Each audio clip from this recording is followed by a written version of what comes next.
Live for the clan. That's what my father always said. Cyan Vert remembered these words as he knelt in the midst of a chaotic battlefield. Blood dripped down his face, mingling with the grime and sweat of combat. His father's words echoed in his mind, reminding him of his duty, to desire nothing, to remain a shadow by his brother's side. Yet here he was, alone against the continent's strongest commanders. He sat on his knees, surrounded by the fallen bodies of knights, both friend and foe. A group of knights, still standing, watched him with a mix of awe and caution. One of them remarked in disbelief about how a single knight had managed to fend off their most formidable commanders. Among them, a commander stepped forward, his eyes fixed on Cyan. Cyan Vert, the commander called, his voice carrying a mixture of disdain and curiosity. Cyan lifted his head, meeting the commander's gaze. Boris, he responded, recognizing the man who had orchestrated this bloodshed. A smug look spread across Boris's face. You've put up quite a fight, Cyan. But it's over now. From thin air, Cyan drew his sword, the blade gleaming ominously despite the chaos around them. Who made you do this to me, Boris? Was it the Emperor? He demanded, an ominous aura beginning to envelop his body. Boris shielded his face with his arm, grimacing at the dark fog emanating from Cyan. That black fog of yours is sickening, he spat. The rumors were true. You are an assassin from Mist. Mist, the clandestine organization, elusive and deadly as fog, feared by the Knights of Light.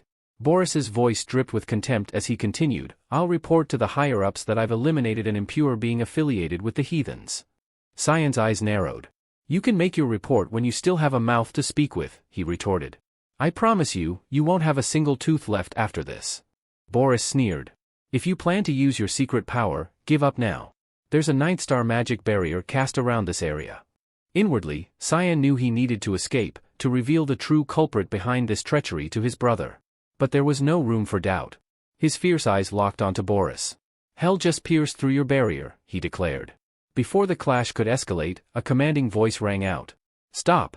Both men turned to see a figure clad in golden armor approaching. Cyan's eyes widened in surprise and confusion. He recognized the man, a reputable warrior whose presence demanded respect. Live for the clan, his father had always said. And by extension, his brother Ashel was the clan. Ashel Vert's success was Cyan's success. The man in golden armor had blonde hair and stared at Cyan. Realization dawned upon Cyan, Ashel was behind it all. This revelation made his legs weak.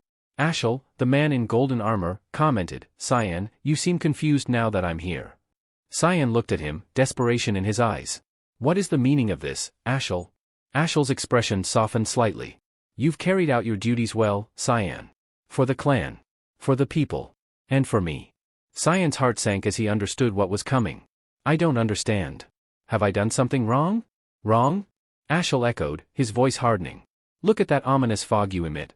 You're nothing more than a murderer. Can you even still be called human? Cyan's mind reeled.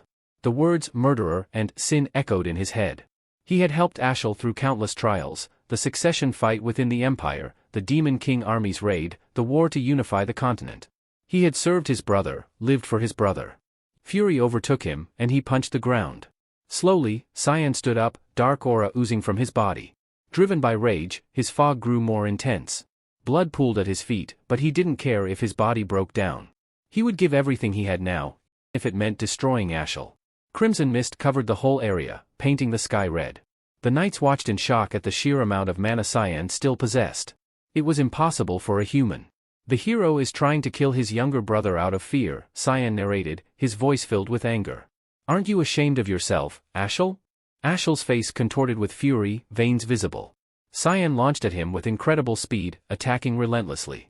Ashel deflected with his sword, but Cyan only needed one chance to stab Ashel's weak point and stop his regeneration. Their fight continued, Cyan's attack meeting a magic barrier. He hadn't expected his strongest blow to be blocked. Glancing around, he saw Boris assisting Ashel, reinforcing the barrier. You're a poor bastard, Ashel sneered, suddenly driving his sword into Cyan's stomach. Cyan gasped, dropping his dagger as pain surged through him. I wanted to give you a painless death, Cyan. Because you're my brother. But now you've shown your true colors. Cyan's expression revealed his heartbreak at Ashel's words. Ashel twisted the sword and kicked him, pulling the blade free and leaving Cyan lying on the ground. Blood pooled beneath him as Ashel walked away, leaving him to his fate. Cyan's mind raced as he lay there, blood pooling around him. Was this his end?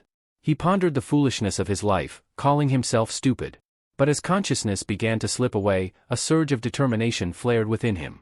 He would not die here. Not like this.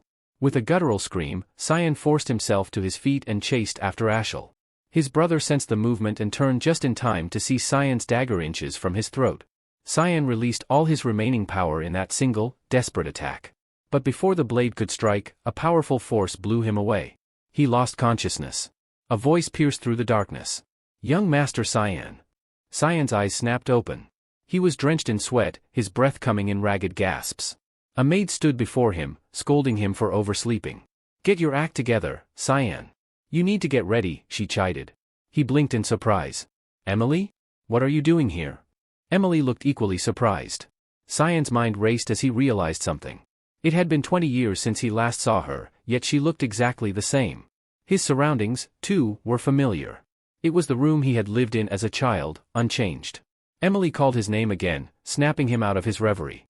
"Are you stalling because you don't want to go to training? Make up your mind and get going." Cyan, bewildered, asked, "What training?" In the Vert clan duchy, Cyan looked around, certain he had been transported back to his past. Was this what people meant when they said your life flashes before your eyes before death? He remembered the year, 985 Marchinist, 27 years ago. It was a year before he entered the academy. Every year, the duchy held a dual training session, a significant event attended by his father, Duke Vert. His opponent was Krantz Vert, his half-brother, the same age as Cyan. Krantz's mother, Margaret Ezra, was the duke's wife. As Cyan prepared for the training session, he couldn't shake the feeling of impending fate. He had a second chance, a chance to change everything. And this time, he would not let betrayal define his life. Despite being one of the youngest, Krantz Vert, Cyan's half-brother, received all the attention. Cyan was considered a bastard son, and after being mocked in their duel, he became the laughingstock of the duchy. The duel's outcome led to their father ignoring Cyan, turning him into an outcast within his own family. As the duel began, Emily, the loyal maid, whispered to Cyan, suggesting he should surrender. Young Cyan, determined and resolute, assured her it was okay. He just needed to win. In his mind, her suggestion felt like a condescending look down on him. Gripping his weapon, a rapier, Cyan noticed it felt heavy. He realized his strength was the same as when he was at that age. The sensation was not like a dream or a memory flashing before his eyes, it felt real. He had never heard of a magic spell capable of creating such strong illusions. He wondered if he had truly been sent back to the past. Krantz sneered, "So, you didn't run off from the duel after all." Cyan thought to himself that this could be his chance to change the future. He looked at his father, Duke Vert, who declared the start of the match. Krantz attacked first, confident that he would hit his mark. "Where are you looking, Cyan?" Krantz taunted as he lunged forward. Cyan stood his ground, observing his brother. To him, Krantz moved like a snail. He shifted his stance slightly, and Krantz missed, stumbling past him. Infuriated, Krantz accused Cyan of dodging like a coward.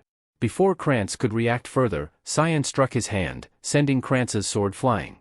With a swift kick to the shin, Krantz fell to the ground, groaning in pain and clutching his knees. Margaret Ezra, Krantz's mother, cried out in worry. Cyan knew that if he placed his sword at Krantz's throat, the duel would be over. But he gripped his sword tightly, recalling how Krantz had bullied him mercilessly, even at the academy. He decided he needed to make sure Krantz could never do anything like that again. Krantz, now terrified with tears streaming down his face, lay in pain. The duel ended with Krantz's loss. The Duke ordered Cyan to see him, freeing up his schedule for this meeting. Cyan pondered if his victory was really that impressive. A high-class knight named Jokin, directly affiliated with the Duke, escorted him. As they walked through the hallway, they encountered Margaret Ezra. It was clear she had spoken to the Duke about her son. Cyan grinned when he saw the look on her face, as if she had stepped in something foul. "Is Krantz okay?" Cyan asked, feigning concern. Margaret's fury was palpable. "You dare ask such a question after beating your brother like that? You're thick-skinned, Cyan. That's how duels are," Cyan said. She brushed past him, muttering, "This is why bastards shouldn't be treated like legitimate children." With a devilish grin, Margaret continued, "Like mother, like son.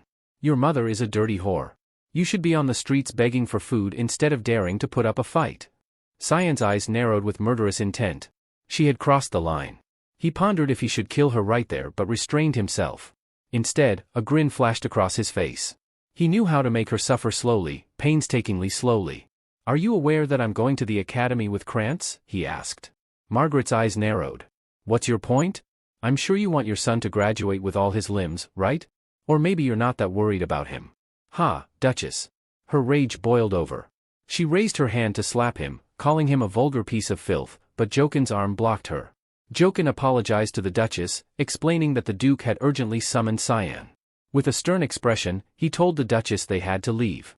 The Duchess remained silent, for the Duke's orders were absolute. Cyan peeked from behind Jokin, laughing. He was protected by the guard knight, a knight who not wanted to submit even to the Duke's wife. Cyan thought of how nice and reliable Jokin was. The door to the Duke's chamber opened, and the Duke himself told them to come in. Cyan entered the room, his heart pounding. He greeted the Duke. In his mind, Cyan reflected on how it had been nearly 15 years since their last private meeting. Duke Willius Verth, the eminent feudal lord of Velius, a western province of the Ushif Empire, was known by many names, but the world revered him as the guardian of the continent. This title was earned through his heroic efforts to halt the demon invasions, utilizing his exceptional magical prowess and extraordinary intellect. Duke Willius carried this immense burden voluntarily, fighting valiantly until his demise in battle against the Demon King's army. His ultimate aspiration was the peace and prosperity of the entire continent. To Cyan, however, the Duke's legacy was painted differently. He saw Willius as a man who chose to live selflessly, dedicating his life to the service of others out of his own free will. In Cyan's eyes, this was foolish. The Duke had once remarked on Cyan's uncanny ability to follow the trajectory of a sword and evade it with precision, a talent that left Krantz perplexed. The Duke recounted a specific instance when Krantz had attacked, describing how Cyan had looked directly at the path of the swinging blade and deftly turned his body to avoid it. The Duke inquired about Cyan's training in swordsmanship, noting that Cyan had never shown an interest in it before. Cyan, as always, found the Duke's perceptiveness daunting. He confessed that he hadn't formally learned swordsmanship but had practiced secretly every night. The Duke, seeking more information, asked why Cyan had hidden such exceptional skills. Cyan, embarrassed, explained that he had wished to avoid attracting attention. Yet, the Duke was not satisfied with this answer, pointing out that despite his desire for anonymity, Cyan had exerted himself fully to defeat Krantz. The Duke then brought up Cyan's actions afterward, specifically mentioning how he had kicked Krantz while he was down. The question seemed probing, as if the Duke was trying to gauge Cyan's true capabilities. Cyan admitted that he had wanted to prove himself, to demonstrate that he was superior to Krantz despite their shared lineage. He asserted that this was the true purpose of the duel. The Duke, finding amusement in Cyan's candidness, praised him for his clear and composed response, which showcased his level-headedness and undiscovered talent. The Duke expressed his pleasure and foretold that Cyan would one day be a significant and dependable ally for Ashel. This prediction stirred a deep sense of betrayal within Cyan, rooted in his past life. He felt a wave of confusion and disappointment. Why should he be expected to support Ashel? It was always the same. The Duke's obsession with Ashel remained unwavering. Anger welled up inside Cyan, his hands clenching into fists. The Duke then offered a reward, asking Cyan if there was anything he desired. With a fierce resolve and sharp eyes, Cyan decided he would ruin everything Ashel had strived to achieve. He responded to the Duke with his request, determined to see his plans through. Moments later, Emily's face turned ashen upon learning of Cyan's intention to join the battlefront. Cyan attempted to reassure her, stating that nothing was set in stone yet.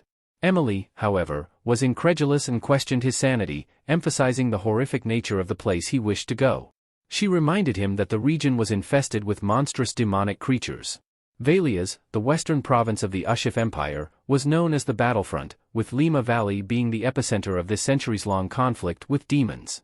Due to the perilous nature of Lima Valley, Duke Willius Verth, who had always vehemently opposed such an idea, presented Cyan with a challenge. He must prove himself worthy of the battlefront within a month. The criteria for this worthiness remained unclear to Cyan, but he resolved to enhance his physical strength as much as possible in the given time. Though he acknowledged his current inferiority to his peers, he also recognized the advantage of retaining his combat instincts and the modest amount of magic he had detected within himself. He believed that with rigorous training, he could maximize his potential. Determined, Cyan began his training immediately. Suddenly, his door burst open, and a woman stormed in. It was Alice, her blue hair framing a stern expression. She seized him by the collar, shaking him vigorously. Emily, who had just greeted Lady Alice, watched as Alice confronted Cyan about his request to join the battlefront. Cyan's face went pale as he pleaded with Alice to release him. She complied, dropping him to the ground, leaving him feeling utterly drained. Alice remarked that defeating Kren seemed to have inflated Cyan's ego. She then ordered him to follow her to the rooftop. Once on the rooftop, Alice laid out her conditions. She told him that if he could endure her attacks for 3 minutes, she would consent to him going to the battlefront. Cyan, bewildered, asked if such drastic measures were necessary. Alice, unwavering, demanded that he answer a single question: was he seeking the family title? Cyan was taken aback by her assumption, as he had no interest in such matters. His silence, however, was misinterpreted by Alice as confirmation. She instructed him to draw his sword. Cyan, feeling overwhelmed, realized that his day had been nothing short of chaotic, especially considering his recent duel with Krenz. Nonetheless, he prepared himself as Alice launched her assault. Cyan hadn't anticipated it, but he managed to deflect Alice's strike, a feat that stunned her. For a 10-year-old to block an attack of that caliber seemed improbable. Cyan pondered if Alice truly intended to unleash her full strength against her younger brother, who was 7 years her junior. Alice took a step back, processing what had just occurred. A rapier's blade was light and quick, yet Cyan had deftly parried her longsword. She questioned whether it was merely luck. She remarked that his intuition was sharper than she had expected. Seeing her expression, Cyan knew he was in trouble. Determined to test him further, Alice launched a barrage of ferocious attacks. She lunged at him with renewed intensity, but Cyan blocked her sword once more with his rapier. Not only that, he skillfully maneuvered his blade to position it parallel to her throat. Alice was momentarily taken aback. Cyan, straining under the effort, shifted his sword, but Alice retaliated, sending him flying. He landed atop a pillar, gasping for breath and contemplating how quickly things could turn dire. If he hadn't twisted his sword just right, he would have seriously injured her. His swordsmanship skill, thick fog, was designed for lethal efficiency. Cyan acknowledged the difficulty of fighting non-lethally given his current strength. He wondered how much time remained. He was compensating for his lack of power by imbuing his sword with mana, but his reserves were nearly depleted. Alice, also breathing heavily, invoked the elements of earth and wind to enhance her weapon. Cyan was astonished to witness her mastery of 6th-star magic. Alice's blade glowed with a blue aura, known as the Aqua Blade. With a mixture of desperation and determination, Cyan questioned if Alice intended to kill him.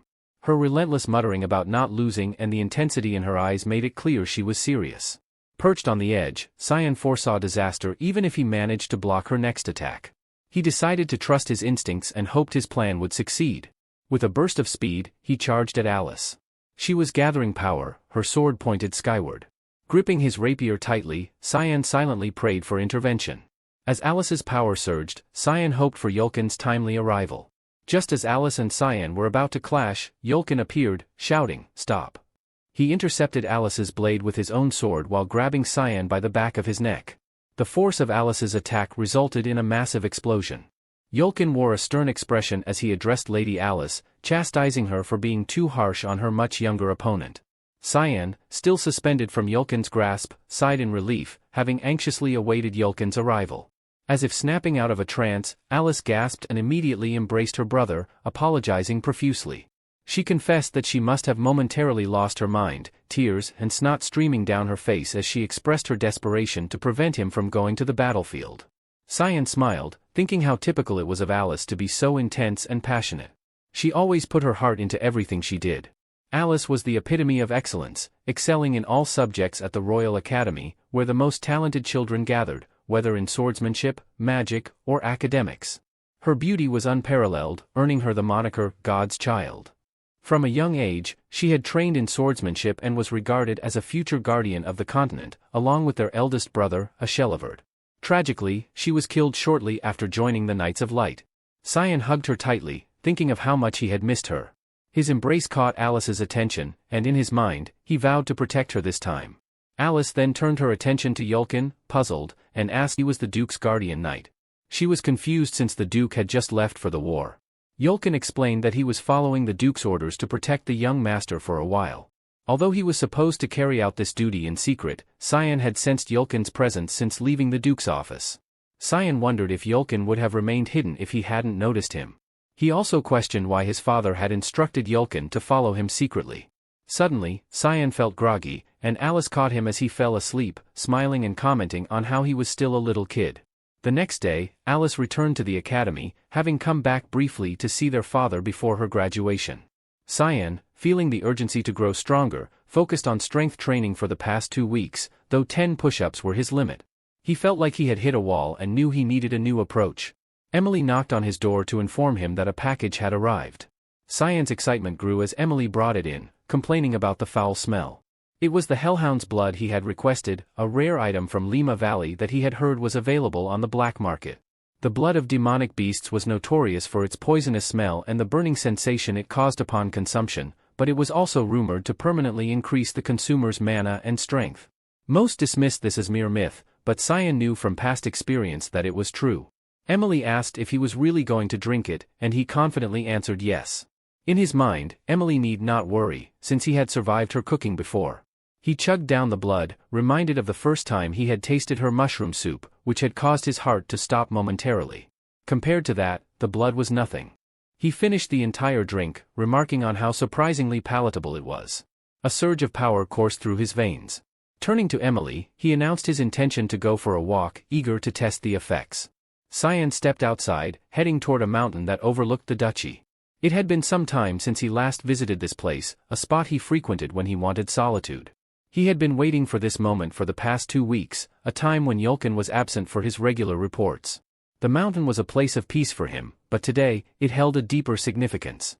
Ashel had once received a divine revelation from Lumendal, the god of light, about an ancient temple hidden in these mountains. Though skeptical, Ashel had discovered a spot where the flow of mana was concentrated. The revelation had not yet occurred, but Cyan was already aware of its existence. Cyan knelt, placing his hand on the ground. His power radiated through the earth, causing it to crack and reveal an underground passage. He grinned, relishing the thought that Ashel had no clue about his actions. Entering the passage, he noticed changes since his last visit. This was an ancient temple dedicated to Lumendal, erased from history following the demon wars 300 years ago. The temple's existence in the mountains behind the castle was a well-kept secret. Ahead of him lay a glowing sword on a pedestal. This was Duran Dark, a holy relic blessed by Lumendal. In 999 BFA, on August 12, humanity had driven the Demon King's army from Valias using ancient relics known as the God's Weaponry. Duran Dark had played a crucial role in their victory, and Cyan's future demise would be linked to this very sword, eventually wielded by a Shelvard. Cyan pondered if the sword had any connection to his regression. He reached out to touch Duran Dark, but as he anticipated, nothing happened. Frustrated, he kicked the pedestal, cursing the so-called holy sword. His mood soured, he mocked it, "Holy sword, my ass." He turned to leave, intent on completing his business elsewhere. Unbeknownst to him, the sword seemed to react to his disdain. As he walked past a beam of light, he felt an eerie presence. Shadows coalesced into a form, something otherworldly emerging from the depths. Cyan said, "Found it." At first glance, it appeared to be the shadow of a sword. However, it was far more than just a shadow. Cyan channeled his power into it, revealing a hidden pathway behind the altar of light. As he opened the door, he was greeted by the sight of his sword, glowing red atop a pedestal. "Nice to see you again," Cyan murmured to the sword. He grasped the hilt of Kyram, the demonic sword he had wielded before his death. As soon as he touched it, an ominous, powerful aura emanated from the blade. "Good morning, Kyram," he said, though the sword did not respond. Cyan wondered if it was still dormant. Despite this, he felt an exhilaration that made him want to test the blade's edge immediately. A shadow with sharp eyes materialized on the ground, asking Cyan if he felt no fear. Kyram's voice echoed, questioning if Cyan understood the implications of awakening it. Cyan shrugged, replying nonchalantly that he didn't care and that perhaps it meant the sword was now his. The shadow grew larger and more menacing, informing him that it was too late for regrets now that he had awakened a demonic sword. The shadow grinned, revealing rows of pointed teeth, and lunged at Cyan, claiming his body would belong to it. But Cyan, unperturbed, casually choked the shadow. "You weren't this pathetic before," he remarked. The shadow began to dissipate, revealing a human face. Kyram, astonished, wondered how Cyan could touch it. In response, Cyan reiterated that the sword was his. Kyram's long, pink, pointed nails slashed at Cyan as she screamed. He lost his grip, and Kyram leapt backward. When fully revealed, Kyram was a woman. She demanded to know who he was, noting the dark aura surrounding him. She asked if he was the successor. "Why do I sense Eru's aura from you?" Kyram demanded, her eyes narrowing with suspicion. Cyan's grin widened, a devilish glint in his eyes. "You're right. I am Eru's successor," he declared confidently. "Your master is back, Kyram. Now, bow down." Kyram's expression hardened. "You're just a child. I refuse to accept this." A battle ensued. Cyan quickly realized that words alone wouldn't convince the demonic sword. He knew that Kairam's ultimate goal was to dominate the body of its wielder. With no other option, he decided to show his strength. Cyan's grin turned feral as he activated demonic sword control. Instantly, Kairam was pulled to the ground with a bone-jarring impact that made her groan. "I'll say this once," Cyan warned, his voice cold. "Why won't you accept me as your master while I'm still being nice?" Kairam gritted her teeth. "How can you wield that power?" she spat, defiance in her eyes. Cyan activated demonic sword control again, smashing her face into the ground repeatedly. Her head was soon buried deep in the earth. "Ready to accept me now?" Cyan asked, his tone dripping with mockery. "I accept," Kairam muttered, though she called him human. Cyan was about to activate demonic sword control again, but stopped when she hastily corrected herself, "Master." Satisfied, Cyan felt it was time to return. He had been gone too long. Kairam, now in her sword form, sighed contentedly. "It's been so long since I felt fresh air," she said, her voice echoing from the blade. She emerged from the sword, looking like a black balloon with eyes, a mouth, and pink hair. "This is refreshing," she exclaimed. "Master, what is your name?" "Cyan," he replied, giving his full name. "I've never heard that name before," Kairam commented, still skeptical. "Did Eru really choose a kid like you?" "In my past life, yes," Cyan answered, his expression serious. Kairam looked confused. "Past life?" "I died once before," Cyan explained. Kairam's eyes widened in disbelief. "What the hell?" she thought, and then she noticed something else. In front of them stood another sword, gleaming in the dim light. She remarked on how he was still sleeping, unaware of the events unfolding around him. Cyan mused aloud that the sword would have to wait 20 years for its rightful owner. Kairam, puzzled, pointed out that Cyan spoke as if he knew the future. Gripping his sword, Cyan adopted a combat stance. Without warning, he swiftly severed the handle of the sword before them. Kairam, taken aback, questioned his intentions. With a devilish grin, Cyan hinted that this might make future events more interesting. As the sun set, the carriage moved away from the castle, eventually slowing to a stop. Cyan, wearing a shield on his chest, reflected on how quickly time had passed. He greeted the Duke, who informed him that this would be the last time he would ask the question. The Duke inquired if Cyan was still resolved to go to the battlefront, offering him a chance to back out. Cyan, confident, affirmed his determination, stating that his heart was already set on the battlefront. The Duke then instructed Yulkin to reveal what he had.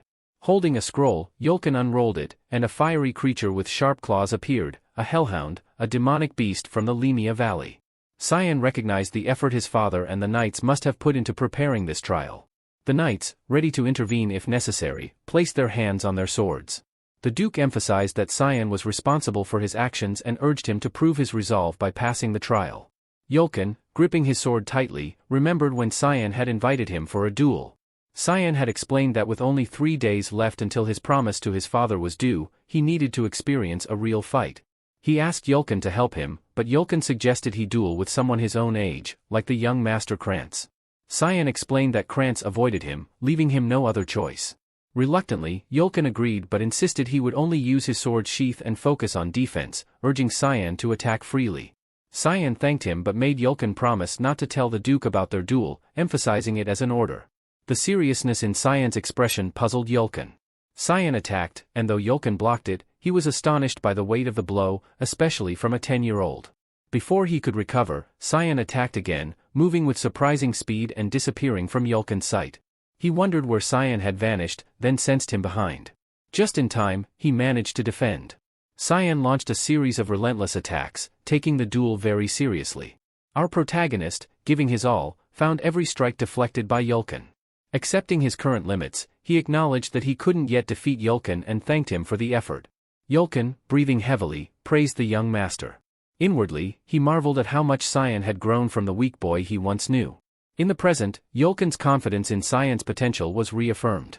The hellhound moved swiftly, its focus locked on Cyan. As it charged, Cyan anticipated its attack, understanding that with his current strength, he needed to end the battle swiftly. The hellhound prepared for another strike, but Cyan, having already planned his next move, assumed a combat stance. As it lunged, he leapt into the air and drove his sword into its skull. The knights were astonished, and the Duke looked pleased. Cyan surveyed the fallen hellhound, noting the blood spilling from its neck. He mused that such blood could fill several bottles but knew collecting it now would seem strange. The Duke clapped, commending Cyan for his impressive display and confirmed they would see each other at the battlefront. Cyan thanked his father. Kairam, a small wisp of smoke on his shoulder, appeared. She demanded if he saw her as a kitchen knife, to which Cyan, unperturbed, replied, "Of course not. You're a demonic sword.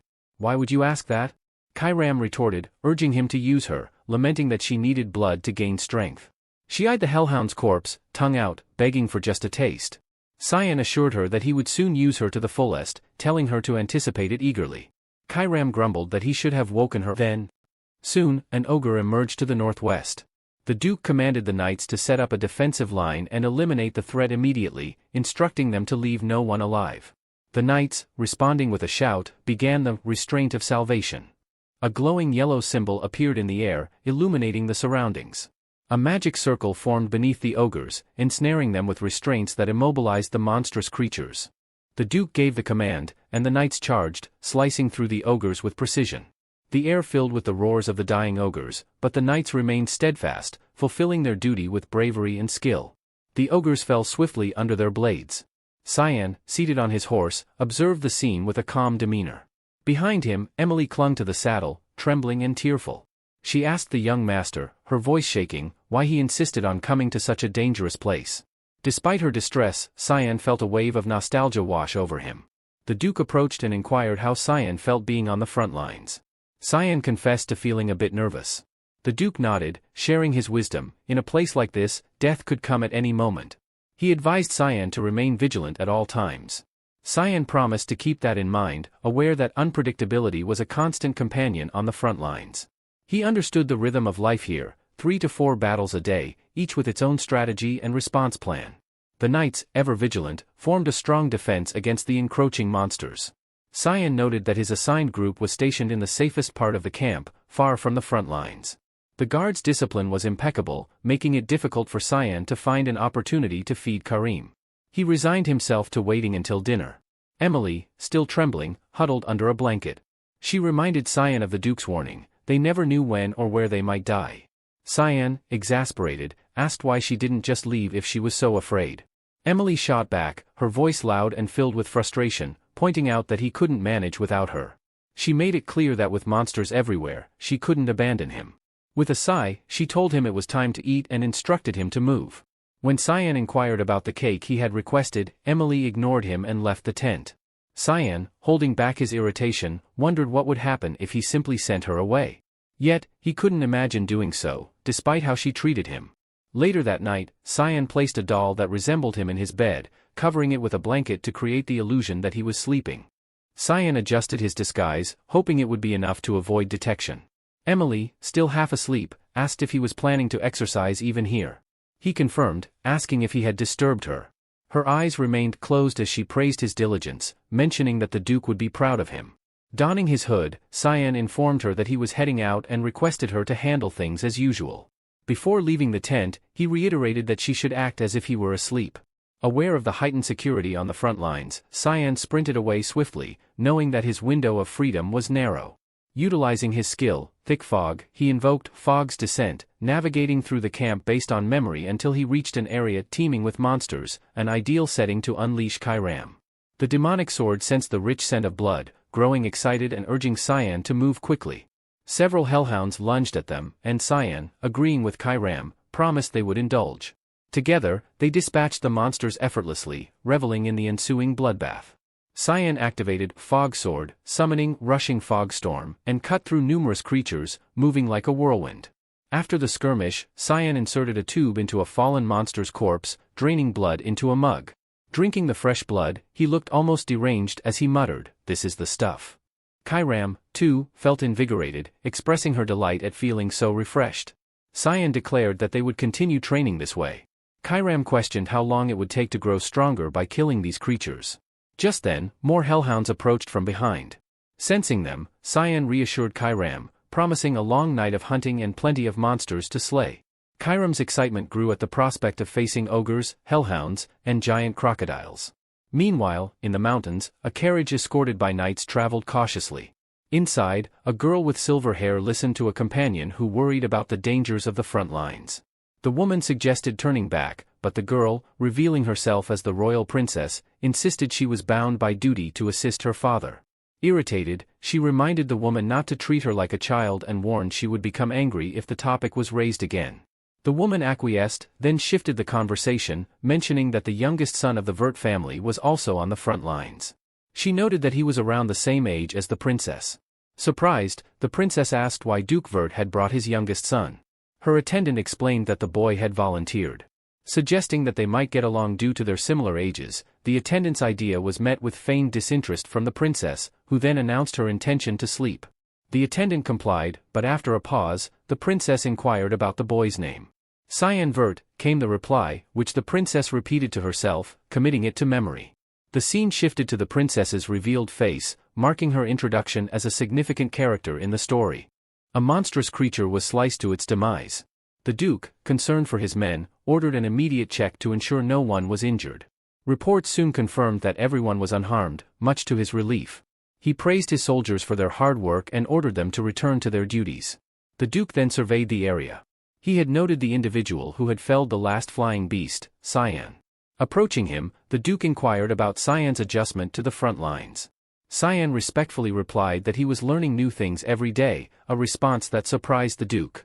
He had expected his son to express a desire to return home quickly. Instead, he acknowledged that Cyan had endured much and expressed his pride in him. This unexpected praise caught Cyan off guard. Before departing, the Duke informed Cyan that he wished to discuss something important with him the next morning and asked him to visit his tent early. Cyan was taken aback by this uncharacteristic kindness from his father. As night fell, an eerie atmosphere settled over the camp. Suddenly, a monster with a long body emerged from the ground. Reacting quickly, Cyan managed to evade the creature. It was a deathworm, a gigantic beast with a tail end lined with sharp teeth, usually found deeper in the valley. Karam, observing the struggle, offered to take over, claiming her master might be in trouble. Cyan, however, was wary of her intentions, suspecting a hidden agenda. Karam denied any ulterior motives, promising to use the opportunity briefly before relinquishing control back to him. The deathworm's body exuded a faint smoke as it sustained shallow injuries, regenerating almost instantly. Karam pointed out the futility of attacking it superficially. Cyan realized that Karam was right, continuing like this would be pointless. It had already been a month since Cyan had joined the front lines, and despite having drunk the blood of countless demonic beasts, he still felt unsatisfied. The deathworm launched an attack, forcing Cyan to make a quick decision. He decided to play along with Karam's plan for the time being. Karam, eager to unleash her powers, activated the 9th form of her demonic sword manifestation, creating a thick fog. She aimed to tear through the deathworm's tough skin with a swift move, inflicting several deep wounds. Blood gushed from the deathworm, and Karam followed up with her next skill, the fog sword, 8 fluttering petals. Moving swiftly along the creature's body, she sliced it repeatedly, weakening it further. Blood sprayed the area as the deathworm's strength waned, and eventually, its body was severed into pieces. Meanwhile, the Duke's party came across a recently slain monster. Jokin noted the imposing mana surrounding the corpse and suspected it might be the work of a demon. The Duke, not willing to overlook the presence of a demon, ordered a thorough inspection of the area and immediate incineration of the corpse. Upon closer inspection, the Duke recognized the familiar traces of the sword. He felt a sense of déjà vu but was soon called by Elkin to inspect another site. Jokin raised his torch to reveal the corpse of a deathworm. The Duke, astonished, wondered who could have slain such a beast. He suspected it might be the work of an organization he knew of. Cyan, regaining control of his body, realized that allowing Karam to take over, even momentarily, had been a risky decision. Demonic sword manifestation allowed Karam to utilize her true powers but also gave her the potential to fully control Cyan if he let his guard down. He woke up the feeling sore all over, a stark reminder of the previous night's battle. Cyan thought it was fortunate that he had consumed all that demonic beast blood. If this had happened a month ago, his body would have collapsed under the strain. Suddenly, Karam spoke up, claiming she had figured everything out. Cyan was puzzled, unable to follow her meaning. She elaborated, noting that while Cyan outwardly appeared to be a child, his behavior and speech were far from childish. Karam observed that his proficiency in handling her was too advanced for a first-timer. Additionally, he possessed an intimate knowledge of the Lima Valley's geography and wielded sword techniques resembling those honed over 30 years. Moreover, Cyan had mentioned that he had already died once. This led Karam to conclude that he was a regressor. Cyan looked at her incredulously and asked if it wasn't obvious when he said he had died before. He thought he had made it clear enough. Kairam was taken aback and then angered, exclaiming that he hadn't explained anything. Cyan nonchalantly replied that he was too lazy to elaborate. Switching topics, Kairam remarked that killing Cyan must have been difficult. She speculated on the events leading to his death, suggesting he might have been killed by the owner of Duran d'Arc, either in a duel or through betrayal. She leaned toward the latter, reasoning that Cyan looked at the holy sword with disdain.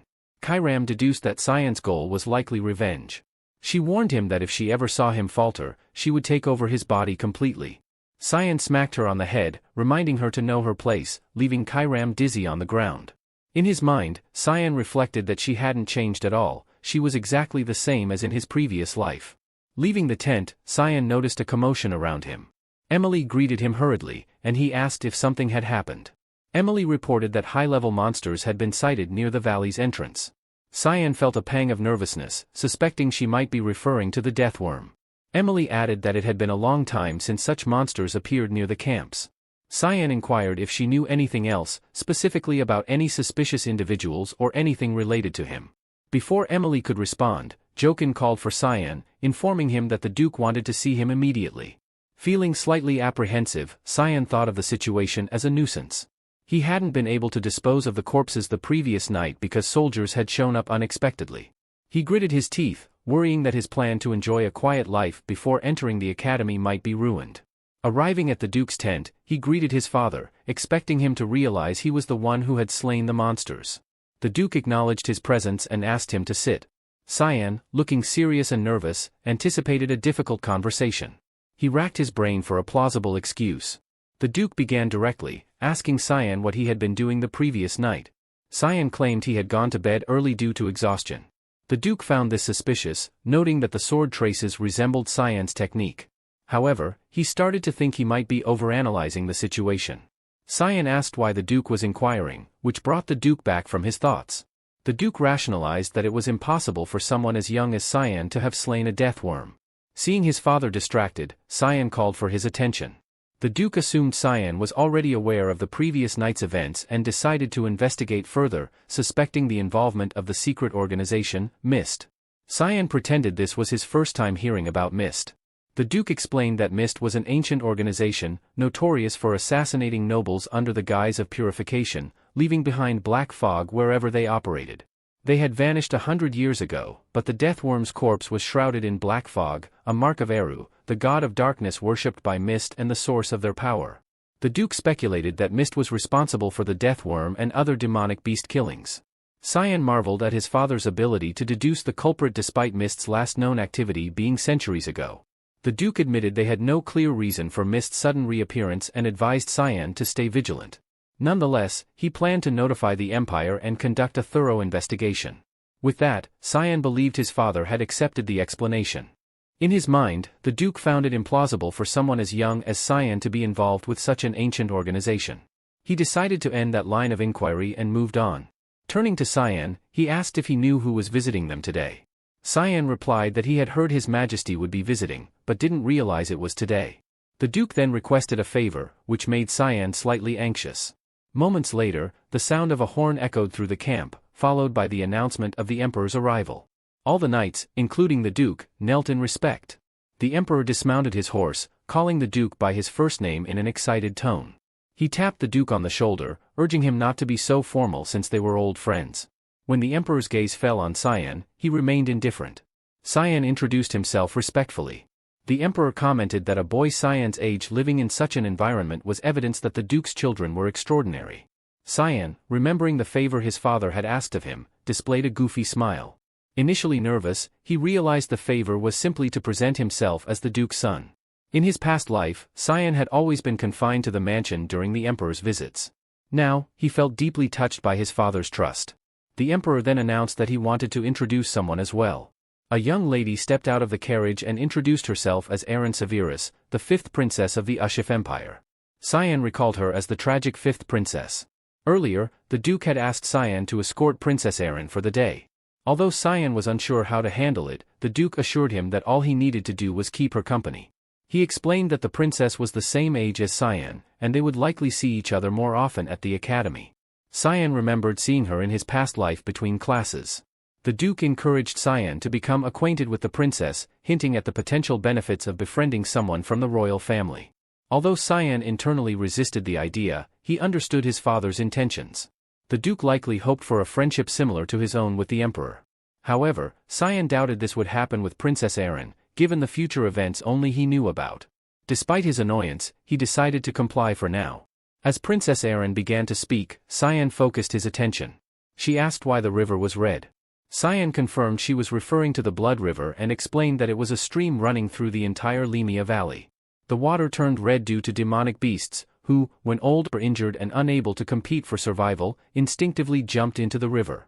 Their corpses and bodily fluids decomposed in the water, tinted by the mana, giving the river its distinctive color.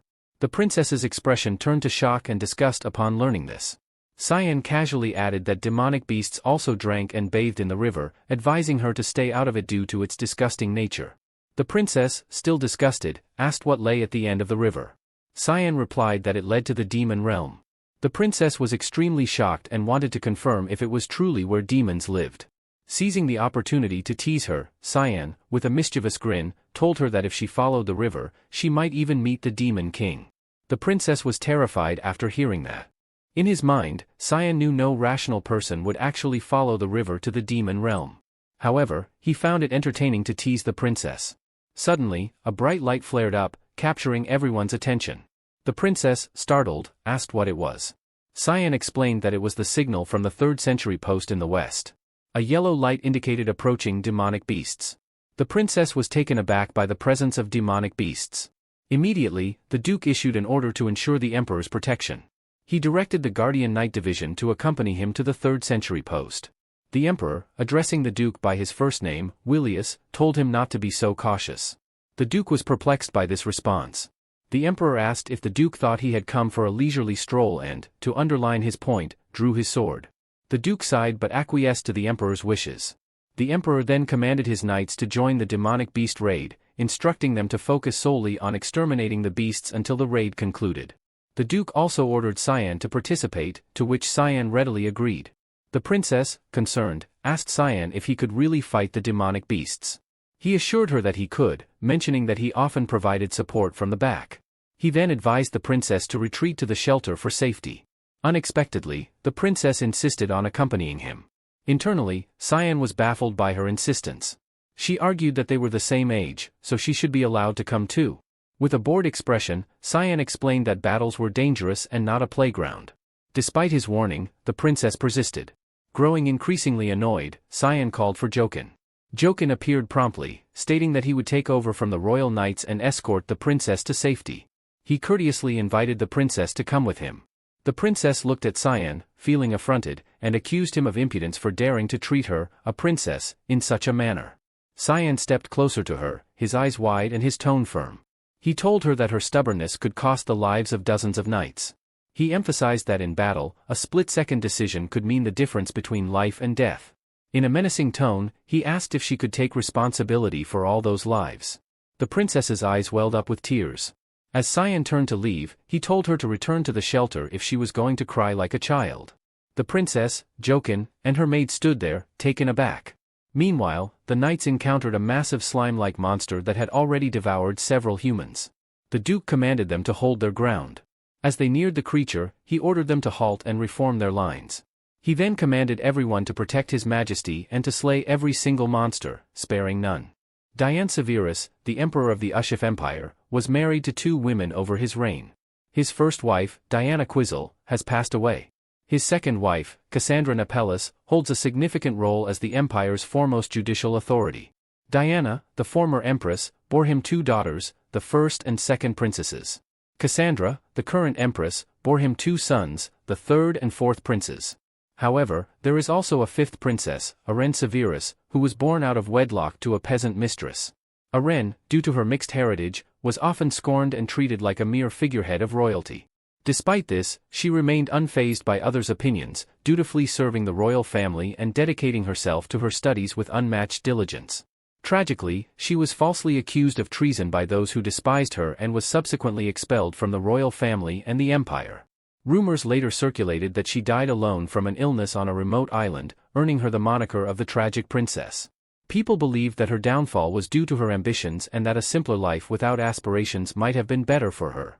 Karim recounted this story to Cyan, attributing it to the tales shared by the Duke about his past life. Shaun noted the difference, remarking that the princess's fate was deeply entwined with royal politics.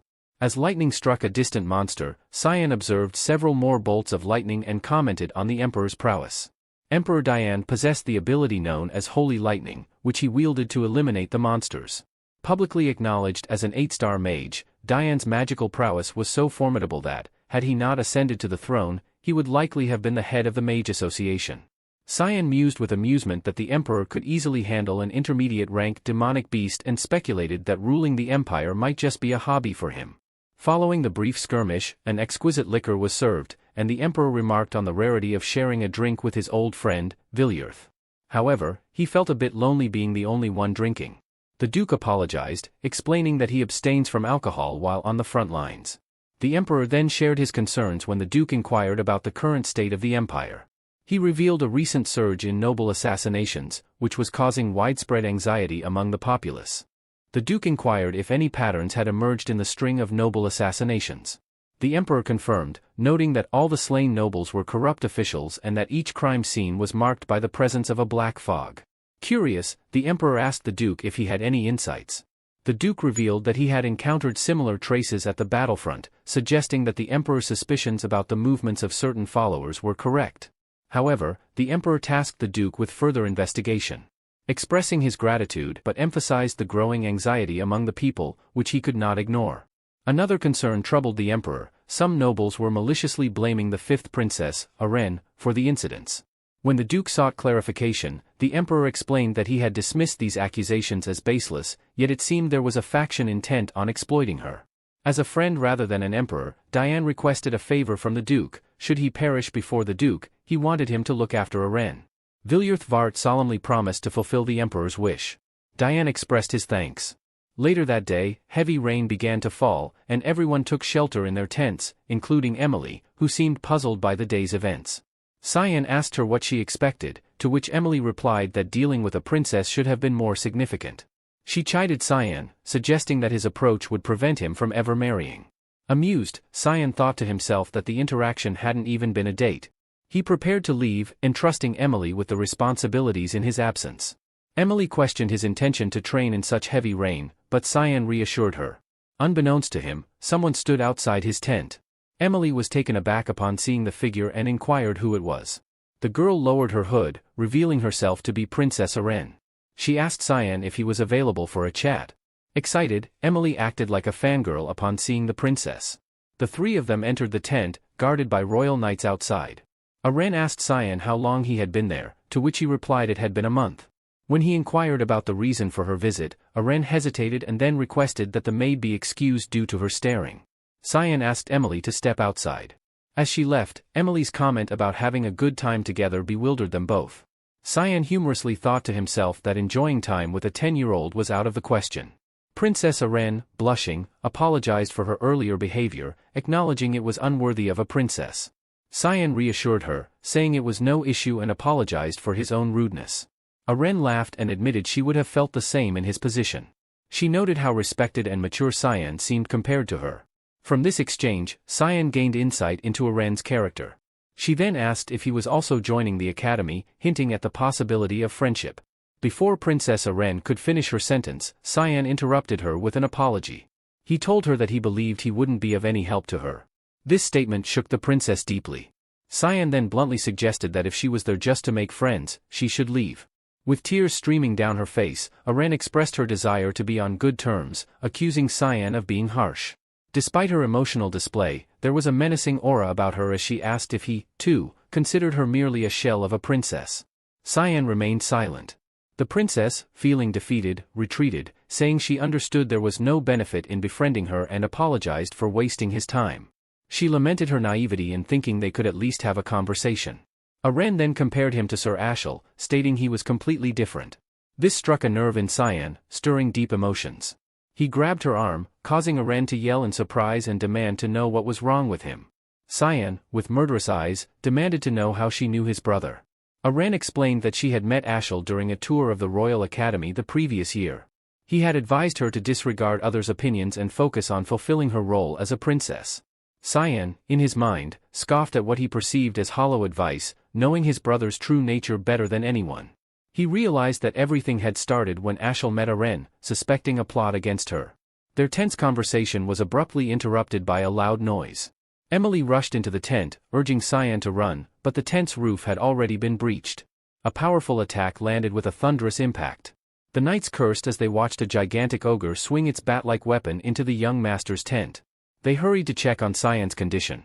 Emily, seeing the weapon embedded in the ground, was overwhelmed with worry and called out for the young master, tears streaming down her face. The monster revealed itself to be a giant ogre. Meanwhile, in another location, the emperor was taken aback by a report. Advanced-ranked demonic beasts had ambushed the rear camps of the border regions, where Princess Aren happened to be. The emperor immediately ordered the imperial army to head to the rear camps, prioritizing the princess's safety. He wondered who she had been planning to see there. Back at the scene, Cyan, still alive, observed the chaos from behind the debris. Several ogres, along with deathworms, were part of the attack. Cyan, Emily, Princess Aren, and several knights took cover behind a large rock. These monsters should only have been found in the deeper regions of the valley, yet they were now attacking the rear camp. Cyan suspected that something significant had changed, and wondered if it was connected to him. Emily, sobbing, called out to him, initially believing he was dead and vowing never to leave his side again. When the roof of the tent had collapsed earlier, Cyan had immediately rushed to protect Princess Aren. He thought to himself that having once slain the Demon King, he wouldn't fall to a mere ogre. Princess Aren expressed her concern for the knights at the camp, but Emily assured her that they were strong and capable.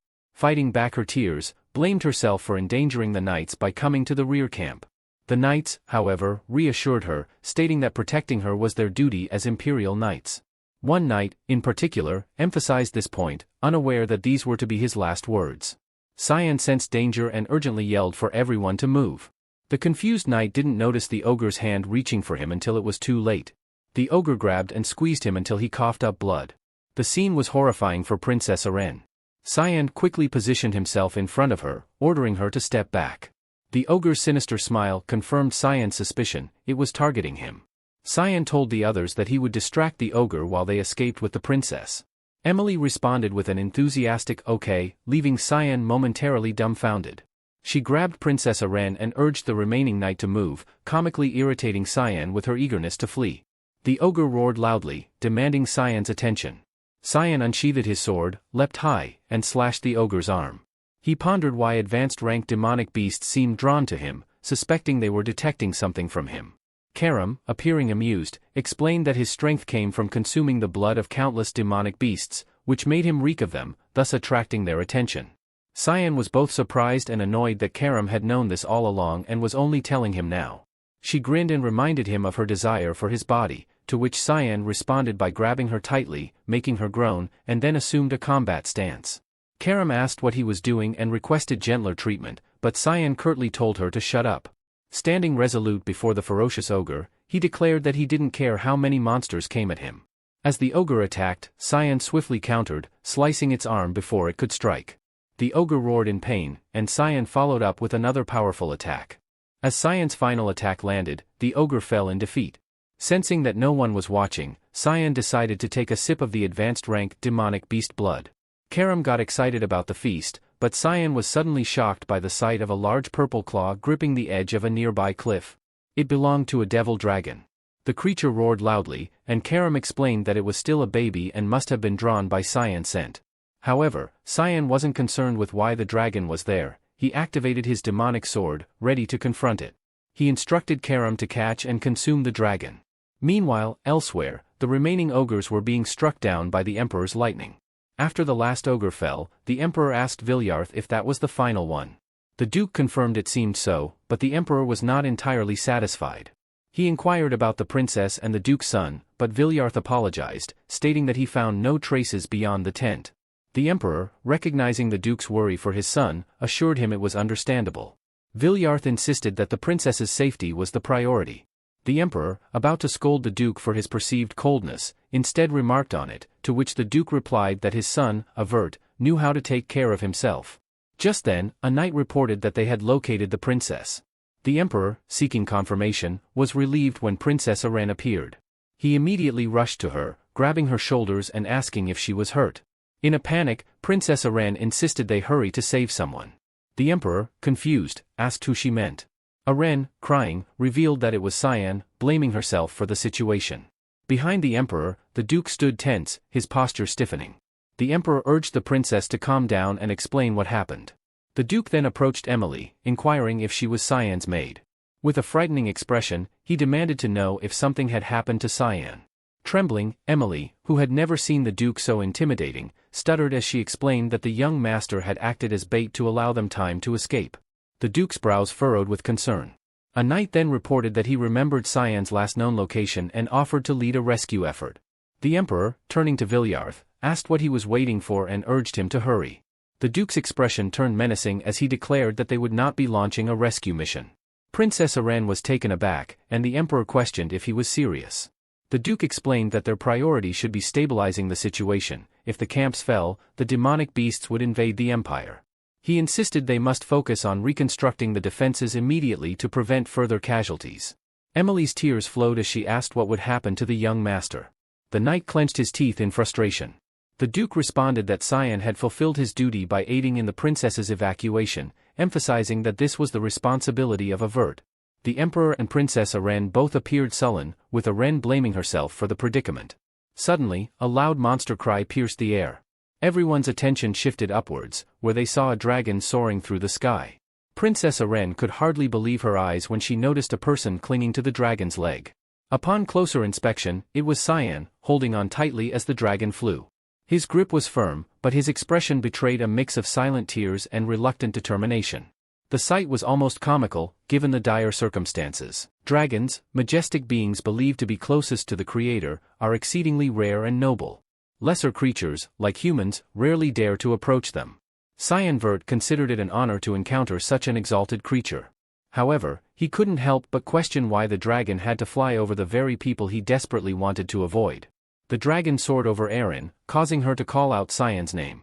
His Majesty was stunned by the appearance of a dragon and immediately demanded to know from Vilyarth why his son was riding it. The emperor was in a panic, but Vilyarth remained calm. When the emperor asked if Vilyarth intended to save his son, Cyan internally cursed. All he wanted was to drink the dragon's blood. He hadn't anticipated this situation. Earlier, an evil dragon had appeared, and Cyan had instructed Karam to eat it. But before they could act, a swarm of random monsters attacked. Cyan, now possessed by Kiram, heard Cyan say there was no time to waste. The fog storm soared, slicing through several monsters at once. Cyan landed in front of the dragon, noting it was not fully grown. The dragon released a powerful laser beam, shattering the ground. Cyan scolded the dragon for its rudeness and challenged it by slashing its eye. The dragon, enraged, blasted Cyan away and chased him. Cyan, grinning, unleashed an attack called the 8 Fluttering Petals, causing a massive explosion. Despite his efforts, Cyan admitted he wasn't ready to take on a dragon. His shoulders were sore. He decided to wrap things up, but the dragon flapped its wings, creating a gust of wind. Determined not to be fooled again, Cyan noticed something amusing. The dragon was fleeing from him. Calling it a cowardly lizard, he jumped high to give chase, leading to his current predicament. Now, Cyan contemplated his luck in encountering the dragon. Looking down, he wondered how to handle the situation. Karam asked what was wrong, and Cyan, annoyed, pointed out the people below. Karam argued that if he unsheathed her, he had to do something. He retorted that using a demonic sword with so many witnesses would lead to him being burned at the stake. Karam insisted he couldn't just stay on the dragon, and their banter was both tense and humorous. Meanwhile, Vilyarth prepared an advanced 8-star magic circle. Cyan panicked, recognizing his father's intent to use the secret sword of heavens, knowing he might get caught in it. Golden sword shot towards the dragon, and Cyan, surprisingly, cheered for the dragon to evade them. Just as the dragon was about to dodge the final sword, it was struck, causing Cyan to fall. As he plummeted, he cursed the missed opportunity for a special meal. Karam appeared, asking if he planned to fall or if he had a plan. Cyan, with a deadpan expression, admitted he didn't know and stopped thinking until he sensed something. He told Karam there was a way, despite her horrified expression. She said in that shitty water, but Cyan saw no other choice. As they descended, someone sensed the commotion. A person with 2 horns noticed the devil dragon, a rare sight, and another horned man noted it was a young dragon in trouble. The silver-haired man commented on the presence of strong demonic beasts, but the red-haired man clarified it was humans across the border. Surprised, the silver-haired man felt a strange but familiar energy. The red-haired man suggested checking it out, warning against causing trouble out of boredom. The silver-haired man's wings appeared, assuring he wouldn't cause problems. Meanwhile, Cyan emerged from the red, bubbling water, exhausted and disgusted. He groaned, muttering, "What a shitty life," and checked on Karam, who was equally annoyed. Kiram's expression was one of clear annoyance. She told Cyan not to speak to her and that she was considering how to kill him. Cyan tried to pacify her, promising they would clean up once they got back, and asked her not to be mad. Karam retorted, asking if he really thought they could just go back, reminding him they were in the demon realm. He assured her there's no way they would encounter a higher demon. Just as he began to respond, someone interrupted. A voice confirmed Cyan's words, suggesting something fun awaited him there. Cyan's body shivered, he recognized that voice. The demon, none other than the demon king Valkyrian, called out to Cyan. The voice was so deeply embedded in Cyan's mind that he could never forget it. Now, with a furious expression, Cyan faced Valkyrian. The demon king asked if he was human, and the sight of him, the embodiment of evil, filled Cyan with dread. He couldn't afford to take his eyes off the demon king, knowing he could be killed instantly. Valkyrian reiterated his question, asking if Cyan was human and why he wasn't answering. Suddenly, Valkyrian appeared behind Cyan, asking if he wanted to fight. Alarmed, Cyan attempted to slash Valkyrian, managing to cut a strand of his hair, which surprised the demon king. Valkyrian laughed, relaxed, and commented on humans' infinite potential, suggesting it might be true. Karam, confused, asked who this was. Cyan replied it was the demon king, shocking Karam. She asked how he planned to defeat the demon king in his current state. Cyan knew it was impossible and considered running away. His hands trembled as he wondered if he could survive against Valkyrian. The demon king, sensing his fear, told Cyan to relax and assured him he wouldn't harm a kid. To prove his point, he lay leisurely on the ground, stating he wouldn't fight children. Cyan couldn't help but find the demon king's random actions amusing. Valkyrian asked again if Cyan was human, and Cyan confirmed it. The demon king then inquired how Cyan ended up there. Cyan explained it was due to the current of the water. Valkyrian, sensing a strange aura from Cyan, asked who he was. Sweating, Cyan replied he was just a normal human. The demon king found it odd, feeling like Cyan knew him. Cyan insisted they had never met. Valkyrian acknowledged this, noting he'd never seen a human before and wondered when Cyan could have seen him. Cyan then asked why the demon king was there. In his head, he noted the relaxed demeanor of Valkyrian and wondered if he was the same demon king he knew of. Valkyrian explained he felt a strange energy while making his rounds. When Cyan inquired about making rounds, Valkyrian elaborated that, as the demon king, he watched over his lands. However, Valkyrian stopped mid-sentence, sat down, and asked Cyan to repeat what he had just said. Cyan repeated that it was a given for the demon king to watch over his lands. Valkyrian then wore a funny expression, asking Cyan why he wasn't shocked to hear he was the demon king. At that moment, Cyan was caught. The demon king realized that Cyan knew him from somewhere because no ordinary kid would react so calmly. Valkyrian even joked, asking if Cyan's mother never threatened him with the demon king taking him away if he misbehaved. Cyan thought there was no way this was the same demon king he knew of. He assumed that if things followed his past experiences, the demon invasion should start soon. But observing Valkyrian, he noted that this demon king didn't seem like someone who would initiate such an invasion. Cyan began to ponder what might have caused Valkyrian to change so drastically, thinking that if this was the demon king's true self, something significant must have triggered his transformation. Curiosity got the better of him, and he asked Valkyrian what he wished to achieve as a demon king. The demon king smiled, finding Cyan's boldness amusing, but answered that his primary desire was for his people to live well and prosper. However, he added with a deadly seriousness that he would not hesitate to kill anyone who threatened his realm, as it was his duty. A chill ran down Cyan's spine. In that brief moment, he glimpsed the true monstrosity of the Valkyrian from his past life. He realized that the demon king's darker nature was merely repressed, and some event must have unleashed it. Determined to prevent that incident, Cyan proposed a deal to Valkyrian. He warned the demon king of an impending event that would threaten his people, likely leading to a catastrophic war between humans and demons. Valkyrian, now agitated, asked if Cyan was implying that he, the demon king, would seek to conquer human lands in the future. Cyan confirmed this and urged Valkyrian to promise that he wouldn't start a war regardless of what happened. Though confused, Valkyrian agreed but asked what Cyan would offer in return. Cyan pledged to help Valkyrian, vowing to do everything in his power to support him through whatever might happen. Valkyrian, intrigued by Cyan's resolve, leaned closer, trying to discern what the young man knew. Cyan, though slightly intimidated, held his ground and introduced himself as Cyan Vert. The Demon King, impressed, promised not to invade human territories no matter what transpired, and with that, their deal was sealed. Valkyrian took to the sky, reminding Cyan to uphold his end of the bargain.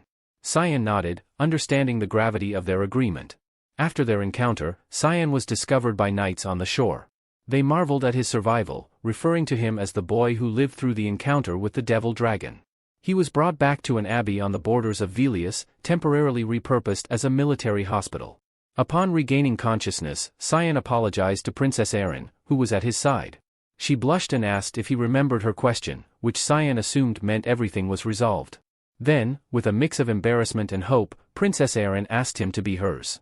Without fully understanding her intent, Cyan nonchalantly declined, saying, "Nah." Princess Erin was taken aback by the immediate rejection. On the verge of tears, she lamented that, of course, he would decline her. After all, she was just a powerless princess. Inwardly, Cyan found her self-pity irritating. He knew she was powerless, but it was her attitude that grated on him. He couldn't shake the thought that his despicable brother was somehow involved in her tragic fate. "You're right," Cyan replied. "As you are now, you can't bring any benefit to yourself or anyone else. You lack influence and proper etiquette. Being associated with you would actually be detrimental to me. However," he then added, "but I'll keep an eye on you from afar until you become someone better." Erin, surprised by his statement, sought confirmation. When Cyan reiterated his point, he told her not to be disappointed. Blushing, she understood that she needed to improve to gain his acknowledgement. Pointing a determined finger at him, she vowed, "Wait and see. I don't know when, but I'll become so powerful that you won't be able to ignore me." Cyan responded, "I'm looking forward to it," while noting how quickly she cheered up. Before leaving, Erin, still blushing, thanked him for being alive. Cyan's expression remained deadpan. A few days later, at the rear camps on the outskirts of the forest, a man was looking around, silently laughing as he held a glowing box. "Not much left now," he muttered. Suddenly, a voice interrupted, "So it's you, Reynold Crimson." Reynold found himself unable to move, feeling as though invisible chains bound him. The person approaching him had an ominous aura. Reynold was holding a small dimensional box, an artifact with a dimensional realm and enough mana for infinite storage. The person identified it as the masterpiece of the Garum Kingdom's Mage Association. Reynold realized that this person had been watching him for a year, suspecting someone within the Empire was smuggling artifacts. The observer, now confronting him, took the box and correctly identified Reynold as a 7-star mage knight from the Garum Kingdom. Recognizing the person, Reynold asked, "Cyan Vert, why are you here?" Cyan emptied the container, revealing monster body parts. He deduced that Reynold had extracted the blood of demonic corpses and smuggled them in supply carriages. Cyan suspected there was also a spy aiding Reynold in the supply department. Reynold feigned ignorance, but Cyan cut him off, stating that he knew the blood was already on the black market. He speculated that Alice obtained Hellhound blood from Reynold's operations. Regardless, Cyan knew he couldn't let Reynold live. Reynold, unsure how Cyan had captured him, regained some mobility and used magic, unleashing a large flame. "Disappear!" Reynold commanded, believing Cyan would perish. He watched as his flames engulfed the area where Cyan had stood, then sighed, thinking he had lost the dimensional box in the chaos. Out of nowhere, Reynold's hand was severed, blood gushing like a fountain. A black fog surrounded him, and Cyan reappeared, holding Reynold by the neck. Cyan gave him two options: reveal the smuggling route and the identity of the spy and die a painless death, or suffer a torturous demise so horrific that even Satan would pity him. At the Velia's western border trading post, people were busy carrying large boxes, unaware of the deadly confrontation unfolding nearby. Two men were happily inspecting the contents of several crates, pleased with the extra loot they had acquired this time. As one of them opened another crate, curious about its contents, they were met with a gruesome surprise. Inside was Reynold's severed head. Stunned, they wondered who could have done this. Watching from a distance, Cyan observed the busy area. Karam asked if he planned to intervene with those men. He replied that he would leave them be, believing that the warning was sufficient. Reynold Crimson, a 7-star mage knight from the Garum Kingdom, had been smuggling demonic beast blood from the front lines behind the Ushif Empire's back. The contraband was transported to the Garum Kingdom's Mage Association, a hub for mages fanatically obsessed with magic. They studied the origins and foundations of magic, constantly striving to surpass human limits, creating useful artifacts like the Dimensional Box. Cyan knew that if left unchecked, they would conduct dangerous experiments with demonic beast blood in the future, and he was determined to stop them. Karam commented on Cyan's seemingly selfless act, noting that she thought he only looked out for himself. He responded that he simply didn't want more people using demonic beast blood. Meanwhile, at a residence in the Ushif Empire, Ashil gazed out the window. He received a report that Cyan Vert had gone to the front lines with their father. A woman in his bed recognized the name as Ashil's half-brother. Ashil, annoyed by Cyan, decided it was time to pay him a visit. The scene shifted to two pieces of luggage placed aside. Emily, thrilled to be away from the front lines, celebrated. She eagerly anticipated the academy, believing it would be a refreshing change from the gloomy battlefield. Cyan, however, knew better. To him, the academy was a political snake pit, full of schemes, envy, and jealousy, where networking trumped education. Emily excitedly mentioned hearing about the handsome instructors, hoping for romance. This made Cyan question if she was really there for him or something else. Hours later, Cyan's luggage was unloaded from the carriage, and as he walked around, he encountered Krantz, who trembled at the sight of him. Before Cyan could greet him, Krantz fled in terror. Karam asked about the frightened man. Cyan explained that he was his half-brother and not to worry about him. Karam noted how different Cyan was from his family, to which he silently agreed, thinking the true opposite was someone else entirely. Upon entering his home, Cyan was surprised by the butler's sudden politeness, a stark contrast to the usual indifference. He sensed that someone significant was present. As he turned the doorknob, he felt a familiar, shudder-inducing aura. Behind the door was Ashil, greeting him with a smile. Cyan struggled to remain calm as Ashil, with darkening vision, reminded him of their last meeting before he went to the academy. Overwhelmed, Cyan considered attacking Ashil but was stopped by Karam, who reminded him that it wasn't the right time. And he is too weak to fight against Ashil yet. Composing himself, Cyan politely greeted his brother. Ashil, pleased, expressed relief that Cyan remembered him and commented on his improved swordsmanship, suggesting he would soon help their father in battle. Cyan, with concealed rage, replied that he looked forward to it. Ashil observed him and, noting his murderous intent, claimed to be glad to see him. Emily, meanwhile, complained about Cyan not helping with her baggage. When she opened a door, expecting to scold him, she was shocked to see Ashil instead. Ashil, aware of her familiarity with Cyan, reassured her to continue her work. After he left, Emily, nervous, scolded Cyan for not warning her about Ashil's presence. Cyan, needing solitude, sternly told her to leave him alone, which she did, worried. Cyan, in the restroom, vomited and breathed heavily. When he asked Karam why she stopped him from attacking Ashil, she retorted that he should be grateful. She explained that his growing rage would make him more satisfying to her. Cyan, smiling, acknowledged her insight. Meanwhile, Ashil, in another part of the house, received a report about tracking down his sister in the north, in the territory of the White Elves, Fruina. Noting Fruina's reputation for hating outsiders, Ashil commended his sister's diplomatic skills. He instructed the man to inform him when she prepared to return. The man, noticing Ashil's bright demeanor, asked if he enjoyed meeting Cyan. Ashil, reflecting on Cyan's murderous gaze, admitted he was in a terrible mood. He realized Cyan viewed him as a nemesis and decided to keep a close watch on him, curious about what Cyan was hiding. The day had finally arrived for Cyan's departure. Outside the mansion, a carriage awaited him, surrounded by several knights. Emily, visibly angry, expressed her disappointment to her young master. Cyan tried to explain that it wasn't his choice to have only a knight escort him to the academy, but Emily's frustration stemmed from not being able to accompany him herself. She lamented that he should have informed her earlier. Accepting the situation, Cyan bid his farewell, advising Emily to behave herself. Despite her anger, Emily wished him well, though she was clearly upset. Cyan, with a smug expression, signaled the carriage to start moving. As it did, Emily was left speechless at his abrupt departure. She then yelled for him not to be disheartened even if he faced bullying, waving goodbye and urging him to take care. In his mind, Cyan thought this was typical of Emily. He reminisced about a memory from when he was 8 years old, bedridden with a severe fever and losing consciousness frequently. No one was there to care for him except Emily, who carried him on her back through heavy rain to the nearest doctor. She tirelessly screamed for help until an old man opened his clinic door, saving Cyan's life. He knew that without Emily, he might have died that night. To Cyan, Emily was one of the most cherished people in his life. He smiled brightly at her, reminding her to stay in line, or she might end up in trouble. Emily, understanding his way of expressing affection, pretended not to hear his parting words. After the emotional goodbye, Cyan leaned back with a satisfied look. However, his expression darkened as he pondered why 6 intermediate knights were needed to escort him to the academy. Sighing, he thought trouble was likely before he even arrived. As the day wore on, the carriage continued its journey. 2 knights exchanged a glance, seemingly a signal. When the carriage stopped, a knight informed Cyan they would camp for the night. Cyan inquired about their location and was told they were in the central city of Saffron, expected to arrive in the morning.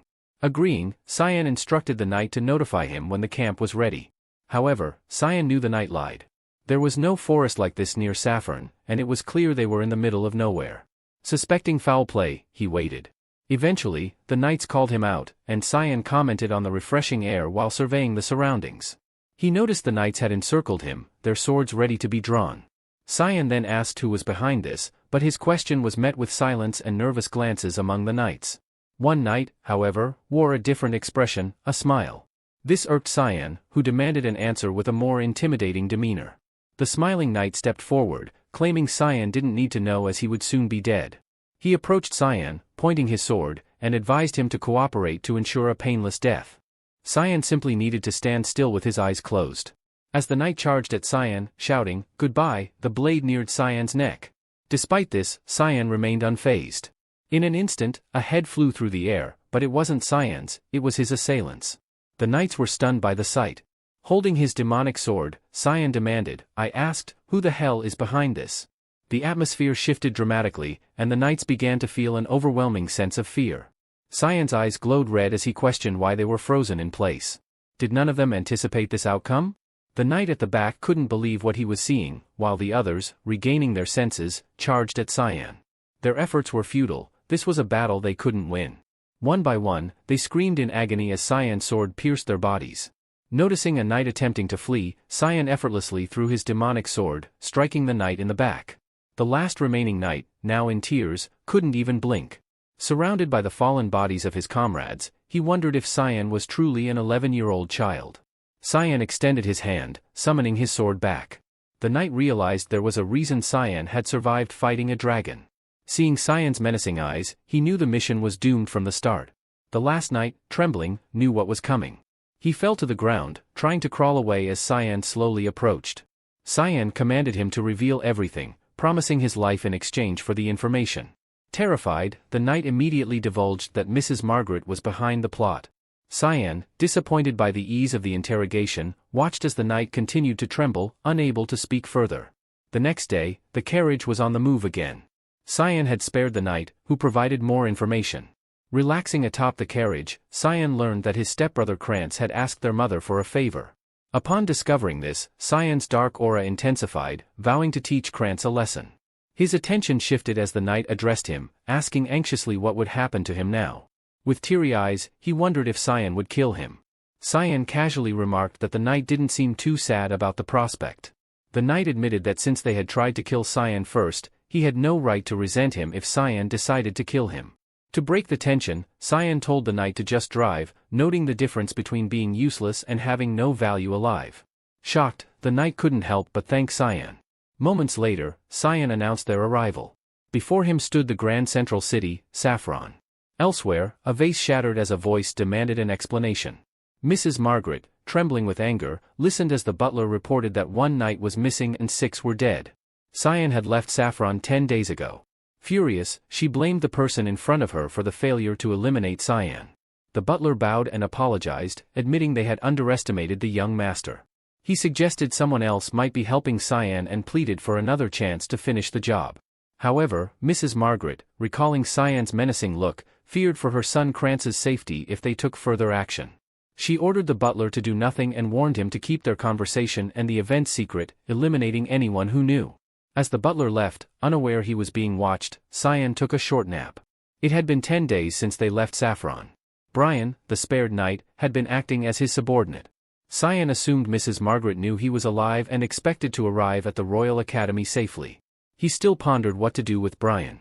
Upon arriving, Brian informed Cyan, who replied irritably.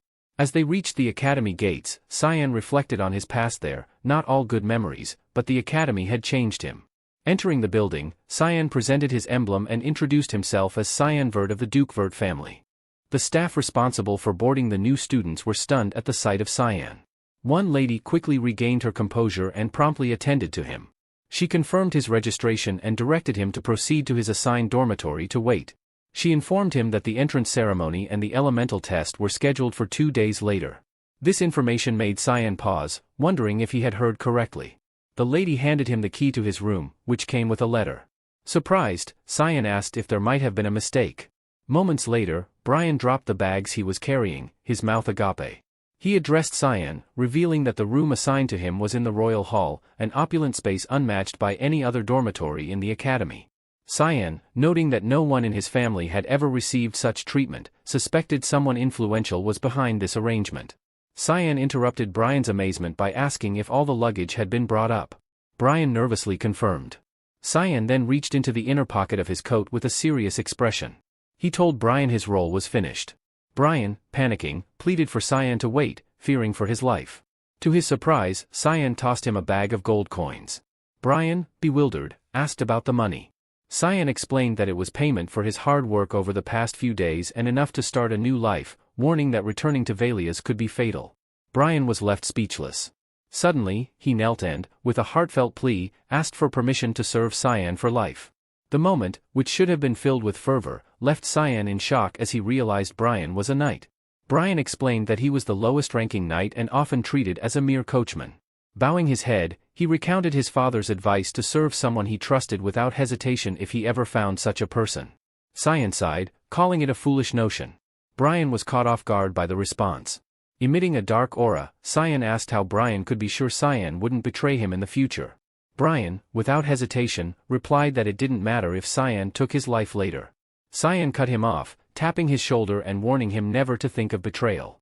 This was Cyan's way of accepting Brian as his knight. Cyan then opened the door, informing Brian they would skip the entrance ceremony and go straight to the elemental test. Brian was still in disbelief over what had transpired. Meanwhile, in the dean's office of the Royal Academy, 2 individuals discussed the talented students taking the elemental test that year. The testing hall was bustling with aspiring students. At the center of a platform stood a student with silver hair, surrounded by a bright light. This was Princess Erin, whose evaluation revealed a mana rank of 2 stars, a physical rank of B, and a light element at 52%. Following her, a muscular student named Seth Chaharkin stepped up to take his test. Seth Chaharkin's evaluation revealed a mana rank of 3 stars, a physical rank of A, and a sand element proficiency of 71%. An elderly man continued reviewing the student records for the year. Though the previous students were impressive, one in particular caught his attention, Cyan. Cyan's results were intriguing. Despite a mana rank of only 1 star, his physical rank was S, and most notably, his proficiency in the dark element was an astounding 92%. This drew a comment from Sarika Negrithi, a female instructor, who noted that even Alice Vert, heralded as God's child, had only reached 88% proficiency in the water element by graduation. The old man, Dean Kundal Kassel of the Royal Academy, found this information fascinating. Even Alice, lauded for her exceptional talents, couldn't surpass her younger brother. However, Professor Sarika expressed concern about Cyan's dark element. Dean Kundal acknowledged that Cyan's talent might be wasted due to the dark element's nature, but his growth potential couldn't be ignored. Dean Kundal then inquired if Professor Sarika knew that Cyan had been assigned to the Royal Hall. She confirmed, having heard from other instructors. She was shocked when the dean revealed that this was by the Emperor's order. It turned out that Cyan had saved the young princess from monsters at the front lines, and the Emperor was considering a marriage between them. They speculated on the ramifications of the 5th princess, deemed a failure, marrying someone from the renowned Vert family. This union could potentially heighten succession conflicts and even lead to civil war. Dean Kundal advised Sarika to stop overthinking. All they could do was observe and see whether Cyan would become a hero of the Empire or its downfall. Meanwhile, Cyan, the source of these concerns, was casually walking down a hallway. He reflected on how his dark affinity had been just 80% in his past life, wondering if drinking the demonic beast's blood had increased it. His thoughts were interrupted when he saw someone familiar. Cyan greeted Cranes, who panicked, not expecting Cyan to still be alive. Cranes's companion, a chubby boy, reacted differently. The chubby boy, Popper Peniran, son of Marquis Penner of the Garum Kingdom, mocked Cyan, asking Cranes if this was the boy he had treated like a slave. Cranes hesitantly confirmed. Popper taunted Cyan about not knowing his mother, a sore point from Cyan's past life where these two had frequently bullied him. But this time, Cyan was determined to change the outcome. Thinking it must be his lucky day to encounter these bullies, Cyan saw Popper approach with the intent to beat him.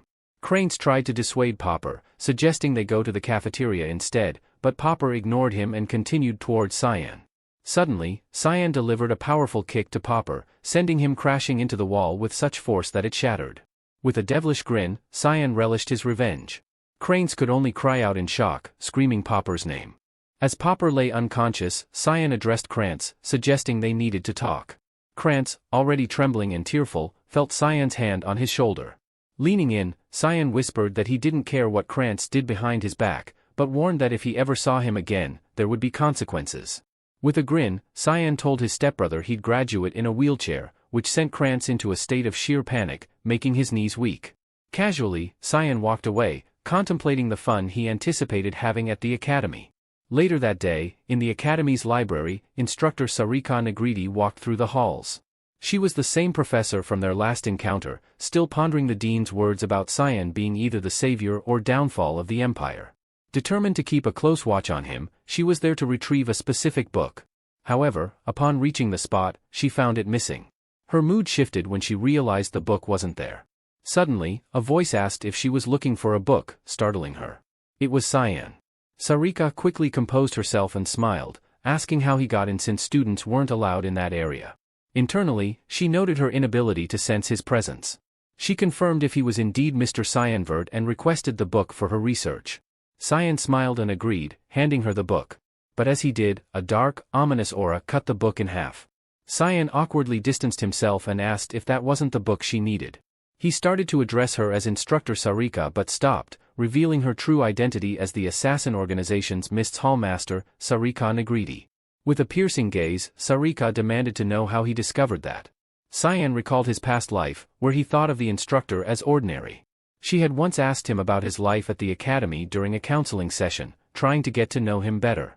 Back then, a bullied Cyan remained silent, and his eyes filled with emptiness when Sarika mentioned seeing great potential in him. He thought it was a joke, considering his life of being bullied by his brother.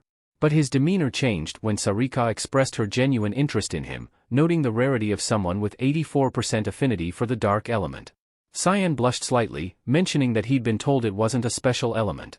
Sarika cheerfully explained that humanity knew little about it, but she believed his growth potential was limitless.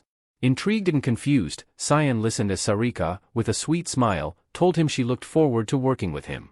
Those words made Cyan realize that this person might actually be able to help him. Reflecting on the present, he acknowledged that those deceptive smiles had led to his previous misunderstanding. Back then, his naive infatuation prevented him from seeing through the deception. This beautiful woman had used her position as a professor to conceal her true identity.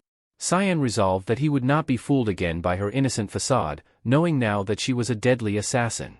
More than that, she was the hallmaster of the assassin organization, MIST, whose mission was to gather information within the academy, where royals and nobles from across the continent studied. As Sarika broke the silence, Cyan lowered his guard. She invited him to her lab, suggesting they continue their conversation there. Removing her glasses, she revealed an astonishingly attractive face, leaving Cyan momentarily speechless. He had expected a more dramatic reaction from her, but she remained composed. Soon, they were in Sarika's lab, a place Cyan noted hadn't changed. Mysterious scrolls and daggers adorned the room. Sipping his tea, Cyan sarcastically remarked that she had poisoned it, reminding himself never to trust her.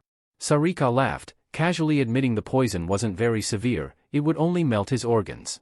Unbeknownst to her, Cyan was unaffected due to his consumption of demonic beast's blood and Emily's food. With a serious expression, he suggested she use something stronger next time, signaling that it was time for their real conversation. Sarika began by asking how he discovered her true identity and knew she received her orders from the specific, unpopular book in the library. Intrigued, she speculated that perhaps Cyan was also part of MIST. With a knowing smile, Cyan asked what more proof she needed, which thrilled Sarika. She unleashed her dark aura, accusing him of arrogance due to his elemental test results. Ignoring her taunt, Cyan changed the subject, mentioning that before joining the academy, People questioned if one escort knight was enough to protect him. Sarika looked puzzled as he explained that nobles had been getting murdered recently.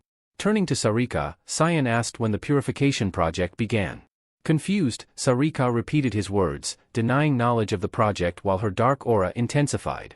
Matching her aura, Cyan clarified that he was referring to the assassinations. Sarika grinned, warning him he might regret his words. Unfazed, Cyan questioned if she was really threatening a student. Suddenly, Sarika kicked the table toward Cyan. Prepared, he punched the table in half, recognizing it as a diversion. Sarika leapt, aiming her weapons at him.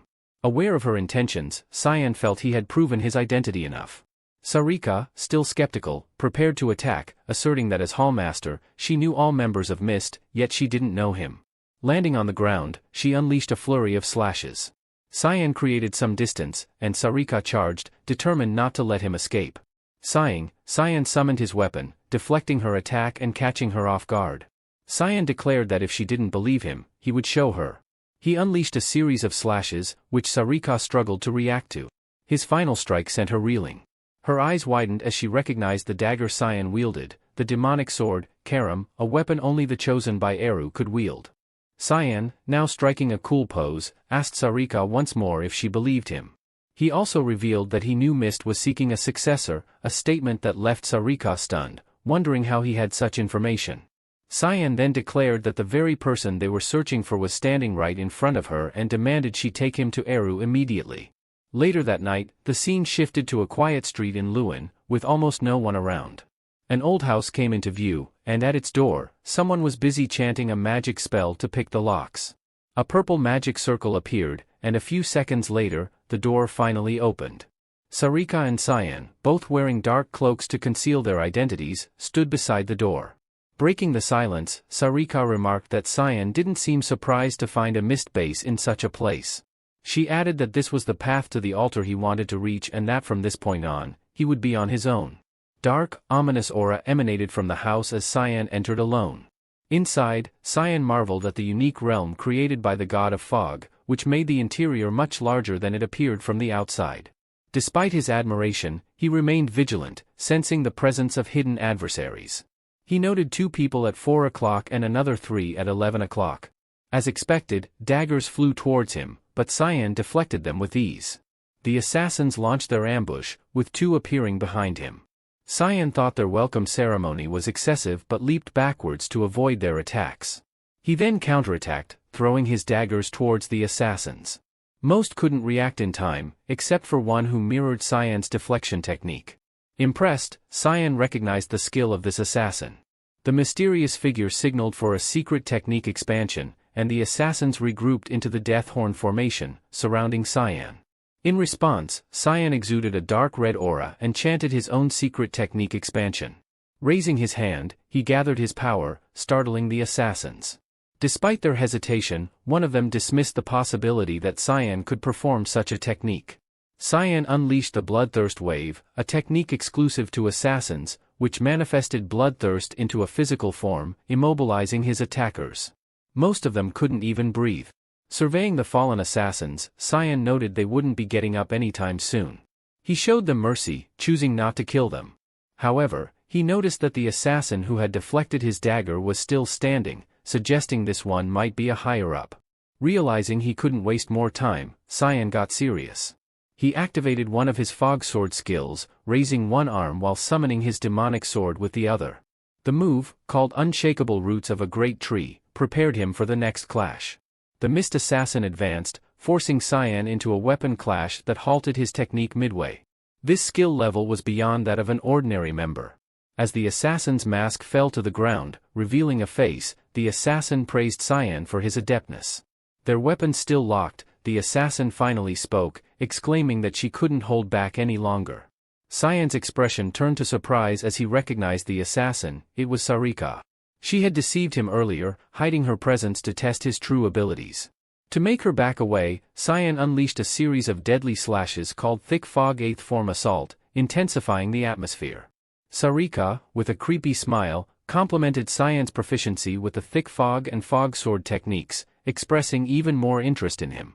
She was about to urge him to show his full potential when Cyan did something unexpected. He ran in the opposite direction.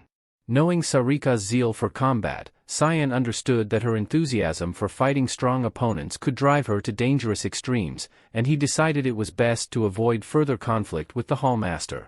Sarika, with a crazed expression, dashed from wall to wall in pursuit, shouting for Cyan to come back. She taunted him, saying she was merely giving him what he had sought all along. To stop his escape, she unleashed the fog sword technique, rushing fog storm, slashing until she struck him. Backing away, Cyan acknowledged that while he also enjoyed battling strong opponents, he wasn't as obsessed as Sarika. She continued to tease him, noting that since the realm was created by Eru, no one outside would detect his energy, so he had nothing to worry about. This statement made Cyan reconsider. In this isolated space, he could unleash all his techniques. He knew there was a risk he might kill Sarika, but that no longer concerned him. Summoning his demonic sword, he prepared for battle. Just as he was about to charge, his body betrayed him, and he collapsed face down. Sarika, caught off guard, looked on as an ominous female voice filled the air, saying, "I knew it, you can rest." Sarika's eyes widened as the voice's owner emerged. It was Karam, the demonic sword's true form. Manifested at last, Karam told Sarika she hadn't wanted to intervene but had no choice. Recognizing the demonic sword, Sarika quickly kneeled. Karam demanded an explanation, aware of Sarika's devotion to Eru but baffled by her attack on Cyan. Sarika justified her actions, claiming she was verifying Cyan's claim as the successor. Enraged, Karam released a dark aura, chastising Sarika for not simply summoning her god instead. The tension thickened as Karam suggested Sarika might be challenging her directly. Rather than being intimidated, Sarika scoffed, redirecting attention to Cyan, who was bleeding heavily. Panicking, Karam questioned Cyan's condition. Sarika explained that Karam's full manifestation consumed Cyan's life force. Frustrated, Karam grabbed Cyan's collar, berating him for his weakness despite consuming beast blood. Their interaction was interrupted by Sarika, who declared, "I, Hall Master Sarika Nagrithi of Mist, do not reject any fights," licking her lips and challenging Karam. The previously demure instructor now displayed a perverted eagerness for combat. Karam, feeling unsettled by Sarika's behavior, was momentarily scared.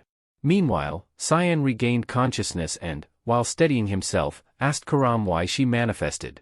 Ignoring his question, Karam instructed him to stay behind her while she taught Sarika a lesson. Declaring it an honor to face such a longing for a powerful opponent, Karam prepared to battle Sarika. Karam's annoyance grew, and she warned Sarika not to cry and beg for mercy later. Sarika retorted with enthusiasm, saying she would love it if Karam could push her to that point. Just as their fight was about to commence, a commanding voice interrupted them, declaring, "That's enough." A dark blue portal began to materialize, catching Cyan's attention. He recognized it as the portal he had been waiting for. The voice instructed Sarika to send the successor to the altar, which she acknowledged with a bow. Cyan couldn't help but smile awkwardly. He was finally about to meet Eru, the god of darkness. This god, often seen as evil, was known for killing without hesitation and justifying it as an act of consideration, claiming it was what people desired. The god's logic was deemed insane by many, but some believed Eru was merely trying to protect the weak, making him an enigmatic figure. Stepping out of the portal, Cyan found himself before a grand staircase leading to the throne of Eru.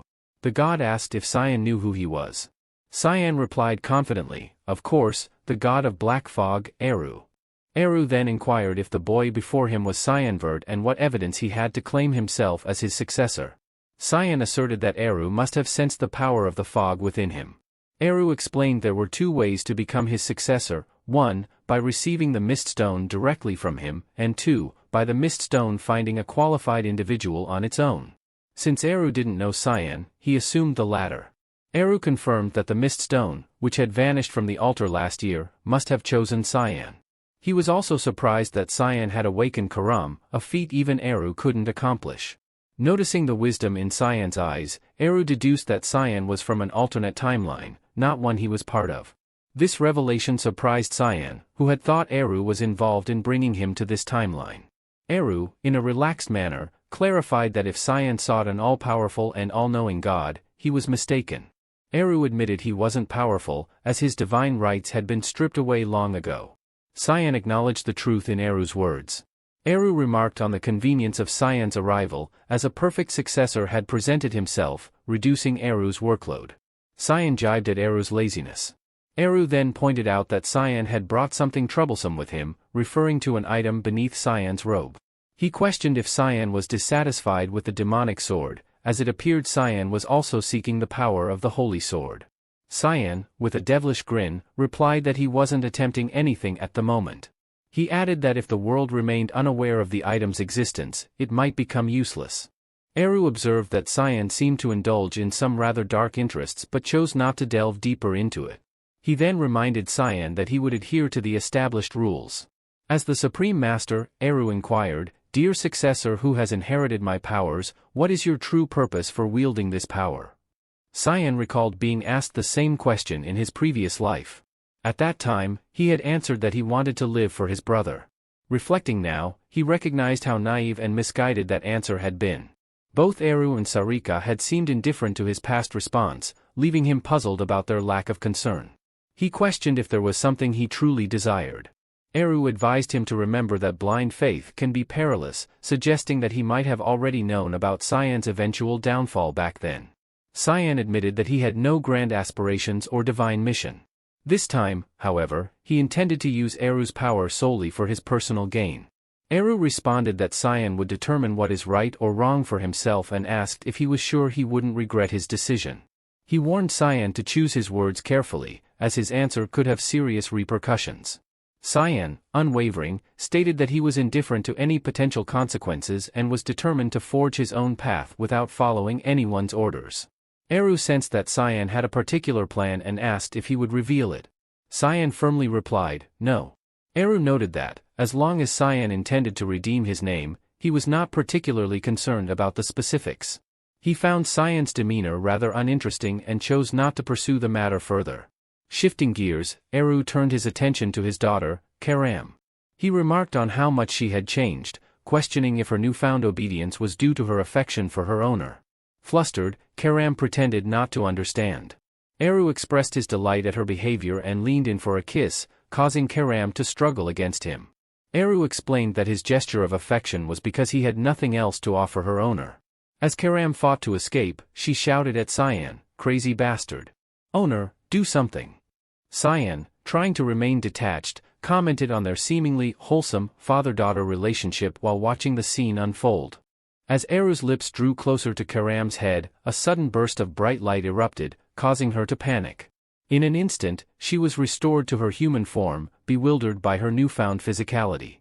Cyan, noticing the absence of his own mana, surmised that Eru must have used his own power for the transformation. Karam, gripping her father's robe tightly, demanded an explanation for the change. Eru casually responded that it was merely a transfer of his own life force. He feigned sadness when Karam expressed her discomfort, adding that a physical body was necessary for her to fulfill her role in serving her owner. His implication about the nature of her service was clear, causing Karam to react with visible discomfort. Karam thought about something dirty. So, Karam, flustered and distressed, pushed against Eru, trying to distance herself from him. Observing their interaction, Cyan couldn't help but note the striking resemblance in their behavior, like father, like daughter. The following morning at the student dorm, Brian approached Cyan with a concerned whisper, inquiring about the recent events. Cyan admitted that he was also unsure and suggested letting it go. However, Brian insisted that the situation couldn't simply be ignored. He was referring to the tense standoff between Sarika and Karam. Karam, visibly irritated, criticized the early visit from an instructor, implying that it might spark gossip about an overly familiar relationship between Sarika and Cyan. Sarika defended herself, asserting that her role was to guide Cyan on the right path and that their relationship was entirely professional. Karam shot back, arguing that a hallmaster should exercise more discretion. The exchange grew heated, with Sarika and Karam glaring at each other like rivals poised for a fight. Sarika countered Karam's claim, stating that her actions were justified and had no bearing on Karam's concerns. In response, Karam insisted that Sarika should stay away from her owner, emphasizing that Cyan only needed her. Sarika, however, maintained that Cyan was her disciple, and her involvement was a matter of duty. Cyan, feeling overwhelmed, decided he needed some fresh air and left the tense atmosphere behind. Brian, anxious and not wanting to be left alone with them, felt his heart race. The other two had started talking about drawing weapons to settle their dispute, and Brian was already fearing for his safety, feeling he was moments away from a panic attack. Once outside, Cyan found solace in the bustling streets below. Standing on a high platform, he surveyed the cityscape, letting out a sigh of relief. But then, a metallic tang in the air caught his attention: blood. Down below, a student lay sprawled on the ground, coughing up blood and clutching his injured arm. A group of bullies loomed over him, eager to inflict more harm. One of them, sneering, conjured an orange ball of energy, taunting the student by calling it a special snack, before attempting to force it into the student's mouth. The student, eyes shut tightly, refused to relent. "Stop!" A voice rang out, cutting through the tension.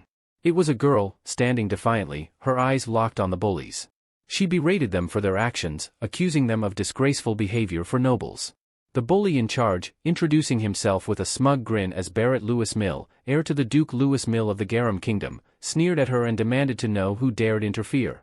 "I am Erin Severus, Princess of the Ushif Empire," she declared boldly. Barrett laughed derisively, belittling her status as merely the fifth princess.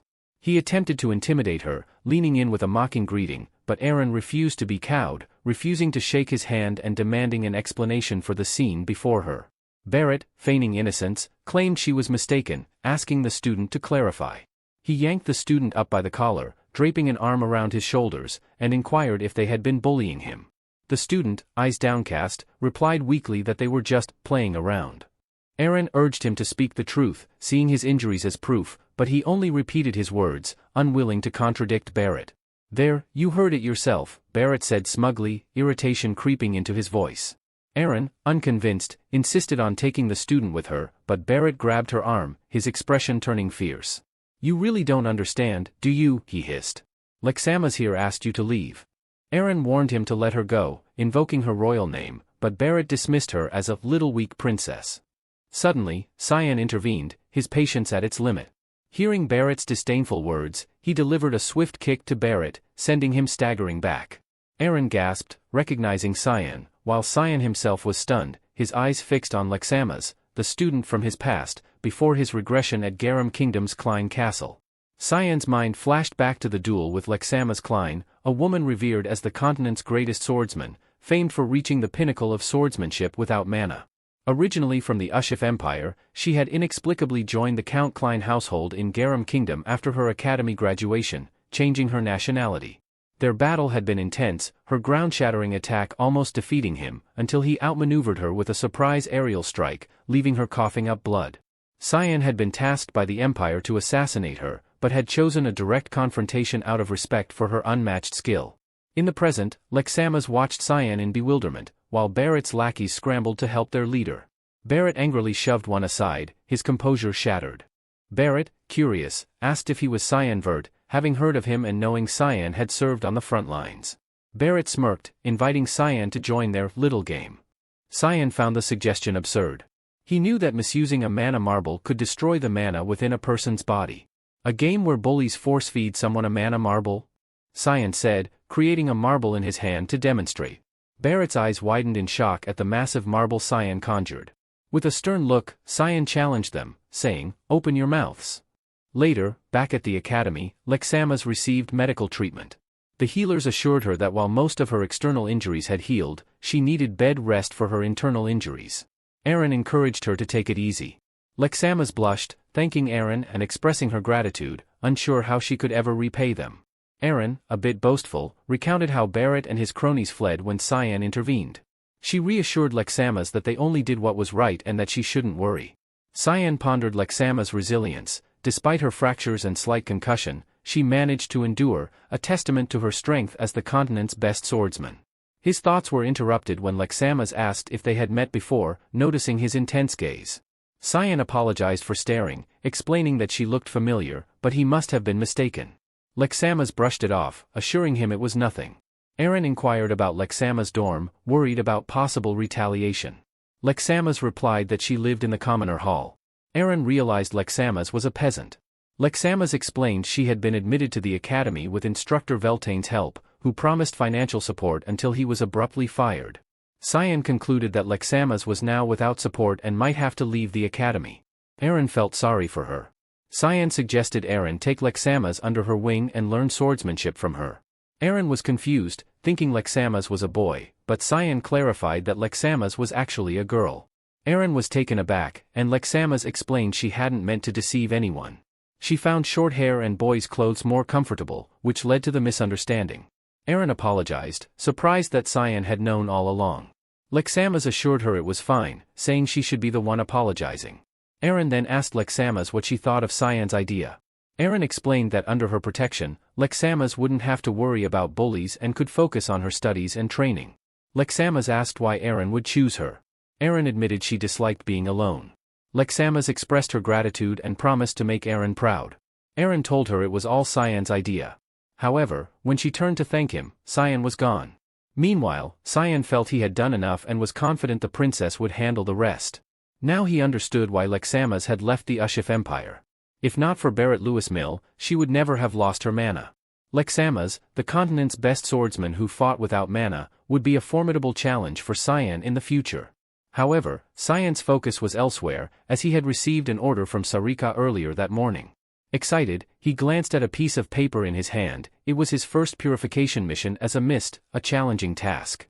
He recalled Sarika's words of encouragement, knowing they were more of a bluff. He worried things would only get tougher if Sarika was already issuing orders like that. Suddenly, a loud explosion startled Cyan, confirming his suspicion. A demonic beast had infiltrated the academy.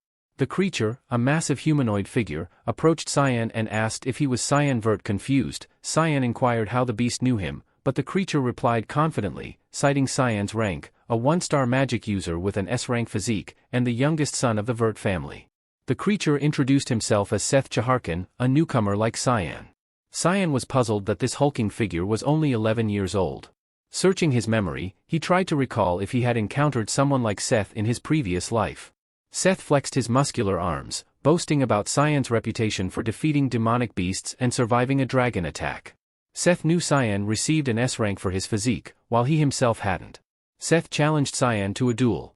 The mark on Seth's chest confirmed the rumors Cyan had heard. The Prince of the Sand, from Sparnia, had indeed enrolled at the academy.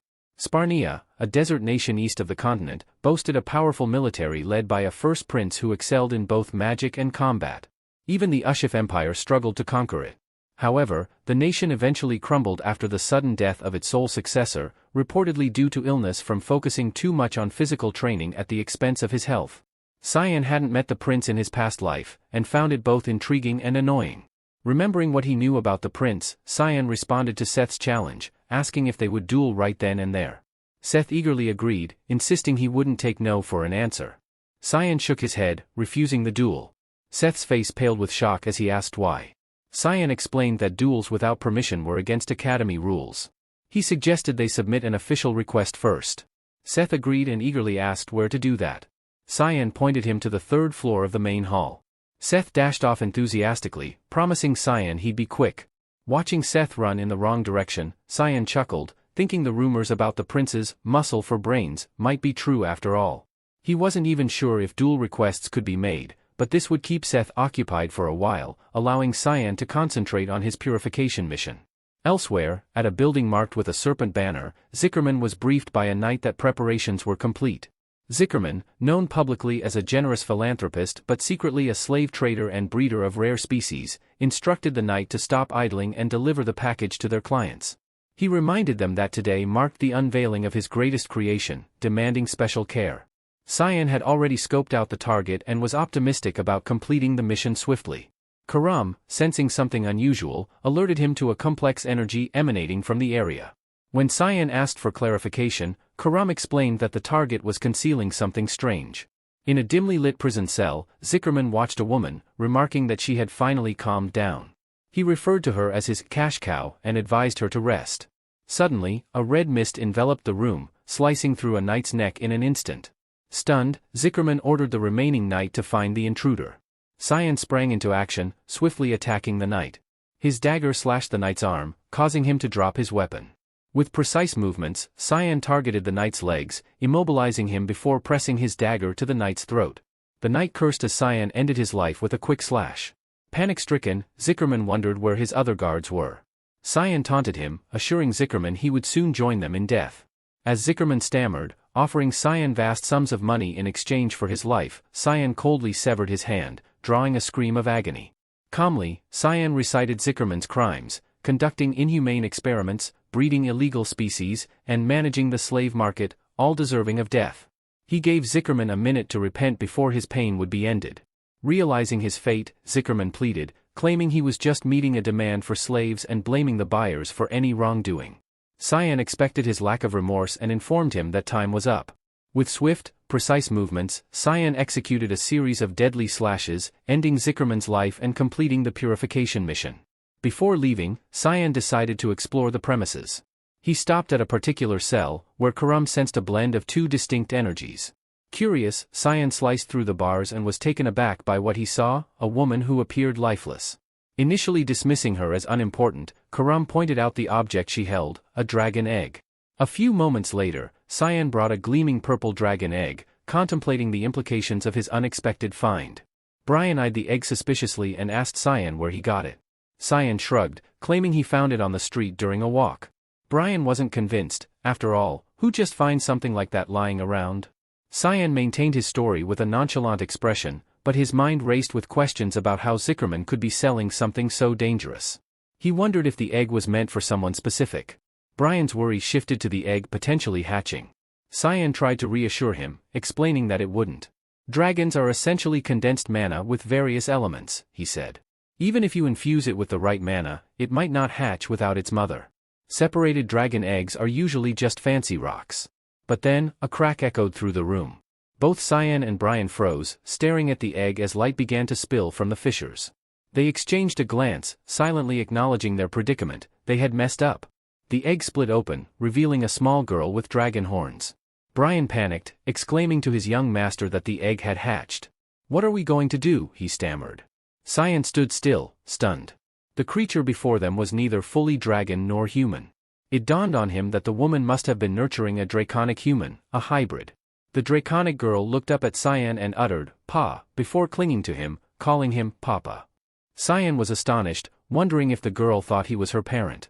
Karam, amused by the situation, let out a small laugh before teasing Cyan about being an 11-year-old dad. In his head, Cyan blamed Karam for the mess. She had insisted he take the egg, arguing it would be dangerous in the wrong hands. Back then, Cyan worried about the egg hatching. Karam had assured him she had never seen a dragon egg hatch after losing its mother, explaining that it was just a dangerous stone. Now, watching the girl cling to him, Karam admitted she never expected this to happen. Cyan glowered, dark energy practically radiating from him. He reminded Karam that she promised the egg wouldn't hatch. Karam, still amused, repeated that she never thought she'd witness such an event. She pointed out that a hybrid like the girl would be a threat simply by existing. The girl was now asleep in Cyan's lap. Despite the peaceful moment, Cyan understood the gravity of the situation. This wasn't a typical hybrid, it was a mix between a dragon and a human. Such a being was a risk in their dangerous world. If the Academy discovered her, the Dean might take drastic measures to eliminate potential threats. Furthermore, dragons were known for their strictness regarding bloodlines. If they learned about the girl's existence, they would likely eradicate anyone aware of her. Cyan hesitated, weighing the risk of what he was about to do. He gazed at the child, contemplating her fate. Was a life filled with suffering worth living? He questioned whether it would be kinder to end her pain now. Beside him, Karam watched, understanding Cyan's intention and silently agreeing that perhaps it was for the best. Cyan placed his hand gently around the girl's neck, preparing to choke her. Karam shared his belief that if her destiny was only misery, then maybe a quick end was more merciful. But as Cyan steeled himself, the child slowly opened her eyes. Disoriented, she murmured, "Papa." In that moment, Cyan's resolve wavered. The child leapt up, wrapping her arms around him and exclaiming her affection. The warmth of her embrace startled him. He held her close, lifting her into the air, and felt a strange emotion stirring within him. What was this feeling? "It will work out somehow," Cyan whispered, still unsure of himself. "Let's raise her, Karam." Karam scoffed, finding his change of heart weak. "Are you just raising her to be your servant?" she wondered aloud. Meanwhile, at Verret Castle, Margaret paced anxiously. She feared for Krantz, worried about the repercussions of Cyan's actions. Ashel appeared silently behind her, causing her to gasp in surprise. He offered his support, urging her to confide in him if she was troubled. Margaret thanked him but hurriedly denied any problems, retreating hastily. Once she was gone, Ashel turned to Kellen. "Report," he ordered. Kellen relayed grim news: 6 knights had been found dead in the Velius Mountains. It seemed the remaining knight had disappeared along with the youngest son. Ashel suspected Margaret's involvement and pressed for more information. Kellen admitted that the youngest son had been placed in the royal hall, and their informant had gone silent since. Ashel, already aware of this, deduced that Kellen had found nothing about his brother. Disappointment flickered in his eyes, making Kellen uneasy. Ashel was not known for tolerating failure. Determined to prove himself, Kellen volunteered to investigate personally, pleading for another chance. Ashel, recognizing Kellen's diligence, agreed. "Be quick about it," he advised, assigning Kellen to uncover what Cyan was hiding. Back at the academy, Sarika hurried down the corridor. She burst into Cyan's room to find him feeding the child a bottle of milk, while Karam held the infant. "What brings you here when there are no classes?" Cyan asked, raising an eyebrow. "What a cute family," Sarika quipped, puzzled by the sight of the baby. "It's a long story," Cyan replied with a sigh. "But why are you here?" Sarika explained that they had an urgent matter. "You've caused quite a stir," she said, brandishing a document, a duel request between Cyan and Seth. She scolded him for attracting unwanted attention, noting that even the principal was getting involved. Cyan chuckled at the thought of Seth actually managing to file the paperwork. Karam dismissed the duel as insignificant. "It's just 11-year-olds fighting," she remarked. But Cyan knew Seth was no ordinary 11-year-old. "When is the duel?" Cyan inquired.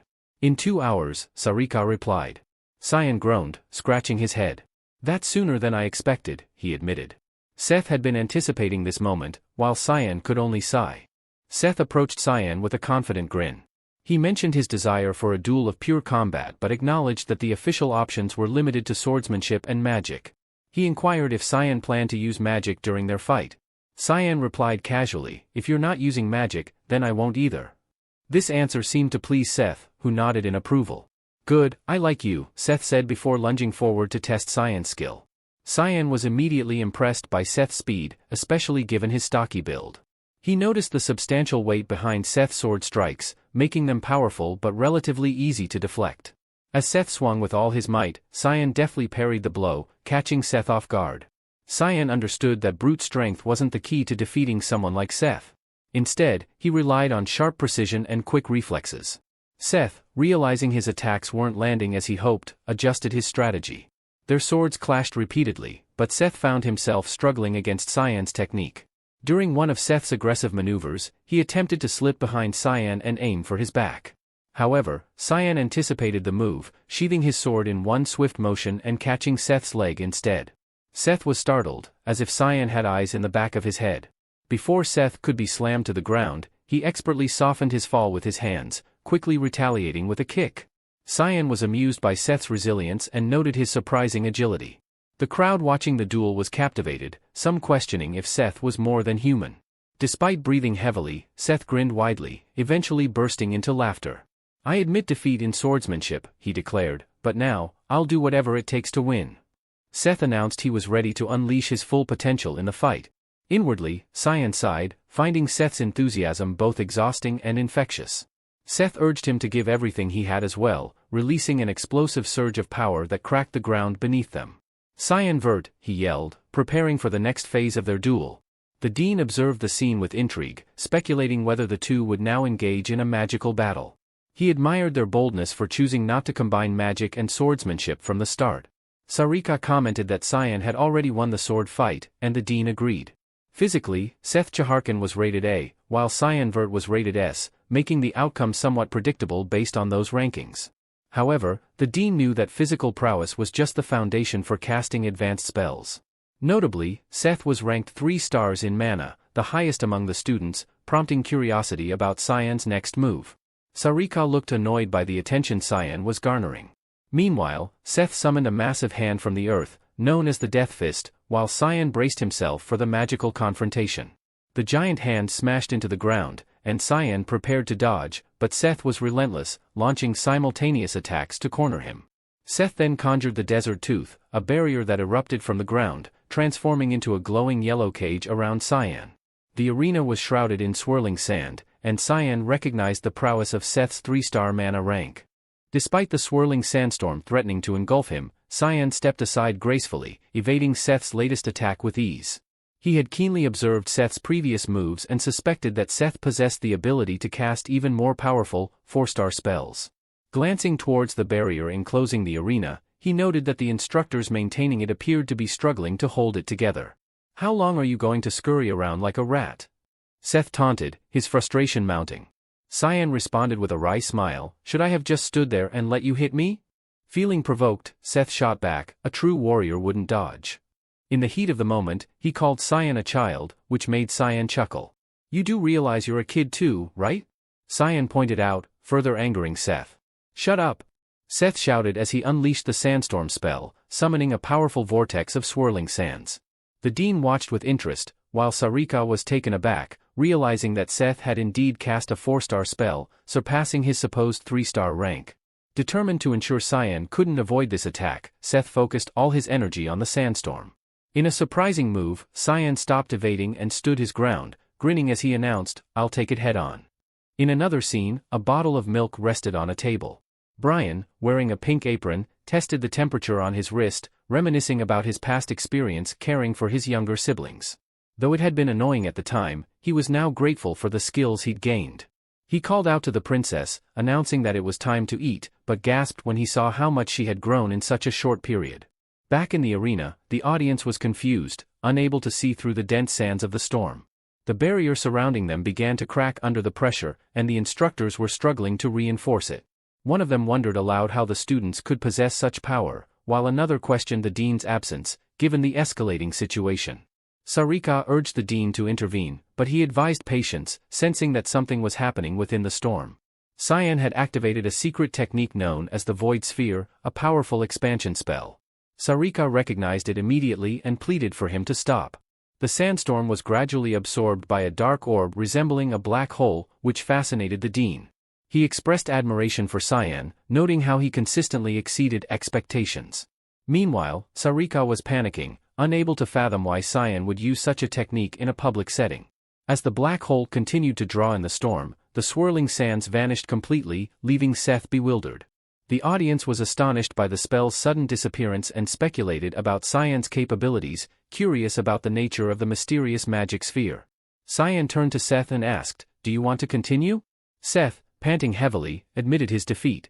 Dropping to his knees, he muttered in disbelief, unable to comprehend that he had lost in both swordsmanship and magic. The defeat weighed on him, leaving him feeling momentarily depressed. Watching Seth, Cyan felt a pang of sympathy. Suddenly, Seth punched the ground and exclaimed, "This is good."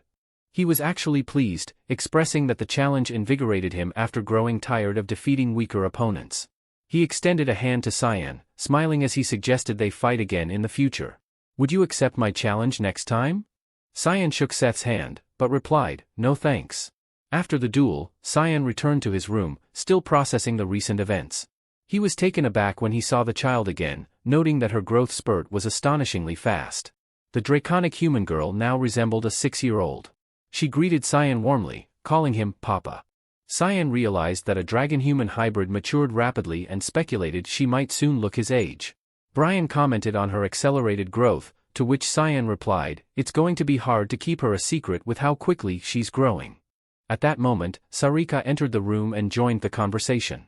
"Eventually, you won't be able to hide her anymore," she remarked. Sarika offered to help Cyan conceal the demonic sword but insisted she couldn't assist with hiding a draconic human, especially if Cyan continued to draw attention like he did earlier.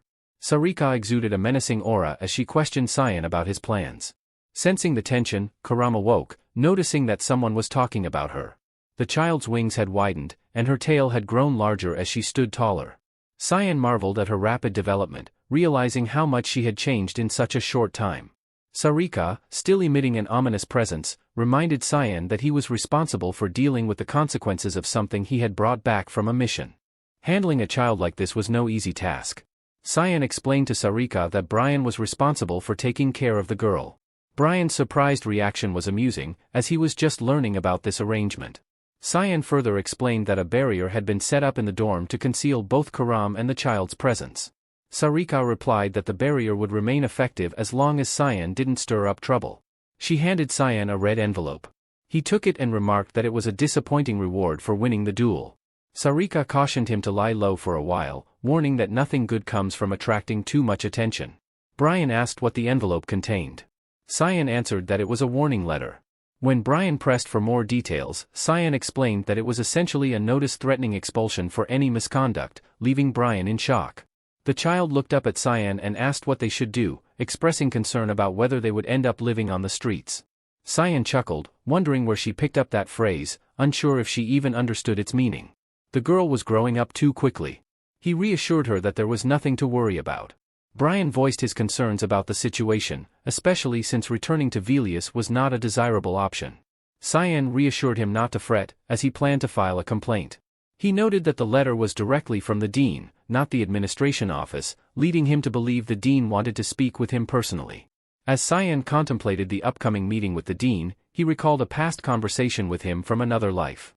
The dean had asked Cyan if he truly intended to join the Knights of Light and live for his brother's sake. Cyan had affirmed his decision, but the dean expressed skepticism, suggesting the path didn't suit him. This had infuriated Cyan, as the dean had assumed Cyan was aware of it too. The dean advised him that no good would come from choosing that path, warning that facing trials or cruel fates would yield no benefits. He described it as living as someone else's puppet, destined to blame his brother regardless of the outcome. Remembering these words irritated Cyan, and he wondered what the dean would say to him this time. In an attempt to lighten the mood, Brian suggested giving the child a name, arguing that they couldn't keep calling her Kid. Without much deliberation, Cyan casually suggested the name Nana. Brian was surprised, noting the lack of thought behind the choice, but the child beamed with excitement. She loved the name and pointed out with delight that Nana was a palindrome. With sparkling eyes, she declared her desire to be called Nana Vert. Cyan was taken aback, wondering how she knew his last name. A few moments later, in the Royal Academy Dean's office, the dean, Kundal Quissel, was busy writing a document. He pondered the potential of Cyan Vert, acknowledging his immense talent.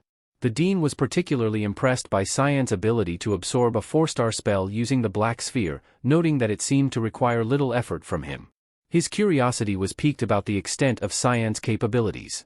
Kundal Quissel was a prominent figure, having taught the current emperor, Dion Severus, and being the father of the late empress, Diana Quissel. As one of the few 9-star mages on the continent, Kundal had dedicated himself to educating students at the academy after Diana's death. However, Cyan had one lingering question about him. He had always viewed Kundal as a pacifist, yet in this life, he had unexpectedly intervened in the royal succession conflict. Cyan wondered what had motivated this change and what it meant for his own future. Cyan paused in his tracks as a gust of wind swept in from the door. It seemed to him that Kundal's personality remained unchanged. He tapped the air in front of him, revealing a shimmering golden barrier. Kundal knows I'm coming, Cyan muttered to himself, noting the presence of a 9-star area restriction barrier. Undeterred, he decided to take on the challenge, which made the dean grin in anticipation. He was curious to see how Cyan would bypass the barrier, something only a great mage could achieve. To his surprise, Cyan broke through the tall window behind him and gracefully landed inside the office. "Dean Kundal?" Cyan called out, introducing himself and explaining that he was there to contest a complaint. The dean was amused by Cyan's unconventional entry, admitting to himself that he had been outmaneuvered. He asked Cyan about the disagreement he mentioned. Cyan explained that the letter supposedly came from the dean, but the presence of the barrier confirmed his suspicion that it was merely a test of his talent. The dean acknowledged Cyan's insight, admitting that it was an aggressive tactic, but Cyan had indeed proven his abilities. However, the dean informed him that he would not retract the warning, though Cyan was welcome to try and change his mind. Cyan was taken aback by this and decided to ask the dean a bold question. He inquired whether Kundal sought expansion for his empire or honor for his family. This question made the dean grow serious. He remarked that it was a daring question, but neither was his concern. Cyan pressed further, suggesting that after Emperor Dion's death, if the 3rd or 4th prince attempted to seize the throne from the 1st prince, Kundal wouldn't choose sides. The dean's expression darkened as he accused Cyan of being not only bold but also arrogant. However, Cyan remained unfazed, especially as he remembered the dean's previous words about him being a puppet for Ashel. In Cyan's past life, during the struggle for the throne, Kundal had wielded significant influence in securing the 1st prince, Lunal Severus, as the emperor. Cyan noted that despite everything, the dean hadn't changed much from the past. Lunal was a cruel and ruthless man. He murdered all of his siblings, and when Kundal opposed him, Lunal framed Kundal as a traitor to the empire, sentencing him to death. Despite Kundal's efforts to ensure a bright future for Lunal, he ended up betrayed by the very person he had supported. Nonsense, the dean shouted, his anger boiling over. He demanded to know if Cyan truly believed that the peace of the last century could crumble so easily. Kundal had thought Cyan was a genius, but now he considered him nothing more than a fool. Cyan calmly challenged Kundal's perspective, pointing out that the mother of the first prince and second princess had died from an illness. He added that the third and fourth princes were strong contenders for the throne, making them formidable rivals for the first prince. Cyan further explained that Empress Cassandra's family, the Napolis household, was notorious for its insatiable hunger for power and would do anything to maintain their position. He warned that the empire's peace was already precarious and predicted that the fall of peace would mean the end of the academy. Kundal felt a twinge of unease. He marveled at the thought process of an 11-year-old, realizing that Cyan was well versed in the intricacies of the current political landscape. "Why are you telling me this?" the dean asked. Cyan replied, "To negotiate. I'm offering to help secure peace for your family and the academy in exchange for withdrawing the warning." The dean laughed, but Cyan remained unfazed. Kundal released a magic circle, asking Cyan what power he possessed to make such an offer. "Feel the weight of your arrogance," Kundal said, as chains descended from the ceiling's magic circle, encircling Cyan. They were the chains of judgment, wrapping tightly around him. Cyan felt a surge of anger. In his mind, he believed the dean was preparing for a confrontation. The dean warned him that escaping the chain tower, a formidable 9-star spell, was impossible. The dean assumed he had overestimated Cyan's abilities. However, Cyan calmly offered to prove his strength. The dean was taken aback. As Cyan's body transformed, darkening to resemble a black hole, he activated a technique known as the Void Sphere. The black mist began to envelop the chains. The dean found it hard to believe. The Void Sphere was considered a mere 1-star ability, yet it effortlessly absorbed his powerful spell. The chains continued to be consumed, forming a massive orb of void. The dean watched closely, realizing Cyan's extraordinary talent. With the chains completely absorbed and the orb dissipating, Cyan asked if the dean now believed in his usefulness, having casually countered a potent spell. The dean acknowledged Cyan's capabilities and retracted his earlier warning, questioning if this was truly what Cyan wanted. Cyan affirmed his desire for a peaceful student life, though his true motivation was to prevent the academy's downfall again. As the sun dipped below the horizon, Brian pondered his actions. Perhaps having a child at home drove him to buy all sorts of sweets. The thought of the child's delight filled him with happiness. But as he walked, he noticed the unusual stillness of the streets and wondered if he was overreacting. A sudden sense of unease gripped him when he glanced to his right and spotted a familiar figure stepping forward. Shocked, Brian dropped the groceries he was carrying, leaving them scattered on the pavement, and vanished.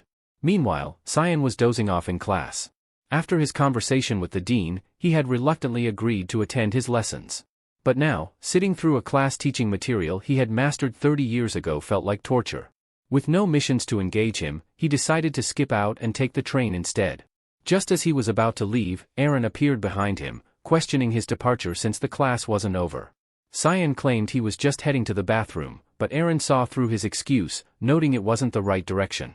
She pressed him again about his true destination. Cyan deflected by asking if she allowed Leximus to address her by her name.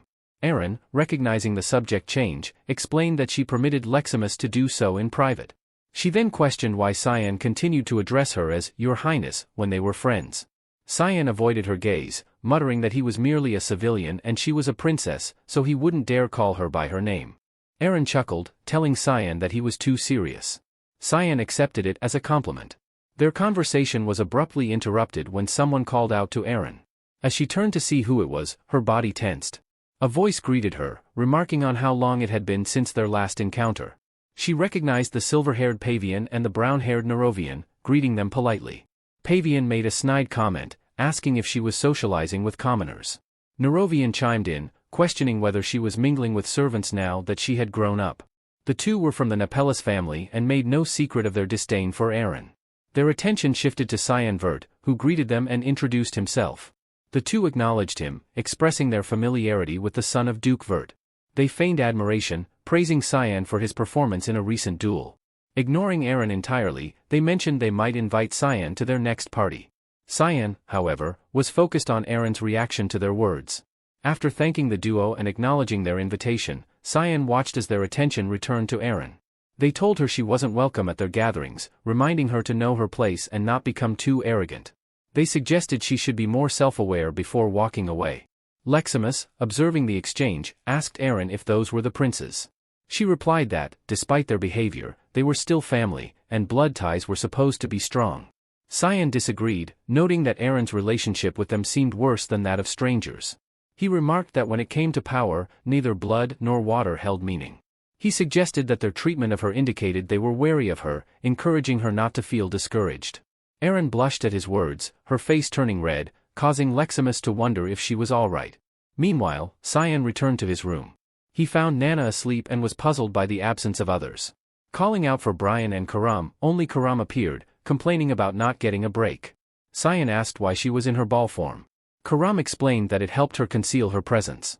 When Cyan instructed her to look for Brian, she was perplexed, asking if he thought she was some kind of dog meant to track people down. She added that Brian would return on his own. Suddenly, she caught the scent of blood. Back to Brian, who was sprawled on the ground. A student surrounded by armed men told Brian he should have heeded their warnings when they were being civil. Barrett, the leader, expressed annoyance at Brian for complicating matters. He taunted Brian, assuming he was merely a lone guardian knight and nothing more, labeling him as worthless. Barrett threatened to cut Brian into pieces and send them as a message to his master, all for the sake of revenge. Brian responded with a simple, okay, leaving Barrett puzzled. When Brian added, as if, Barrett's anger flared. Brian mocked Barrett's threats, calling them a joke. Infuriated, Barrett called Brian an insane fool, wondering if he had lost his senses from the beating. The armed men closed in on Brian, who remained on the ground. Barrett, finding no amusement in the situation, ordered them to finish Brian off. A sudden voice interrupted them, startling Barrett. Cyan had identified the man as Barrett Lewismill. Despite his swollen eyes, Brian recognized his young master.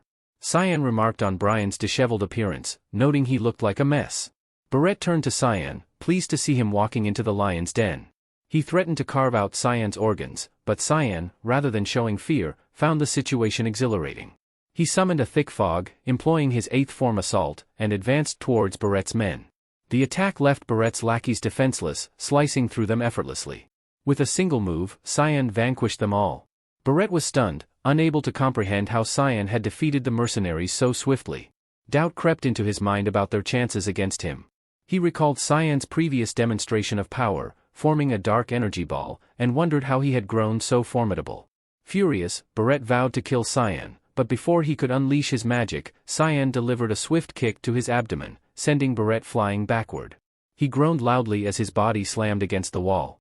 Cyan commented on how little Barrett had changed, asking if he still enjoyed tormenting those weaker than himself.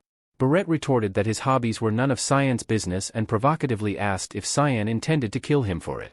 Barrett Lewismill was the eldest son of the influential Lewismill family, the true power in the Garum Kingdom. Even in Cyan's past life, Barrett was infamous for his reprehensible behavior. Physical assault was the least of his crimes. He had been known to burn small animals alive for entertainment. One day, he crossed a line by murdering a fellow classmate, claiming she was practicing forbidden magic. Ultimately, a decree was issued to form a mist to purify him. When Cyan infiltrated the mansion where Barrett stayed after his expulsion, he discovered a horrifying sight: countless servant corpses stored in the basement. Cyan intended to torture Barrett before killing him in the most excruciating way possible. At that time, Barrett had smiled, challenging Cyan to kill him instead of prolonging the ordeal. That expression remained vivid in Cyan's memory. Barrett had said he enjoyed dying because he had indulged in all the fun he desired. Reflecting on this, Cyan realized that killing Barrett was insufficient punishment for his atrocities. Death alone could not atone for the lives he had taken. Cyan grabbed Barrett's mouth, forcing it open, and conjured a small purple orb in his other hand. Barrett, panicking, implored him to stop, warning of the consequences of such actions. He reminded Cyan of his status as a Lewismill, the most powerful family in the Garum Kingdom.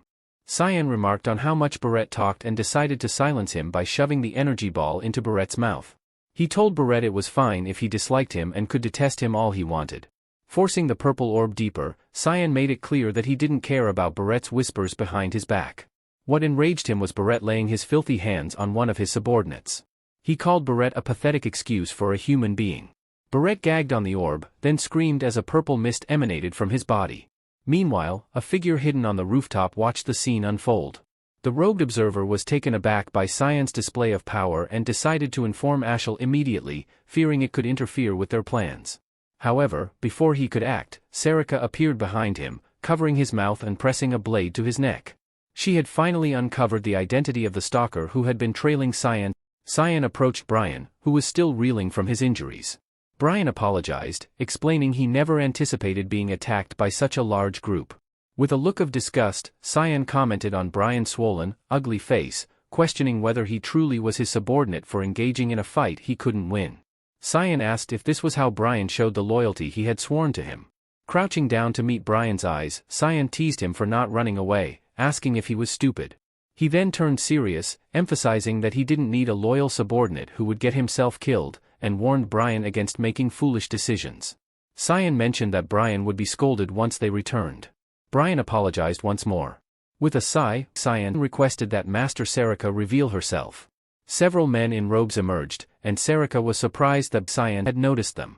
Cyan explained that he had been aware because she had brought the entire hall's members with her. Sarika smiled, saying she had brought a gift for him, tossing a bound man to the ground. She identified him as the one who had been following Cyan recently. Sarika was astonished that Cyan was already aware of the stalker. With a shrug, Cyan confirmed her suspicions.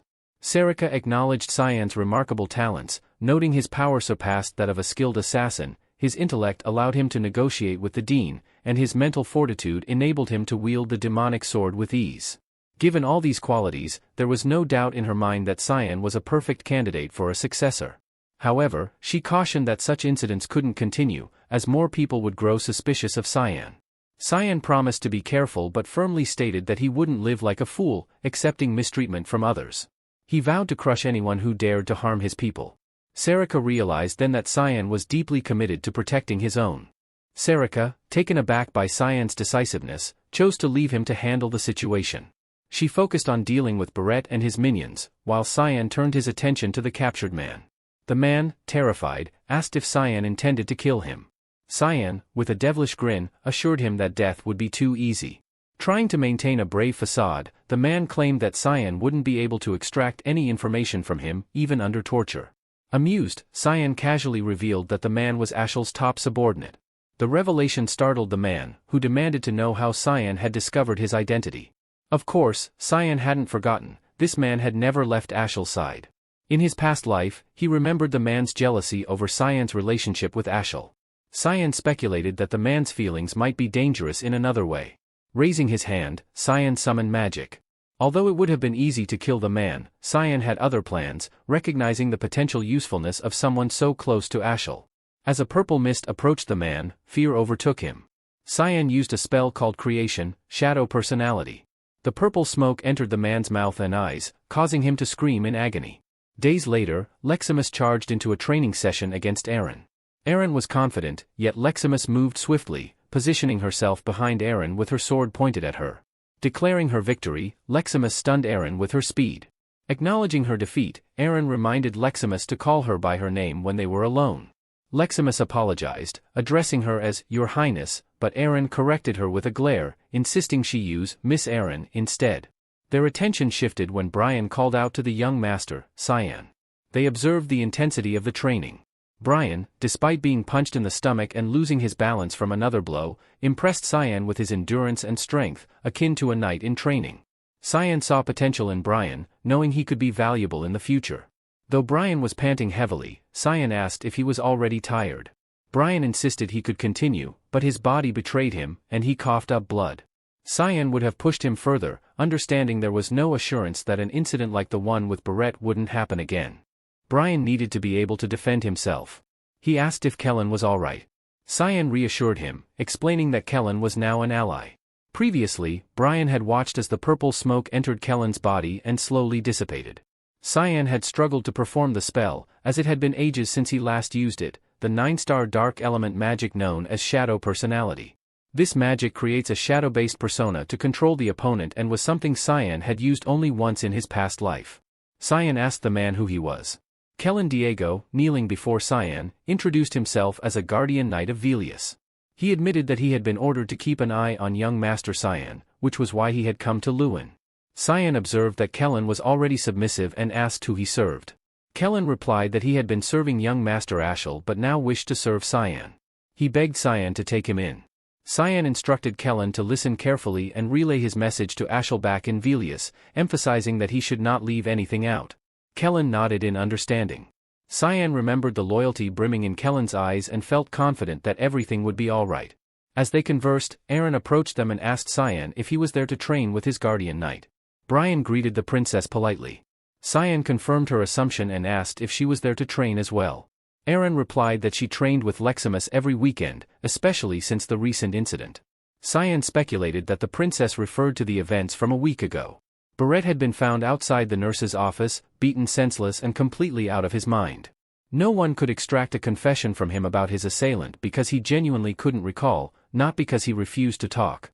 Worse yet, he had lost his ability to use magic forever. Cyan turned to Leximus, expecting her to be pleased, but her reaction was unexpectedly subdued. Suddenly, a young girl's voice called out, "Papa." She was plummeting from the sky. Brian and Cyan's jaws dropped in disbelief as they recognized Nana. They had left her with Karam earlier, but Karam had evidently fallen asleep, leaving Nana to her own devices. Eren caught the young girl, surprised and confused by her sudden appearance. Nana was overjoyed to have found her, "Papa." Eren was baffled as Nana pointed at Cyan, repeatedly calling him, "Papa." Cyan tried to ignore her, but her insistence drew Eren's attention. Dumbfounded, Eren wondered when this had happened, who the mother was, and how Cyan had become a father. Cyan avoided Eren's questioning gaze, feeling relieved when she caught up on the situation and realized Nana wasn't his child. Eren admitted that she had all sorts of ideas about where the child came from, but was surprised by Cyan's kindness. Deep down, Cyan was worried that Eren might blackmail him over the situation, as was Brian, who feared they might get expelled from the academy if word got out. However, Eren, being a potential ally, assured Cyan she wouldn't tell anyone about Nana being a draconic human. This revelation surprised both Cyan and Brian. Cyan asked if Eren was serious, and she confirmed it, asking Leximus for her opinion. Leximus didn't answer verbally, but her fondness for Nana was evident. Leximus then commented that she had no one to tell anyway since she didn't have many friends, which made Eren pale slightly. When Cyan probed why Eren would help them, she simply replied that she felt sorry for Nana, knowing that she wouldn't fit in with dragons or humans.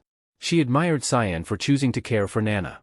Eren then asked if she could visit sometimes, making Cyan clarify if she meant his room. Blushing, Eren told him not to misunderstand, she just wanted to see Nana occasionally. Cyan agreed and reminded her it would remain their secret.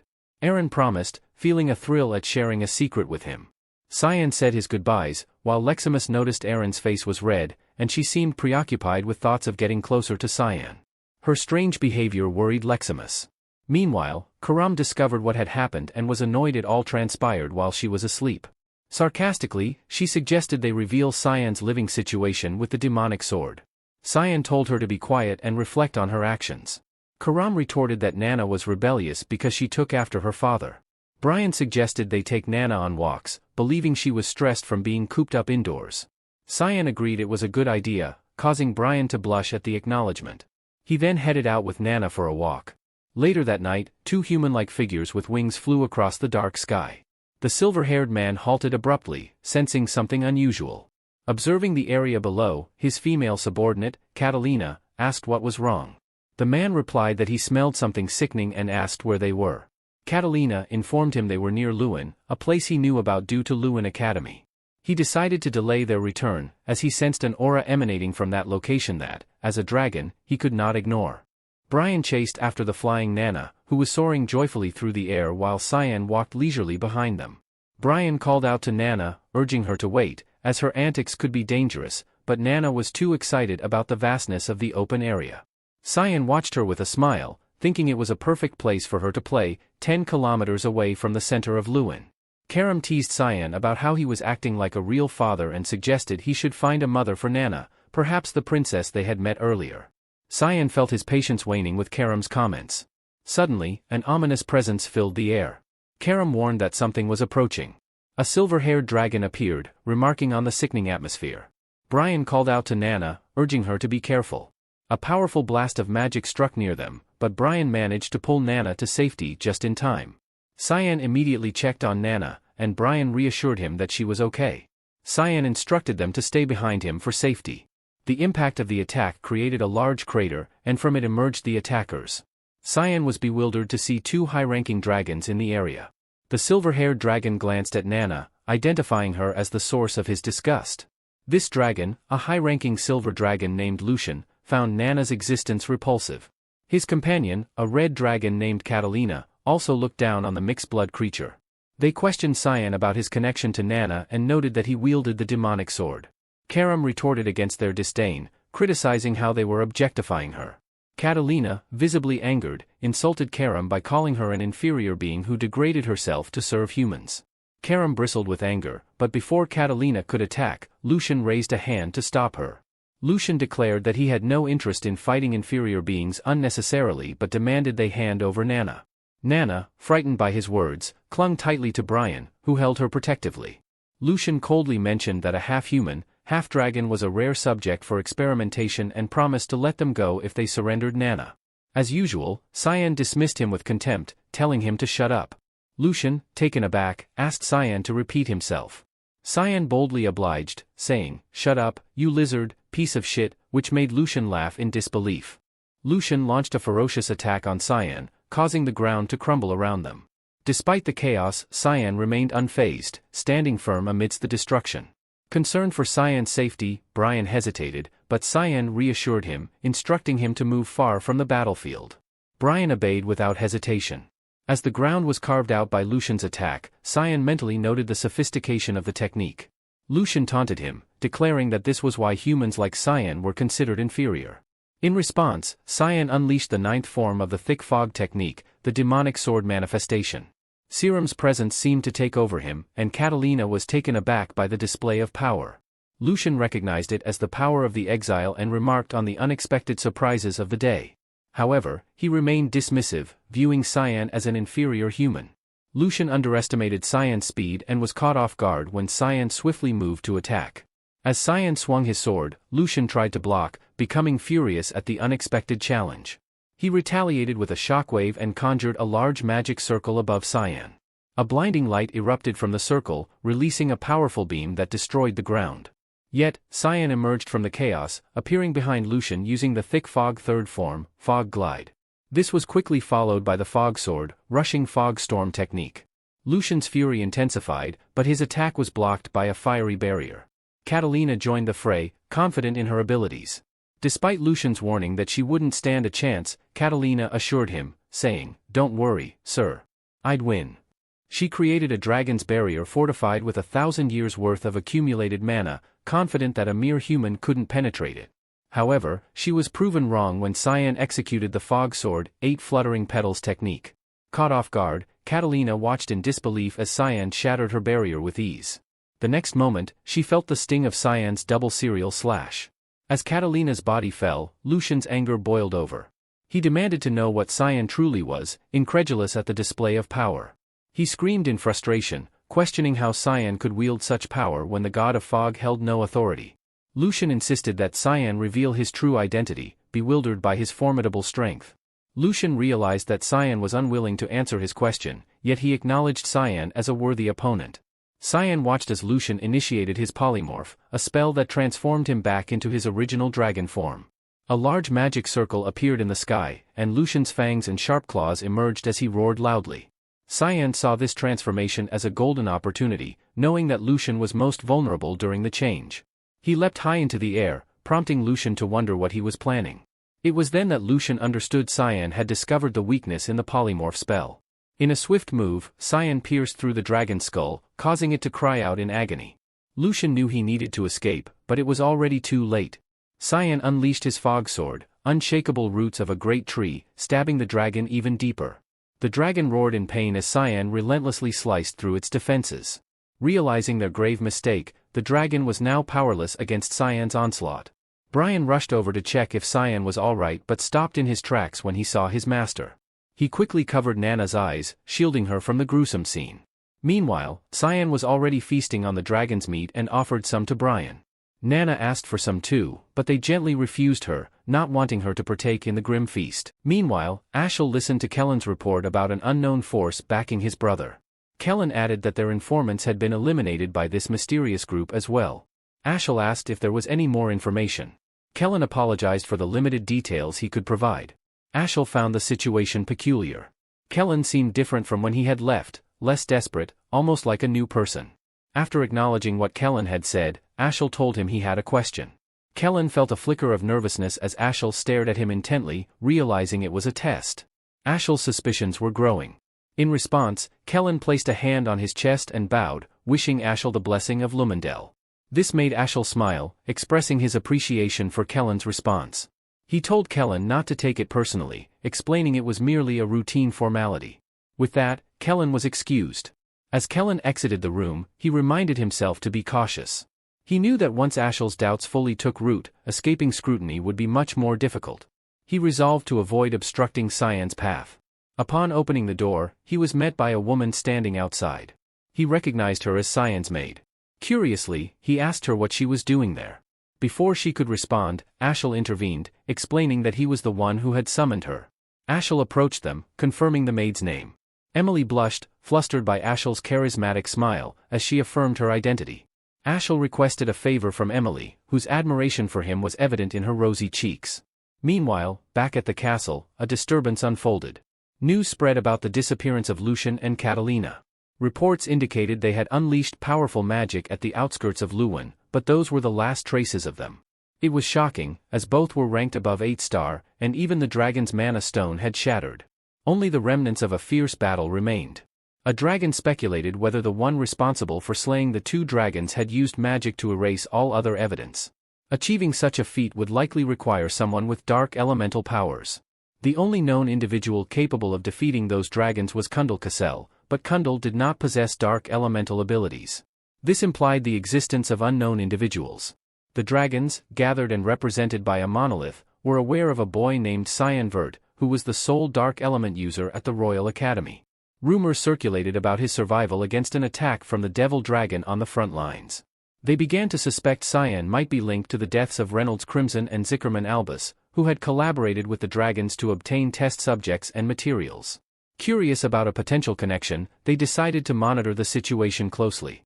They instructed Lunav Reavenreaver to arrange for one of the dragon's granddaughters to become acquainted with Cyan Vert, potentially forging a strategic bond. At the Royal Academy dorms, Erin surprised everyone with a special cake crafted by the palace chefs. She presented it to Nana, who was practically drooling with anticipation. Overwhelmed with joy, Nana exclaimed how much she liked Princess Erin. Erin assured her that there was plenty more to enjoy. Behind her stood a mountain of presents, confirming her promise. Cyan watched the scene, amused by their excitement. He knew they needed to keep a low profile for a while. If the dragon sensed Nana's presence, they might attempt another ambush. Determined to protect his friends, Cyan resolved to live for his own sake and thwart Ashel's schemes. Erin noticed Cyan's smile and asked if something good had happened. Cyan grinned even wider, saying he just had a pleasant thought. Meanwhile, in the garden of the Vert residence, a long-haired man remarked on how long it had been since he last saw Ashel. This was Lunal Severus, the first prince. He commented that Ashel seemed to be doing well, to which Ashel replied with a smile, attributing it to the support of his majesty. Lunal's expression turned serious as he asked Ashel how long he intended to remain secluded in the remote estate. He had heard that Alice had embarked on a journey. Ashel expressed concern for his sister, uncertain of her whereabouts and activities. Lunal challenged him, suggesting Ashel's true worry was that Alice might pose a threat to his position of power. Ashel glared at him, saying it wasn't a topic to discuss lightly. Lunal argued that as friends, they should speak openly. Changing the subject, Lunal mentioned Cyan, sharing that his father was so interested in Cyan that he was considering arranging an engagement between Cyan and Erin. Lunal confessed he couldn't understand why the king was so protective of his seemingly worthless daughter. Ashel advised patience, noting that the more attention Erin received, the more power she gained, which would ultimately serve their purposes. Lunal appreciated Ashel's understanding of his concerns. Just then, the Guardian Knight offered Ashel some wine. Ashel noted he had never seen this man before. Lunal explained, recounting how he had discovered the Guardian Knight as a hidden gem while scouting the slums. Ashel scrutinized the man, agreeing with Lunal's assessment that he had indeed found a remarkable jewel. The man introduced himself as Boris Lihelma, whom some might remember as the adversary who fought our protagonist at the beginning of the story. 2 years had passed, and Cyan had been keeping a low profile, settling into life at the academy. Meanwhile, Alice had returned from her travels, bringing a lively energy to the scene that felt almost like a meme. At the academy, Alice knocked on the headmaster's door. He greeted her warmly, noting that it had been a while since they last spoke. He inquired if she had enjoyed her travels. Alice responded affirmatively, sharing that she had visited Fruina. The headmaster was taken aback, knowing Fruina was not a place where humans were typically welcomed. Alice agreed and recounted that it had taken her a year to adjust, but she was determined to discover the meaning of harmony that the headmaster had once mentioned. She explained that, as he had warned, the place initially held her back from growing, prompting her to consider where she truly belonged. The headmaster sensed Alice had reached a decision. She declared her intention to join the Knights of Light, continuing the legacy of her family. She felt someone needed to uphold their duty and expressed concern for her younger siblings, particularly Cyan, whom she described as a shy kid. This remark made the headmaster burst into laughter. Alice was puzzled by his reaction, as he couldn't imagine Cyan being shy. Just then, Cyan entered the room, teasing the headmaster for being harsh. Alice was startled to see Cyan, unsure if the person before her was indeed her brother. Cyan smiled warmly, expressing how much he had missed her. Together with Brian, they strolled around the academy's grounds. Alice commented on how much Cyan had changed. He was now as tall as she was and would soon surpass her in height. Cyan playfully suggested that maybe she had shrunk, prompting Alice to pinch his cheek to make him stop. On the 2nd of July, in the year 988, Cyan remembered that day from his past life as well. It was the last day he had seen his sister alive. Alice asked if he planned to go home for the summer break. Cyan replied that aside from Alice, no one would truly welcome him there. Alice questioned if that was why Cyan had stayed away for 2 years. In truth, there were several reasons. Ashel's presence, the Duke's wife's attempts to kill him, and their father's indifference made returning home a perilous option. Cyan had no intention of going back until he graduated. Alice inquired if Cyan was friends with Krantz. Cyan's expression darkened as he reminded Alice how Krantz had mistreated him, even attempting to kill him once. Hearing this made Alice turn pale. Brian chimed in, confirming the story as a witness. Alice, curious, asked who he was. Cyan introduced him as his guardian knight, Brian Kendrick. Alice had been wondering why the man was following them earlier, which embarrassed Brian. They shared the full story with Alice, who felt saddened by how oblivious she had been to the situation. Cyan reassured her, explaining that the true culprits were the Duke's wife and Krantz, not her. Alice's anger flared up. Cyan called out to her gently. Alice asked if Cyan had spoken to anyone else about it. Cyan shrugged, saying there was no point in dwelling on the past. He added that Krantz showed no signs of remorse for his actions. Overcome with emotion, Alice pulled Cyan into a hug, tears streaming down her face. She urged him not to keep his feelings bottled up and to rely on her. She promised to protect him from now on. Brian was moved by the scene. Alice released the hug, expressing her desire to stay longer but mentioning she had somewhere to go. She told Cyan to take care of himself while she was away. Brian sensed something unusual. When Alice hugged him, he became flustered. She instructed him to take good care of Cyan. Meanwhile, Cyan was glaring daggers at Brian, who internally protested that he hadn't done anything wrong. As the sun began to set, Cyan waved goodbye to Alice. It had been some time since he'd last seen her truly angry. Memories flashed back to when Cyan, as a child, struggled to defend himself against Krantz at the Duke's estate. Young Cyan had fallen, unable to fend off Krantz's wooden sword. Krantz mocked him, calling him an orphan brat. Cyan pleaded for him to stop, conceding defeat, but Krantz continued to strike him. The torment only ceased when Alice intervened, demanding to know what Krantz thought he was doing. Her fury was palpable, and she insisted that Krantz apologize immediately. Cyan had only seen Alice that angry once before in his past life. Seeing that expression again meant trouble was brewing in the Duke's household. Cyan thought Alice needed to learn the truth about her family so he could shield her from the grim future ahead. Suddenly, a letter arrived for Cyan. He asked Brian where it came from, and Brian explained that one letter was from the academy and the other from a janitor. Cyan picked up the black envelope, while Brian, noting the imperial seal on the red envelope, wondered if it might be from the palace. Curious, Karam inquired about its contents. Cyan explained that the palace held a banquet around this time of year. The black envelope contained an assassination order, a task to eliminate Drinian Nephiles. This mission was significant, as Drinian was the Empress's younger brother, making his assassination a scandalous event at the palace banquet. Karam asked if Cyan intended to go. Cyan confirmed, noting he had other business to attend to there. In his past life, someone else had been assigned this mission, but now it fell to him. He mused that the hallmaster might favor him, though he found it more of a nuisance. Karam examined the envelope, teasing Cyan about receiving a love letter from Princess Erin. Cyan didn't react to Karam's teasing, opting instead to use the demonic sword restriction, forcing Karam face down on the ground. He instructed them to prepare for the palace event. Just then, Nana appeared, complaining of hunger. Seeing her, Brian panicked. Cyan asked what was wrong, but was left speechless. Nana had grown remarkably in 2 years, from an adorable baby dragon to an imposing figure. Meanwhile, at the Duke's estate, Alice stormed in, swinging open doors with force. The servants were startled by her sudden arrival. The butler asked if she had returned. Furious, Alice was about to inquire about her mother but corrected herself, asking for the Duchess instead. Finding the Duchess in the drawing room, Alice barged in. The Duchess, caught off guard, tried to greet her warmly and inquire about her travels, but Alice silenced her with a resounding slap. It was a blow as sharp as her anger, leaving the Duchess stunned. The slap Alice delivered resonated through the mansion, prompting the head butler to rush in and grab Alice's attention.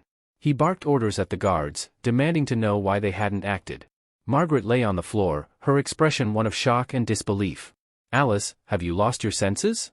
Margaret exclaimed, her voice a mix of anger and disbelief. Alice, her face a mask of determination, replied, "No, Duchess Margaret. You're the one who's lost your senses, plotting to kill Cyan." Margaret struggled to understand how Alice had learned of her schemes and tried to maintain her innocence. "Do you have any proof?" she asked, attempting to sound incredulous. Alice smirked, "Your reaction is proof enough. Asking for evidence only confirms your guilt." Margaret managed to rise to her feet, her fury growing at Alice's audacity. The guards quickly moved to encircle Alice, following Margaret's command to remove her from the premises. As the guards advanced, murmuring apologies for what they were about to do, Alice anticipated their actions. She dodged their attempts to restrain her with ease and launched a counteroffensive. Summoning her elemental spirit, Undine, she unleashed a powerful strike that incapacitated the guards in one swift motion. Margaret watched in astonishment, unable to believe that Alice could wield such formidable magic and dispatch her guards so effortlessly. With the guards out of the way, Alice advanced on Margaret. "Cyan's guardian knight has confessed everything," she stated firmly. "Brian told me you were behind the attempt on Cyan's life 2 years ago. Maybe you thought you could get away with it because he stayed silent." Margaret, desperate to defend herself, continued her denial. "Are you really going to trust the words of those beneath us over mine?" "Enough, Margaret Erzith," Alice snapped, her voice filled with conviction. "I'm telling Father everything." Her eyes burned with determination as she warned, "You're finished." Leaving the guards groaning on the ground, Alice walked away, her threat hanging in the air. Margaret was left momentarily speechless before she sneered, "Alice is such a naive fool. She still doesn't see the whole picture." With a malicious grin, she mused that Duke Villiard only truly cared about his eldest son. Later that day, the Duke admitted to Alice that he was aware of Margaret's plot against Cyan. "And if I did know, what of it?" he asked, his indifference leaving Alice stunned. She couldn't fathom how her father could be so dismissive, even when his own child was nearly killed. "I won't make excuses," the Duke said plainly. "I thought everything would be fine as long as Cyan survived." Alice countered, "Cyan fought off 6 trained knights. He would have been killed if not for Brian Kendrick." The Duke chuckled, dismissing her concern. "Brian? He was just an errand boy for the knights. There's no way he helped Cyan." Alice's heart raced as the truth dawned on her. "Are you saying Cyan defeated all those knights by himself?" she asked, struggling to grasp the reality of the situation. The Duke approached Alice, remarking that she didn't truly know Cyan. He handed her a red envelope, and Alice asked about its significance. "It's an invitation to the imperial family's banquet," the Duke explained. Unable to attend himself, he wanted Alice to go in his stead. He encouraged her to take a break and assured her there was no need to worry about Cyan. Duke Villiard revealed that Cyan was far stronger than she realized. Their conversation concluded as the Duke had to return to the barracks, leaving Alice speechless at the new revelations. As she walked outside, she remained skeptical of her father's words, unable to fathom not worrying about her 13-year-old brother. Her thoughts were interrupted when a familiar voice called her name, bringing a bright smile to her face. It was Cecilia, a female knight whom Alice warmly greeted.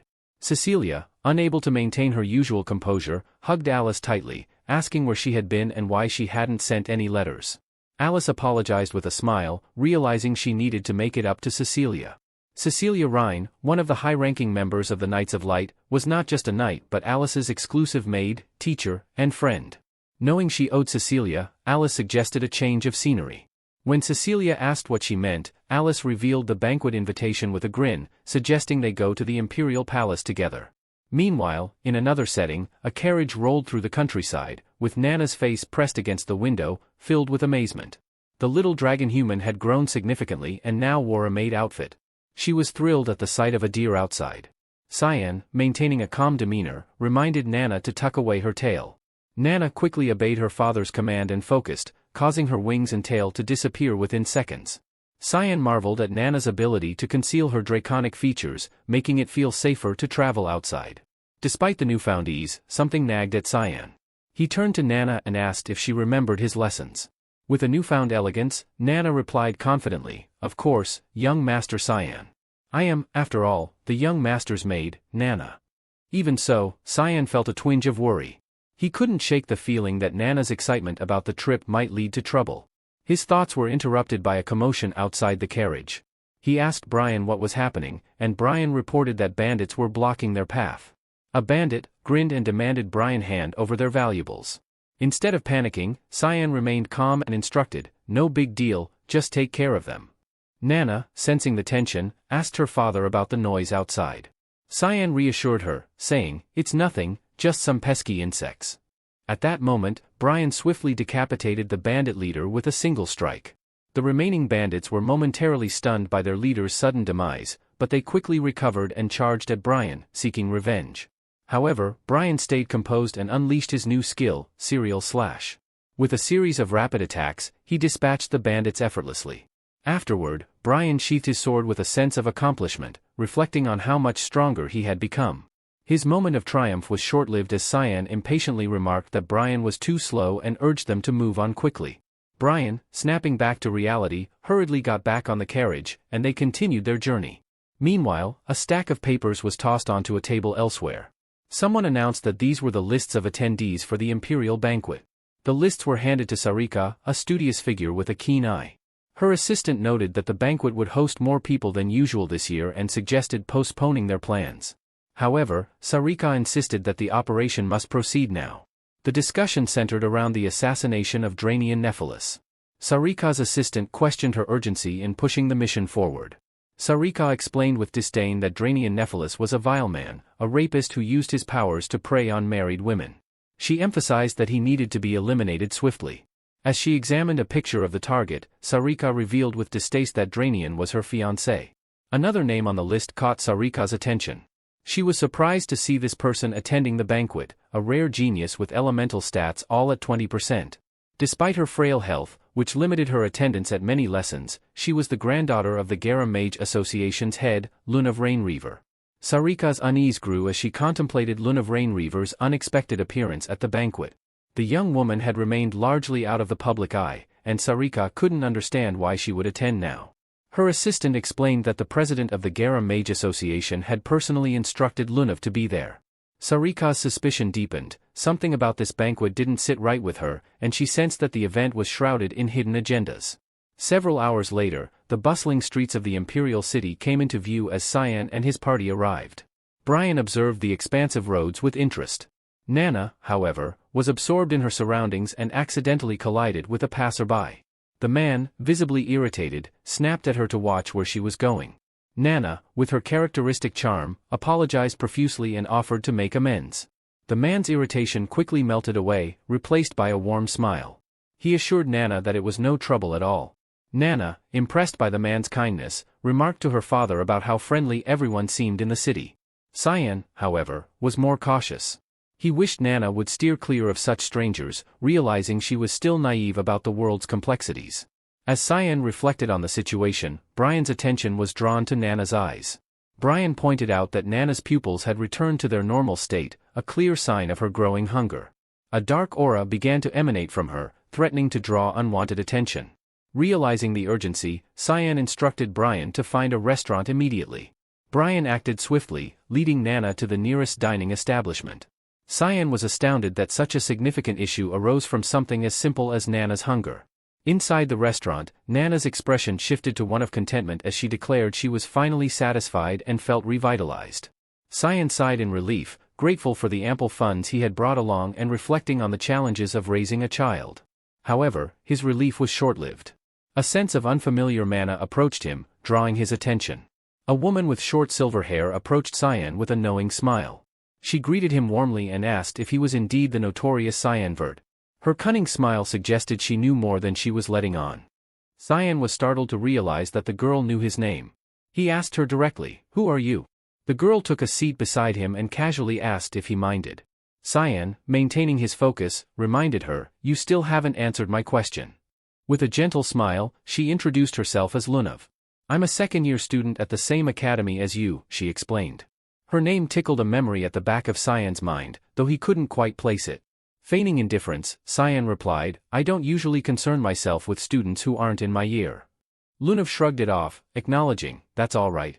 I'm more of a loner anyway, unlike someone as popular as you, Cyan." Meanwhile, Nana, observing the interaction, whispered to Brian, "Is she a friend of my dad's?" Brian shook his head, replying softly, "I'm not sure, but it doesn't seem like it." Lunav noticed how close Cyan's guardian knight and maid were, dining at the same table. She remarked, "You seem warmer than the rumors suggest, Cyan." He merely shrugged, "There's no reason to eat separately." Internally, Cyan was cautious. He found Lunav's sudden praise suspicious and wondered about her true intentions. Trying to steer the conversation, Lunav asked, "Are you here to attend the banquet in the capital?" "Yes," Cyan replied, curious as to how she knew. "How do you know about that?" Lunav smiled knowingly. "You rarely leave the academy, so it seemed like the only reason." She then mentioned, "We'll see each other there since I've been invited too." Cyan deduced that Lunav must be of noble lineage to receive such an invitation. With that, Lunav rose, signaling the end of their conversation. "It's a shame, but I must be going. Remember my name, Cyan," she said confidently. Lunav Rainreaver. The mention of her full name jolted Cyan's memory. She was the granddaughter of Reigen Rainreaver, the president of the Garam Mage Association. Cyan speculated whether the association had sent her to him. In his past life, Cyan recalled that Lunav had died young while still at the academy. He wasn't sure if her death was due to her frail health or because of the association's rumored human experiments. Cyan felt frustrated by these unexpected encounters with people who hadn't been part of his previous life. He knew it meant that the future was shifting. His thoughts drifted to the banquet that was to take place that night, an event that would come to be known as the Banquet of Blood. Elsewhere, in a different setting, Erin was in her chamber, tying her hair with care. She turned to Leximus, her cheeks flushed, and asked, "Do I look okay?" Leximus reassured her with a smile, "You look beautiful, Erin." Internally, Leximus was growing weary. The princess had tried on countless outfits, and Leximus yearned for freedom from the fashion show. However, Erin wasn't satisfied with her current choice. "Do you think Cyan would like this dress?" Erin asked hesitantly. "It makes you look radiant," Leximus replied with a grin. Erin was momentarily puzzled. How would Cyan even see me? Leximus teased, "You sent him an invitation, remember? Don't pretend otherwise."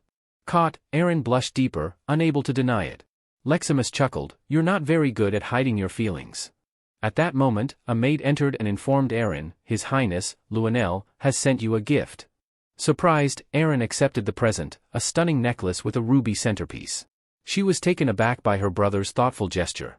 Leximus couldn't resist adding, "Cyan would think you look even more beautiful with it." Erin's cheeks reddened further, insisting, "I don't like Cyan that way." Later that night, the banquet commenced, with guests arriving in grand fashion. In the heart of the bustling banquet hall, a vigilant knight scanned the room, while Cyan lingered at the periphery, preferring to avoid the crush of elegantly dressed guests. He hadn't yet spotted the person he was looking for and decided to observe his surroundings a bit longer.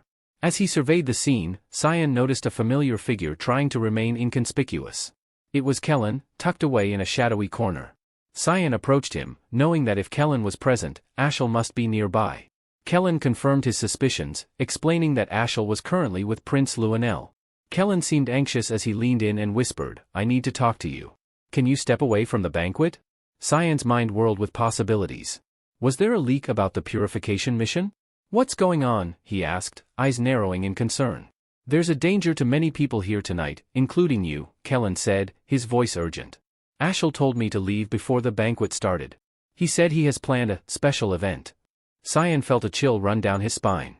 Realization dawned on him, Ashel was orchestrating the infamous Banquet of Blood. Kellen looked troubled. "I can't stand by and see you hurt," he confessed. Cyan appreciated the sentiment. "You should leave," he said. "You're excused. It's safer for you out there." "Will you be all right?" Kellen asked, hesitating before leaving. Cyan nodded confidently. "I'll manage. Just ensure your own safety."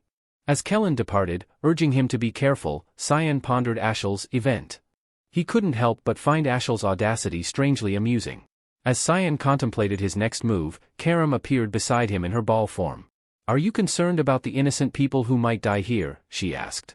"No, not really," Cyan admitted. "Ashel's antics are almost charming. But given this new information, I'll delay the mission."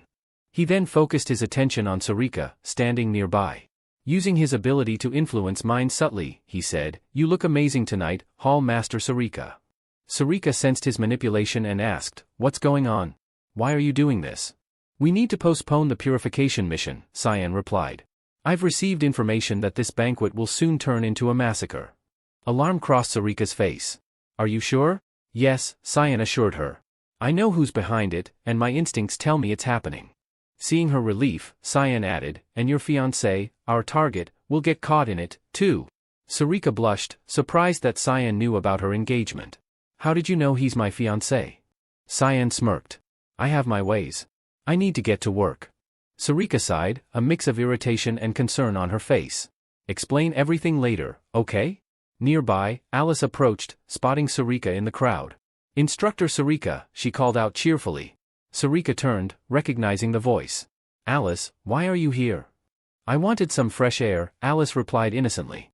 Sarika's heart sank, realizing the potential danger Alice was unknowingly stepping into. Another voice broke through the chatter, addressing Sarika. She turned to see a man with a confident smirk, who glanced at Alice and Sarika with admiration.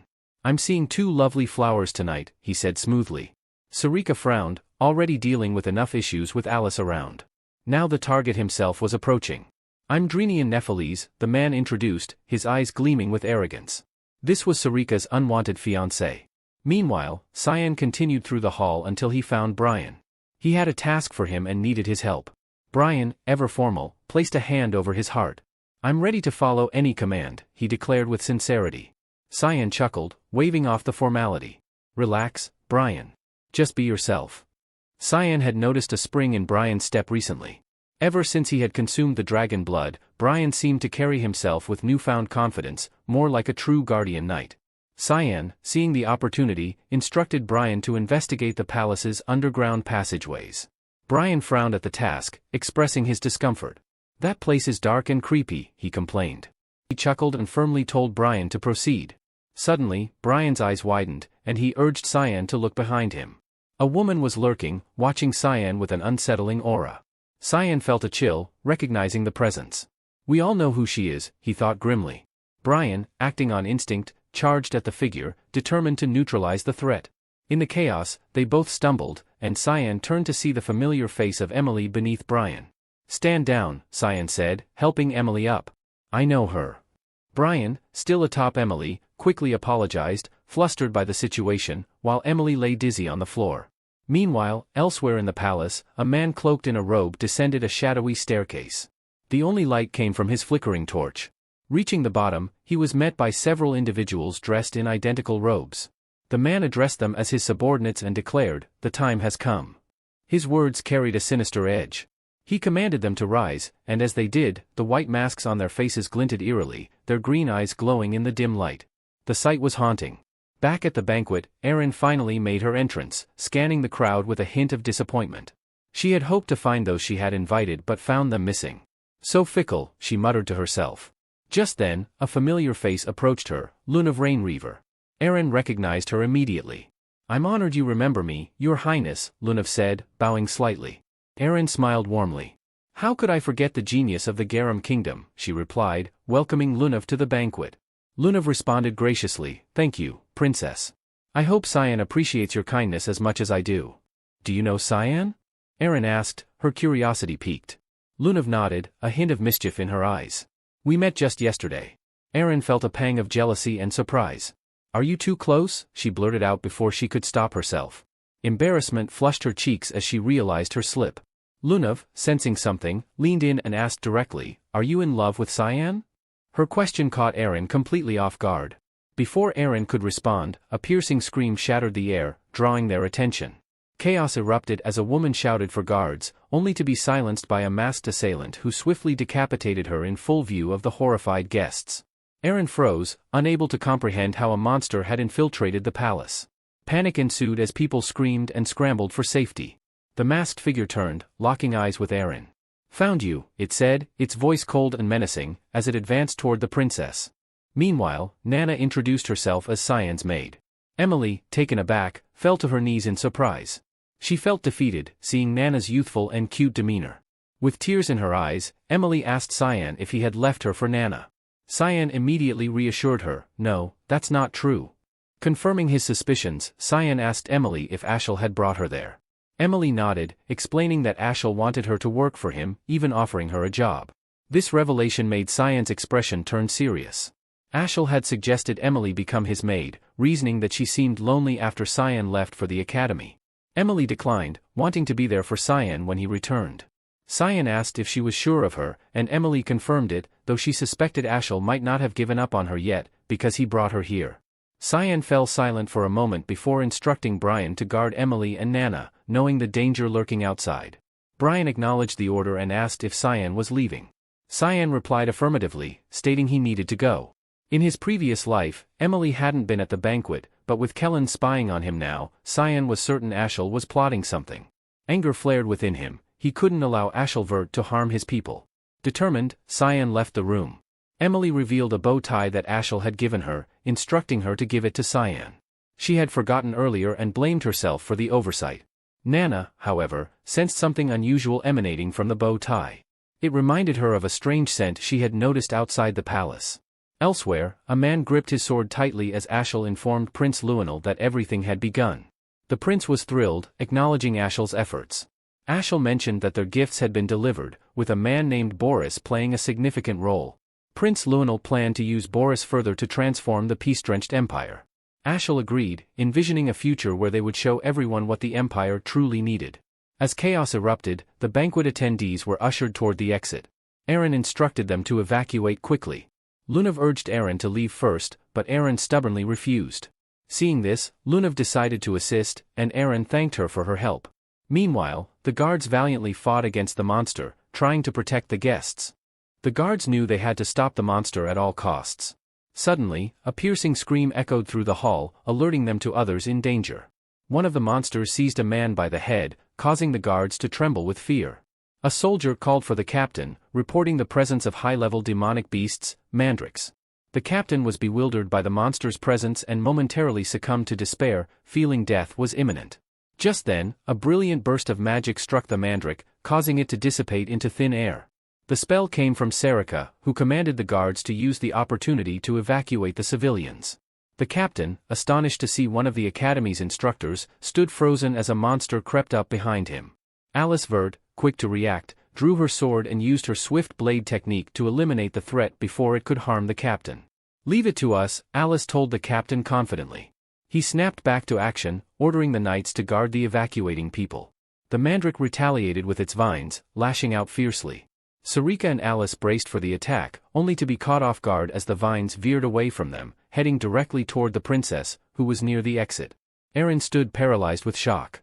"You're the target," Sarika shouted to Aaron as the vine closed in on her face.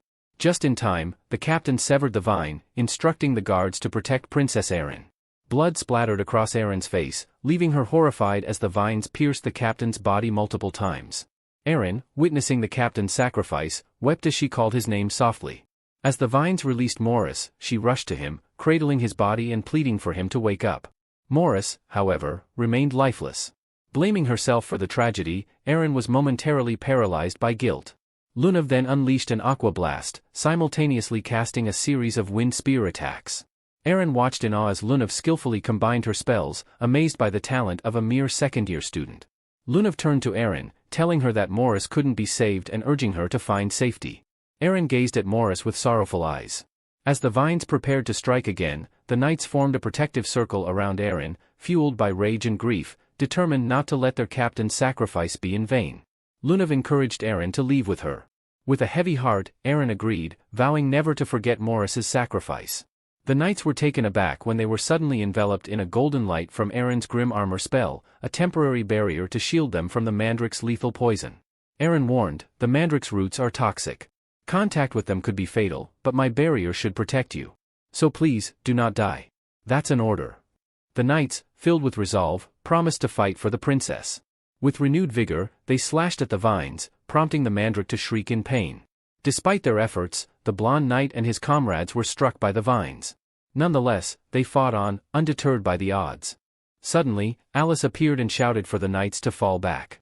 She cast a freezing spell, turning part of the mandrake into ice crystals. As she sprinted toward Aaron, she urged the princess to escape quickly. "Who are you?" Aaron asked, bewildered. "I'm Alice Vert," she replied, leading Aaron along a safer path. The mandrake moved again, but Sarika swiftly climbed its vines, slicing through them. Although she was the Academy's alchemy instructor, using a dagger in combat risked revealing her true identity. Yet, she decided that maintaining her cover was less important than stopping the monster.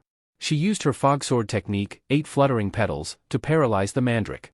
Observing the creature's momentary stillness, the knights regrouped for an attack. But masked monsters targeted them instead. Sarika was faster, decapitating the monster before it could reach them. She reminded the knights to stay vigilant and hoped Alice could safely guide the princess out while they handled the remaining threats. As Alice, Aaron, and Lunav ran through the corridor, Aaron watched Alice and realized she might be Cyan's sister. The thought of Cyan made her worry, wishing for his safety. Their path was suddenly blocked by a large creature emerging from the ground. Alice hadn't anticipated encountering a monster in that area. She sensed that the creatures seemed to know who they were and doubted she could defeat it alone. This wasn't just any beast, it was a high-ranking nightcrawler. Aaron quickly cast Chain Trap while Lunav released a flame spear. The creature's leg was bound, and its arm was singed, catching Alice by surprise. She glanced at her companions. "We're here to help," Lunav and Aaron assured her, lifting Alice's spirits. She knew she couldn't appear defeated before her juniors. The nightcrawler roared and unleashed a powerful strike. Lunav cast protection, creating a barrier around them, giving Alice the opportunity to attack from behind. She struck the massive creature, declaring herself a Vert, the protector of the Empire. With a fierce expression, Alice used Aqua Blade to slice through the monster. The creature surely regretted crossing her path. Back in the hall, all the monsters lay defeated. Sarika scanned the area to ensure they were all vanquished. She picked up one of the monster's masks, uneasy about what she might find. To her shock, it was a marionette, a corpse controlled by magic. Marionette spells are forbidden, requiring vast amounts of mana and time to animate so many bodies. This couldn't be the work of a lone individual. The discovery left Sarika wondering if someone was orchestrating a war. Meanwhile, in another part of the castle, the Emperor himself severed the head of a masked monster, showing that the threat was far from over. He couldn't believe that such chaos unfolded on the day of the banquet. The Emperor collapsed to his knees, overwhelmed by the situation. Seeing this, Ashel and Prince Luenel rushed to his side, feigning concern. The Emperor reassured them, saying he had simply overexerted himself. Looking at them with gratitude, he expressed relief that they were there with him. Ashel helped the Emperor to his feet, earning the Emperor's thanks, though Luenel appeared displeased. Ashel offered his support again, but the Emperor insisted that Ashel should focus on dealing with the monsters. Ashel replied that the knights could handle the threat, assuring the Emperor that they would remain by his side, a statement with an underlying meaning. Meanwhile, another nightcrawler emerged.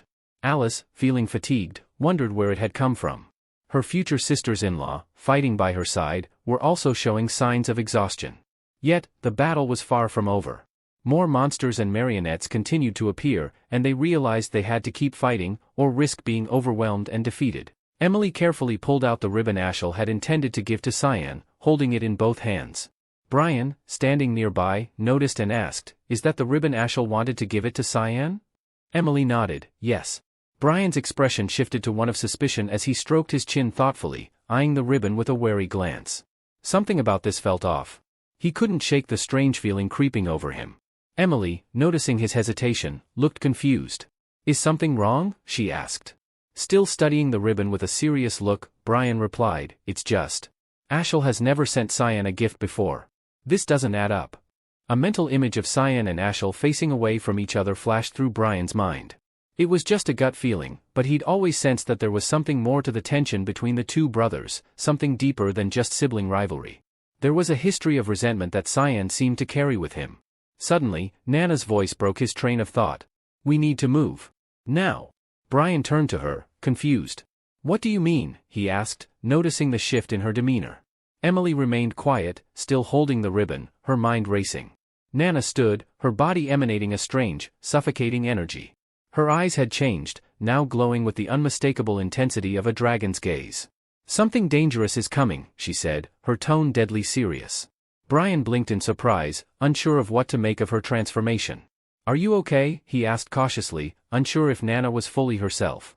Emily, for her part, was stunned. She couldn't believe what she was seeing. Nana's eyes were glowing, but she had no idea what was happening. Her mind scrambled to make sense of the situation, but before she could ask more, a deafening explosion shattered the tension in the air. The wall behind them crumbled into pieces, sending dust and debris flying everywhere. Both Brian and Emily whipped around in shock. Brian immediately drew his sword, his jaw clenched in determination. "Get out of here," he shouted to Emily, his voice hard with urgency. Emily, now sweating from fear, stood frozen, her thoughts racing. What had caused the explosion? Her eyes widened as she saw the source, a massive creature stomped through the rubble. The ground shook beneath its weight as it emerged from the wreckage. It was a behemoth, a powerful high-ranking beast, its body radiating immense energy. The creature's gaze locked onto them, a primal force behind its eyes. Meanwhile, chaos erupted elsewhere in the palace. People were fleeing in every direction, scrambling to escape. Among the panicked crowd was Drinian, moving toward the exit as the sounds of destruction echoed through the halls. Drinian sprinted with every ounce of strength he had left, his breath ragged and his heart pounding. He felt the crushing weight of desperation, knowing that if he didn't make it out soon, he was as good as dead. Just moments ago, he had managed to slip past the chaos faster than anyone else, reaching the palace's main door. But to his horror, a swarm of puppets blocked the exit, standing as lifeless sentinels determined to keep anyone from escaping. As he ran, sweat poured down his face, his thoughts a frantic whirlwind. He couldn't afford to die here. He had to survive, he had to get back. The image of his maid, Lily, came unbidden to his mind. He pictured her, arms bound to a chair, battered and bruised. His pulse quickened, not out of concern but out of twisted anticipation. He wanted to see her again, and the thought fueled his survival instincts. And now, Sarika too, he wanted to see her broken, just like Lily. A manic grin spread across his face as he ran, driven by a sick thrill. Turning his head to the knight running beside him, he barked, "Are you sure the back doors are secured?" The blonde-haired knight glanced at him, uncertain. "I think so." Drinian's expression darkened. Panic surged through him. "Think so? Do you even know who I am?" he snarled, his voice laced with fury. But before he could finish his outburst, a sudden, swift movement silenced him forever. One of the puppets appeared out of nowhere, gripping Drinian's head with an iron grip. In a swift motion, the puppet's blade sliced cleanly through Drinian's skull, splitting his head in half. His body crumpled to the ground, lifeless, while the puppet gazed down with cold, emotionless eyes. The blonde knight, frozen in shock, stared at the gruesome sight, his mouth agape. Beside him, a woman let out a horrified scream, her hands flying to her face as she recoiled in terror. Drinian's severed head was flung aside by the puppet, joining the growing carnage as more of the lifeless soldiers appeared, advancing relentlessly. The knights, who had been standing firm, began trembling, their fear palpable as they realized their fate was sealed. Just then, droplets of water began to float in front of the blonde knight. Confusion flickered in his eyes as he tried to comprehend where the water had come from. The air grew thick with tension, but before anyone could react, the water droplets shimmered, gathering force. The source of the magic revealed itself. Alice had arrived. Alice drew her sword swiftly, summoning her aqua explosion ability. With a fierce swing, a powerful wave of water surged from her blade, crashing into the advancing puppets and sending them flying backward. Her eyes remained sharp, focused on the enemy as she issued a command to Luna. "Now, strike!" Luna nodded, raising her hand toward the airborne puppets. She unleashed her freeze spell, and tendrils of ice erupted forward, closing the distance in an instant. The puppets, suspended in the air and unable to evade, were hit directly by the icy surge. The freezing power enveloped them, their bodies locking into place as they were encased in ice. With a graceful leap, Alice landed atop the newly formed ice, surveying the battlefield. Luna, having exhausted much of her energy, collapsed to her knees, panting heavily. The surrounding knights, who had been paralyzed by fear moments before, stared in awe at the ice-covered puppets. They whispered among themselves, astonished at how quickly the monsters had been subdued. Alice turned to face the knights, introducing herself with a calm yet authoritative tone. "I'm Alice Vert, and this isn't over. Protect the princess, no matter what." Meanwhile, Luna's strength had completely waned, and her breathing became labored. Aaron rushed to her side, her expression full of concern. The knight accompanying Aaron glanced at Luna and asked if she was all right. Aaron reassured him, though her eyes betrayed her own worry. Luna, visibly drained, gave Aaron a weak but reassuring smile. Her trembling hand reached out as she softly spoke, "Don't worry about me. I'll recover soon." Aaron knelt beside her, gently placing a hand on Luna's back. Her brow furrowed in concern as she asked, "Are you sure?" With a tired voice and a determined look, Luna nodded. "You need to leave, another attack is coming soon," she warned. Eren glanced down, her mind racing, yet she remained silent, absorbing the weight of Luna's words. The tension in the air thickened as they prepared for the next wave of danger. Princess Eren had no clue what was unfolding as the knights around her quickly assumed a defensive formation. The blonde-haired knight took charge, rallying the others to protect the princess at all costs.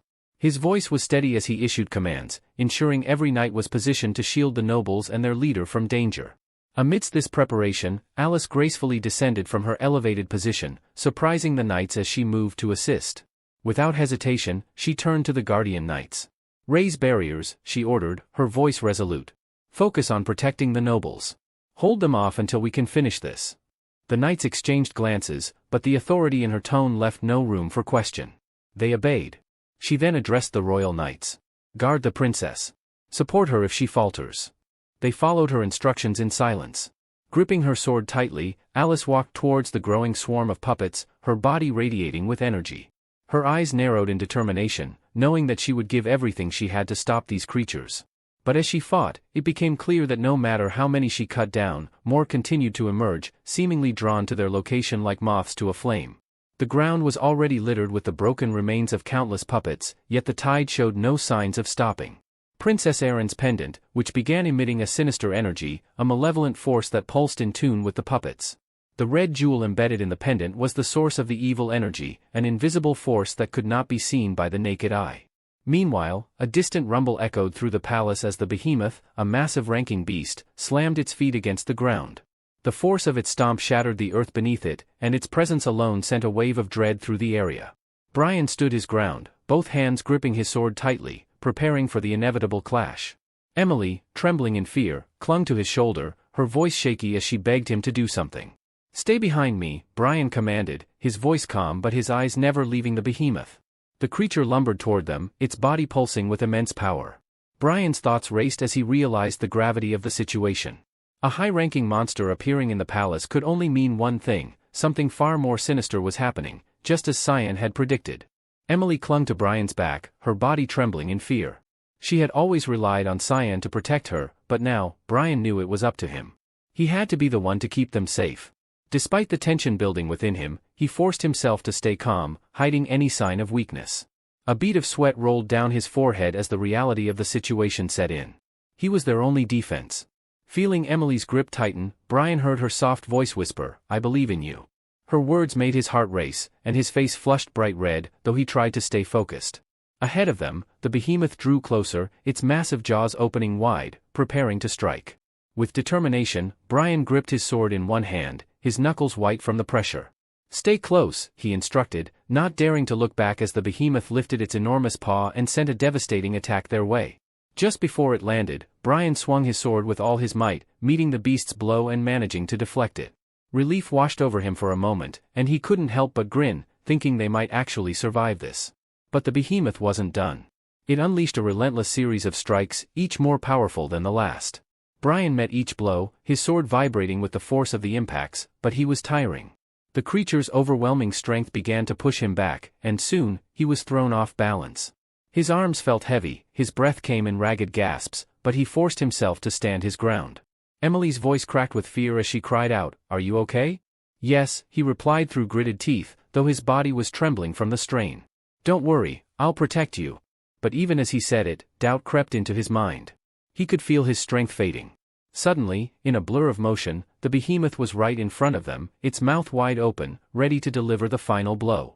Brian's heart raced as panic set in. This was it. His mind raced with thoughts of failure.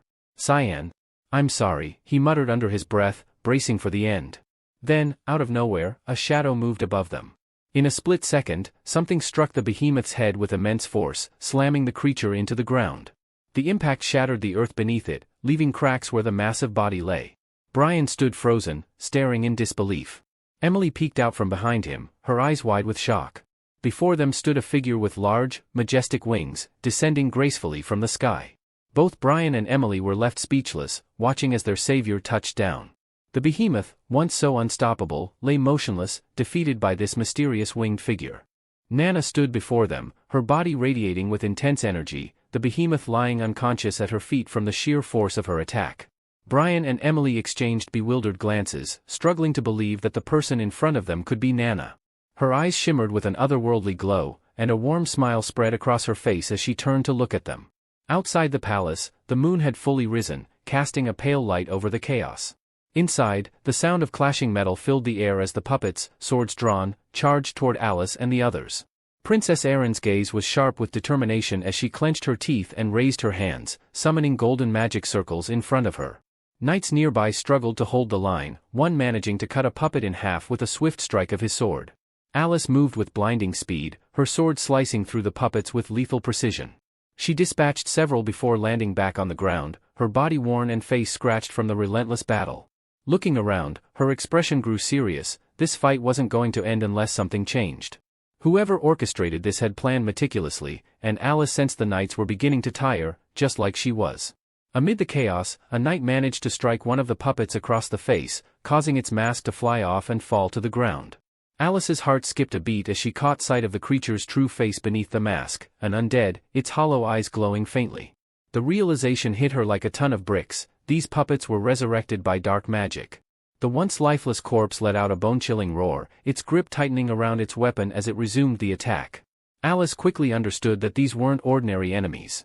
They were reanimated corpses, bound by some sinister force. Fighting through the horde, her sword slashed through the air, cutting down the puppets one by one.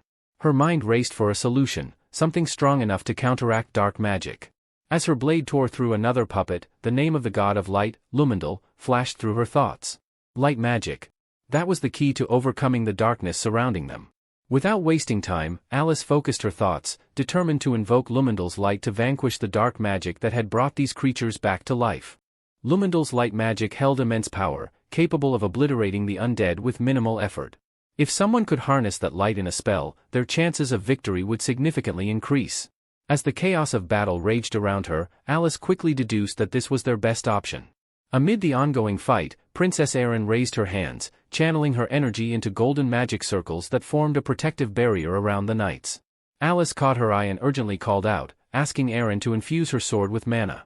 However, Erin hesitated, explaining that doing so would disrupt the knights' protective spell, weakening their defense. Just then, two puppets emerged from the shadows, but a knight swiftly turned and dispatched them effortlessly with his sword. He reassured Princess Erin not to fret about the threats around them, flashing her a cheerful smile as he urged her to trust in their ability to hold the line a little longer. Surprised by his confidence, Erin regarded him with wide eyes, feeling a spark of hope. With newfound determination, she decided to go ahead and empower Alice's sword. Channeling her energy, she invoked the Blessing Light ability, creating a golden aura that enveloped Alice.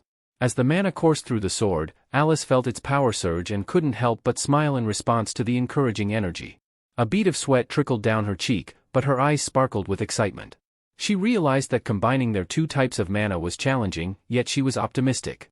If she infused the spell with spiritual magic, the flow of energy could become seamless, like butter gliding over a hot pan. As the puppet steadily advanced, Alice gripped her sword with both hands, focusing intently.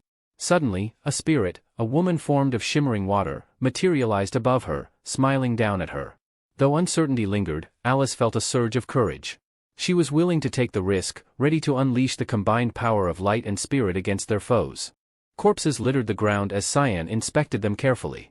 Among the dead, he identified marionettes and mandrakes, a clear sign that someone else was already aiding Ashel.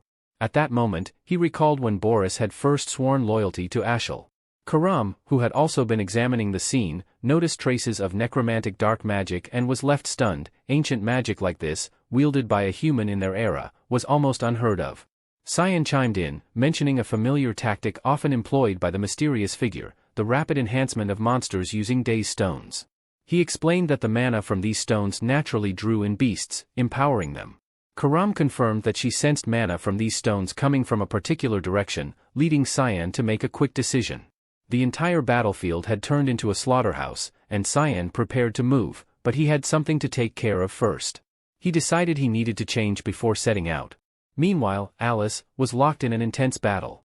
She had called forth a female spirit with flowing blue hair. Lunav, witnessing the scene, hesitated, recognizing the figure. Is that the spirit Marion? She wondered aloud, surprised that Alice had managed to summon such a powerful entity, even temporarily. She suspected Alice had used light-type mana, but she knew mana types couldn't normally be combined. The strain on Alice was evident, and Lunav feared she wouldn't last long in this unstable state. We have to stop her, Lunav said with urgency, anxiety evident in her voice. If this continues, Alice's body won't be able to handle the pressure. Right now, Alice was radiating a dangerous blue aura, her body merging with the spirit's immense power. Through telepathy, Spirit Marion spoke to Alice, questioning why she was pushing herself so far. I had no other choice, Alice responded, her voice strained but resolute. It's the only way to defeat the monsters. Spirit Marion's tone softened as she expressed sorrow. Such a cruel fate, she murmured, especially for one blessed by Fruina as you were. Spirit Marion found the monsters utterly repulsive.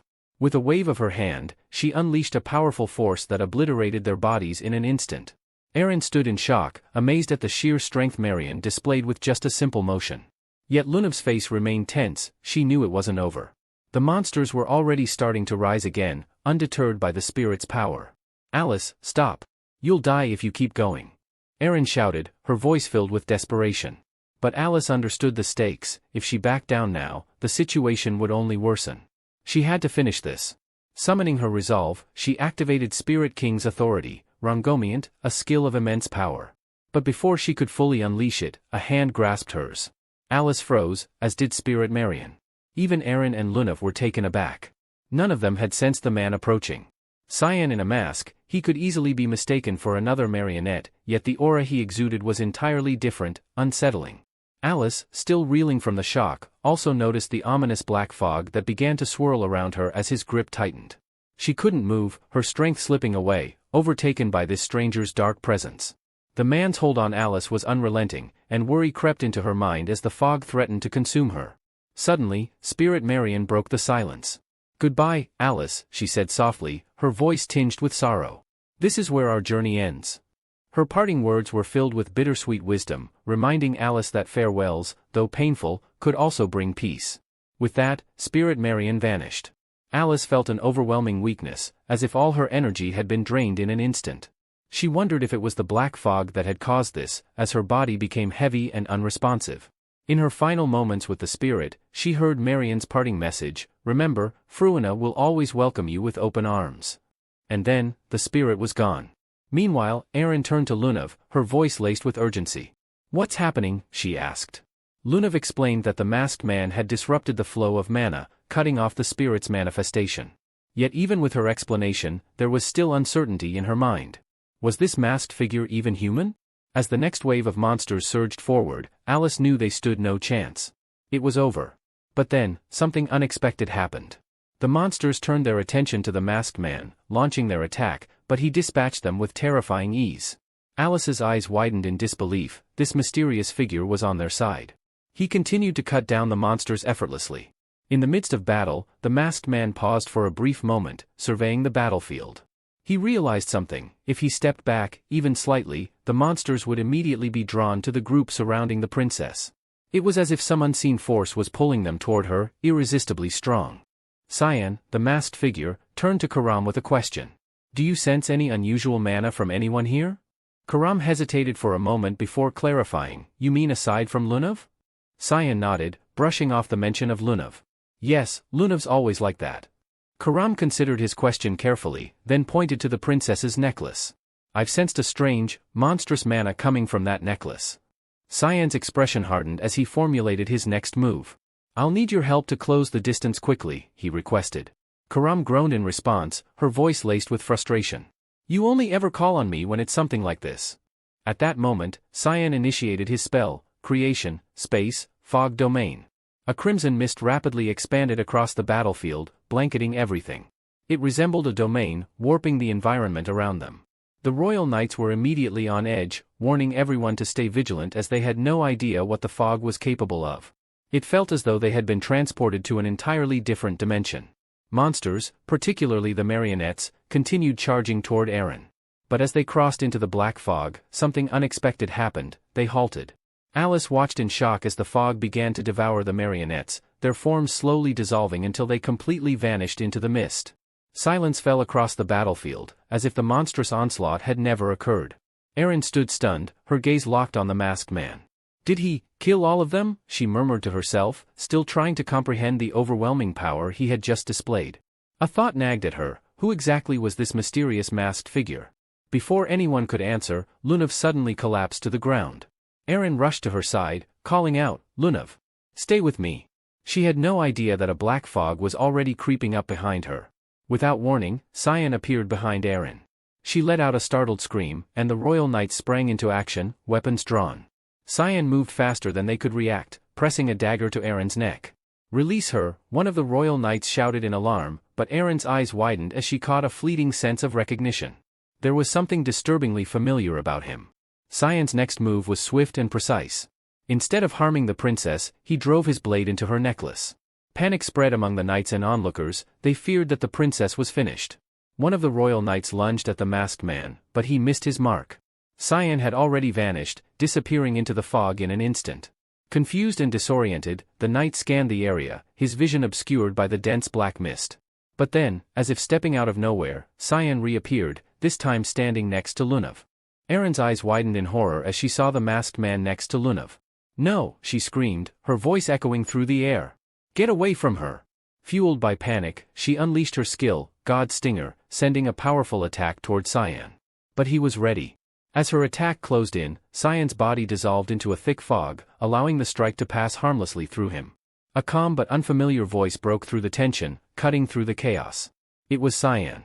"I'm not here to harm you," he assured them, his tone firm yet non-threatening. "I destroyed the jewel so the monsters would stop being drawn to her," he explained. Erin, still processing everything, looked at him in confusion. "The necklace, the one my brother gave me? It's been causing all of this?" she asked, her voice filled with disbelief. Cyan nodded. "Yes, the mana from the necklace was attracting the creatures. You need to leave through the front gates. I've already cleared the way for you." As the tension in the air began to ease, everyone noticed that the world around them was returning to normal, the fog lifting, the twisted reality fading. A royal knight hurried to Erin's side, checking her for injuries. "Are you hurt, princess?" he asked, his concern clear. "I'm fine," Erin reassured him, though her mind was racing. "What about Alice and Lunav? Are they all right?" "They're okay," came the response. Alice, still shaken but steady, stepped forward. "We should follow his advice and leave through the gates," she suggested. "Right now, getting everyone to safety is the priority." Though questions about the masked man lingered in her mind, she knew this wasn't the time to dwell on them. Meanwhile, Lunav's eyes gleamed with an eerie glow. She whispered a name softly, "Cyan." It seemed she had pieced together the true identity of their mysterious savior. In another part of the kingdom, the behemoth lay dead, its massive body lifeless and its blood pooling across the floor, creating a grotesque scene. Nana stood before the fallen beast, while nearby, Emily clung to Brian, visibly shaken by the gruesome sight. "What's going on with that kid?" Emily asked, her voice trembling. Brian, equally stunned, shook his head. "I've never seen her like this before," he admitted. Nana's true form had been revealed, parts of her body now unmistakably those of a dragon. She hovered in the air, radiating a dark, oppressive energy that filled the room. In the back of Cyan's mind, an old rumor resurfaced, one he had heard in his previous life. It was about the infamous Banquet of Blood, a brutal event that had claimed many lives. According to the whispers, the mastermind behind the massacre had been none other than Erin Severus, the fifth princess of the Empire, driven mad by her lust for power. And at the heart of it all had been the Day's Stone. Cyan couldn't help but suspect that Ashel or Lunel had been the ones responsible for giving it to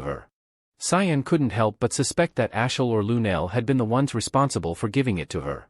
Following the incident, they were hailed as heroes of the Empire, reaping the rewards of their actions. But beneath the surface, not everything was as it seemed. Karam turned to Cyan with a grave expression, seeking clarity. "Are you saying that Ashel and Lunel orchestrated the entire thing just to benefit themselves?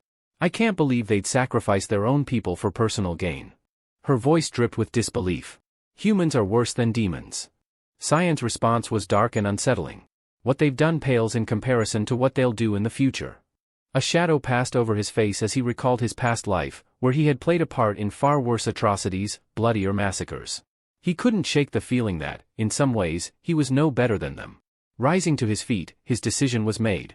Noticing his movement, Karam raised a brow. "Are we leaving?" she asked. Cyan nodded. "Yes, it's time. Nana must be waiting." The palace knights can handle the rest. But Karam quickly interrupted, her eyes narrowing as she remembered something. Wait, the princess's necklace. There's something off about it. Cyan turned to her, curious. What do you mean? Karam's voice dropped as she replied, Emily. There's something strange about her scent, it's similar to the day's stone. I noticed it earlier. Cyan's expression darkened, a grim understanding dawning on him. Meanwhile, in another part of the palace, Nana had her eyes fixed on Emily, her pupils dilating. You smell delicious, she growled, still lost in her frenzied state. Brian, standing protectively between the two, tried to calm Nana down. Emily, terrified, clung to him, her voice quivering. I'm not tasty. I swear. Brian was perplexed, watching Nana closely. Something was off, Nana was behaving like a predator, solely focused on Emily. His thoughts raced. He needed to stop her, but hurting her wasn't an option. Nana, growing impatient, finally lunged. Emily, trembling with fear, ducked behind Brian, who was rooted to the spot. He couldn't bring himself to strike Nana, his heart torn between the two. He resolved to shield Emily with his own body, bracing for the impact. But in a flash, Cyan appeared, positioning himself between them. Nana's attack struck his back with alarming force, but he didn't flinch.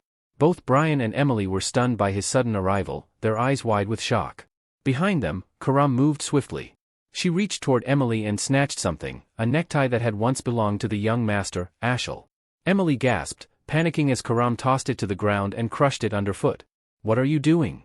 Emily cried out. Karam paid her no mind. Turning to Nana, she spoke in a firm, commanding voice. Nana, snap out of it. Your papa is here. The word papa seemed to pierce through Nana's frenzy. Slowly, the feral gleam in her eyes faded. The mention of her father brought her back to her senses, grounding her in reality once more. At that moment, Nana blinked in confusion as she looked around, finally realizing what had happened. Her eyes welled up with tears. Did I hurt you? She asked, her voice breaking. Cyan, with a reassuring smile despite the sweat on his brow, stood beside her. It's all right, he said gently. It doesn't hurt at all. He brushed off her concerns, soothing her with kind words. You didn't mean it, Nana. You didn't do anything wrong. Overcome with guilt, Nana collapsed to her knees, sobbing. Brian watched anxiously, his eyes darting between her and Cyan, concerned for the young master's well-being. Sensing the emotional weight of the moment, Cyan suggested, let's move to another room. This place is a mess. Meanwhile, the scene shifted to Lunel, who stood at a distance, clearly irritated. His brow furrowed in confusion. The palace should have been swarming with monsters, yet the silence was unnerving, as if the beasts had never been there. The king noticed the oddity as well, casting a suspicious glance around. Lunel, attempting to mask his frustration, responded, It's fortunate the threat has been dealt with. Ashel wasn't convinced, his jaw tightening in concealed anger. Just then, they were interrupted by a voice calling out, Father. Erin ran towards the king, throwing her arms around him. Ashel's teeth clenched in silent fury, but he hid his emotions as best he could. The king, relieved to see his daughter safe, hugged her tightly. Lunel approached them, his face carefully neutral. Are you hurt anywhere? He asked, his voice deceptively gentle. Erin shook her head, explaining, I'm all right thanks to the two people who helped me. Lunel's lips curved into a faint smile. Good. I'm glad you're safe. Yet his words didn't match the cold look in his eyes. Erin felt uneasy but still responded politely, I'm glad you're not hurt either.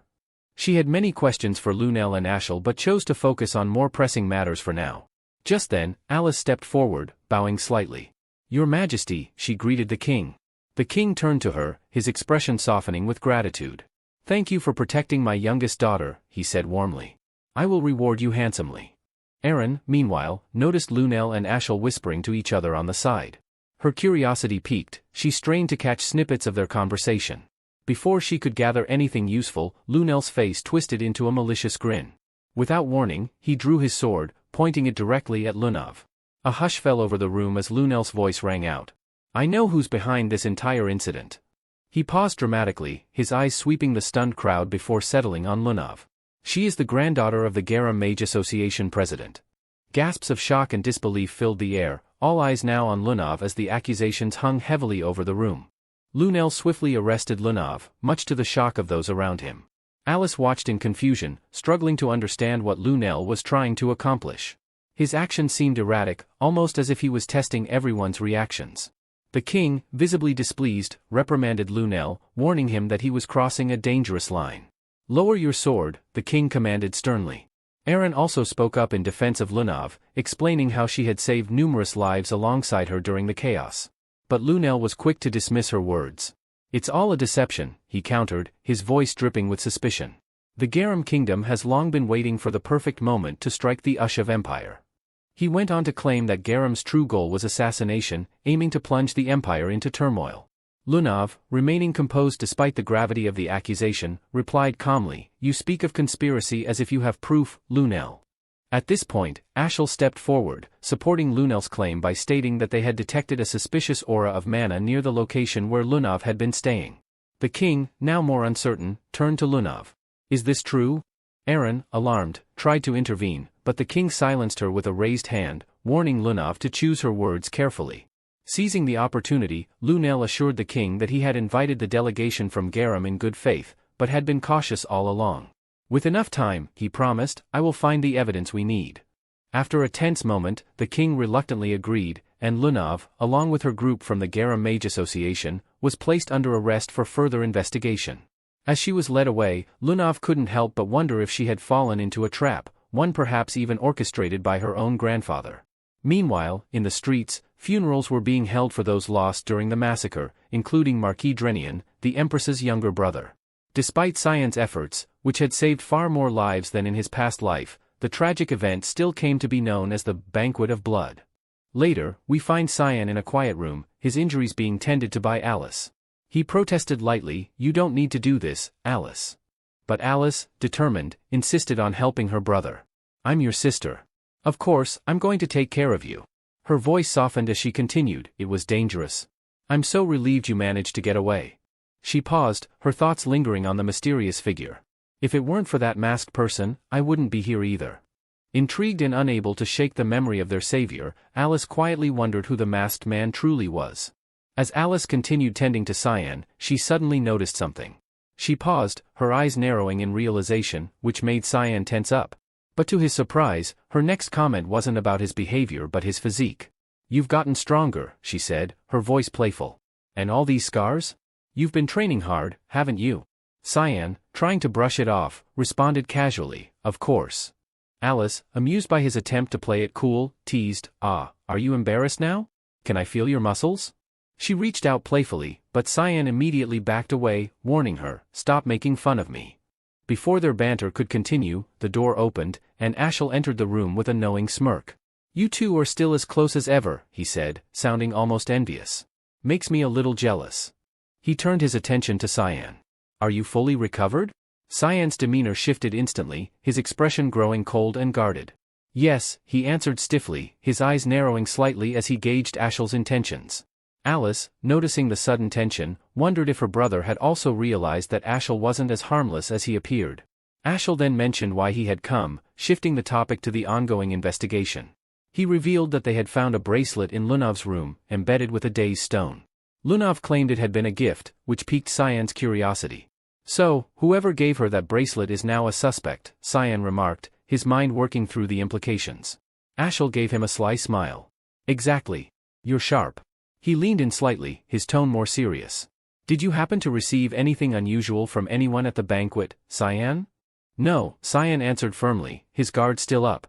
He then countered, "Do you know who gave the bracelet to Lunav?" Ashel explained that there had been a merchant at the palace, but that merchant had since been found dead. Now, he was tracking down anyone connected to him. Ashel's expression darkened as he repeated his question, "Are you sure no one gave you anything that day?" It was then that Cyan began to piece things together. This wasn't a simple investigation. Ashel was looking for a scapegoat.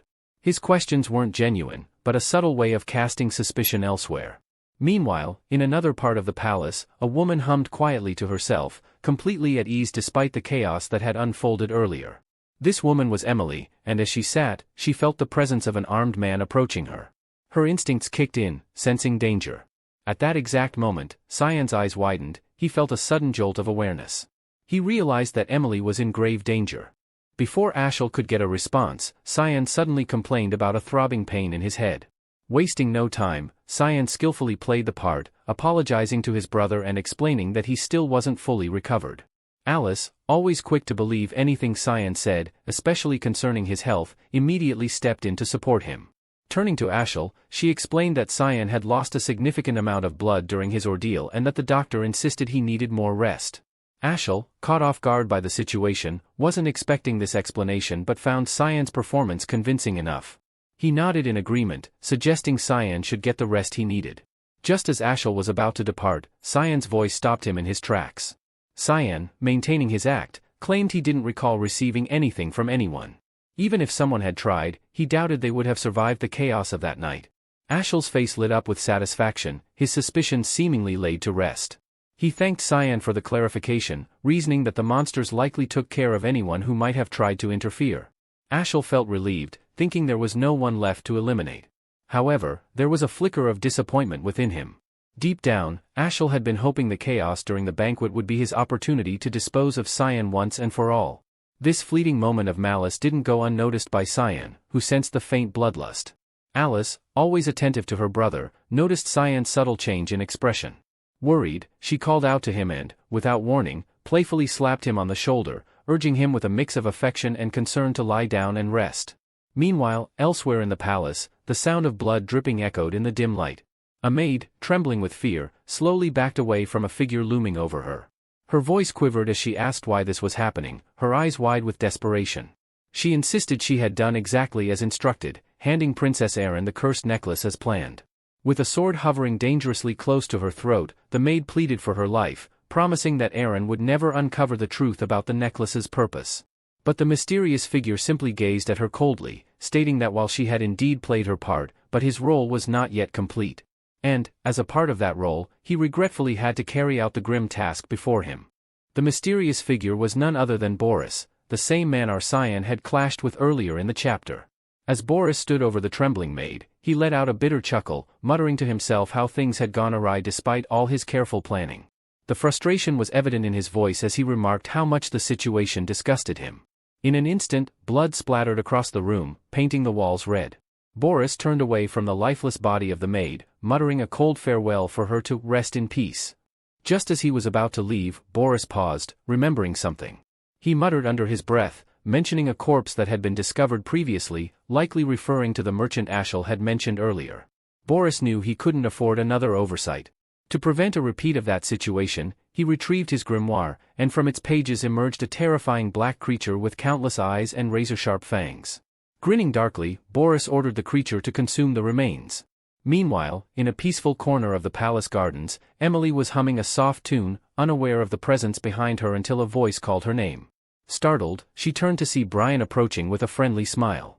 The looming dread of another assassination attempt evaporated as it became clear that Brian had no such intentions. Instead, he had brought some apples he'd picked up from town.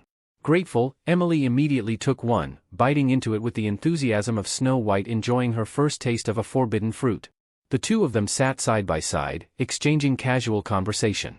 Brian commented on how pleasant the weather was, to which Emily responded by asking how much longer they would be staying in this place. Brian relayed the message from their young master, saying, "Until he says otherwise." That left things rather uncertain. A flashback interrupted the peaceful moment. Emily recalled the gift that Cyan had received from Ashel. It was supposed to be a gesture of congratulations for attending his first high society event. However, Cyan saw right through it. He knew there was more to the gift than met the eye. Frustrated, he burned the gift into his dark fire, watching as the flames consumed it. Emily, alarmed by his actions, quickly voiced her concern, but Cyan silenced her with a stern look. He told her that both the palace and the Vert estate were no longer safe. She would need to remain hidden until he gave the word that it was safe to return. The weight of his words left no room for argument, and Emily could only nod, understanding that the danger was far from over. While Brian was busy assisting Nana, he suddenly heard Cyan calling for him. Cyan, with his usual calm demeanor, entrusted Brian with a crucial task, to protect Emily, as Cyan had some matters to attend to. Without hesitation, Brian agreed, assuring Cyan that he could handle it. Before departing, Cyan gently patted Nana's head and told Brian to watch over her too. Smiling warmly at Nana, Cyan reassured her that his absence would be brief, and gently reminded her not to cry. Now, in the present timeline, Brian reflected on that moment. He had never seen his master wear such a serious expression, and he felt an overwhelming sense of duty to support him this time. Emily's voice pulled him from his thoughts as she asked about Nana's condition. Brian explained that Nana had struggled for a few days, but he believed she was doing better now. Emily then remarked how much had happened while she was away, expressing surprise that the girl she once thought was a simple maid was, in fact, a draconic human. Determined, she added that she would do everything she could to help from now on. Brian glanced at her, agreeing that he had been thinking the same thing. The two seemed to mirror each other more and more lately. A brief flashback played in Brian's mind, a memory of Emily holding onto his arm. His cheeks flushed red as he recalled the moment, realizing with embarrassment that the thought still made him nervous. He couldn't help but think, Brian, you're in trouble, but deep down, he knew that he cared for Emily. Her words of encouragement about doing their best for their young master only made him blush harder, yet they also filled him with reassurance, bringing a wide smile to his face. Meanwhile, in another part of the palace, tension was brewing. Luenel, furious and unable to contain his frustration, was questioning his father's decision.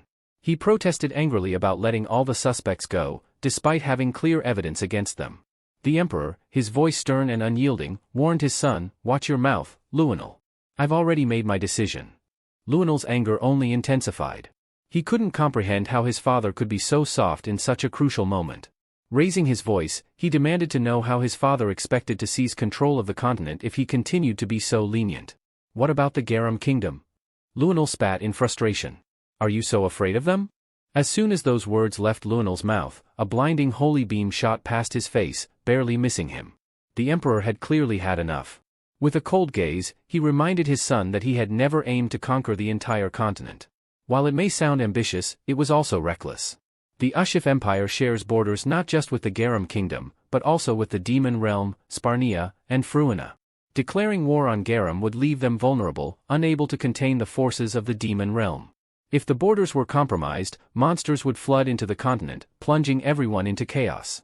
"Even if we somehow managed to claim the entire continent," the emperor continued, his voice rising with conviction, "it would cost the lives of far too many people. An emperor who willingly sacrifices so many is no ruler, he's a monster." His eyes bored into Luenel as he added sharply, "Are you not even aware of something so basic?" Despite the scolding, Luenel wasn't backing down.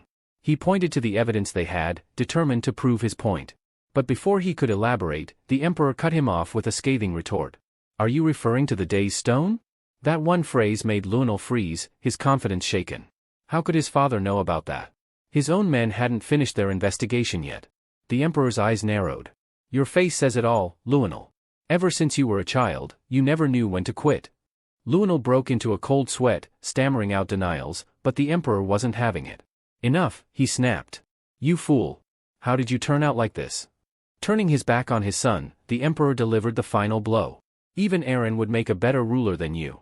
I don't want to see your face again." The disdain in his voice was palpable. Luenel trembled with rage.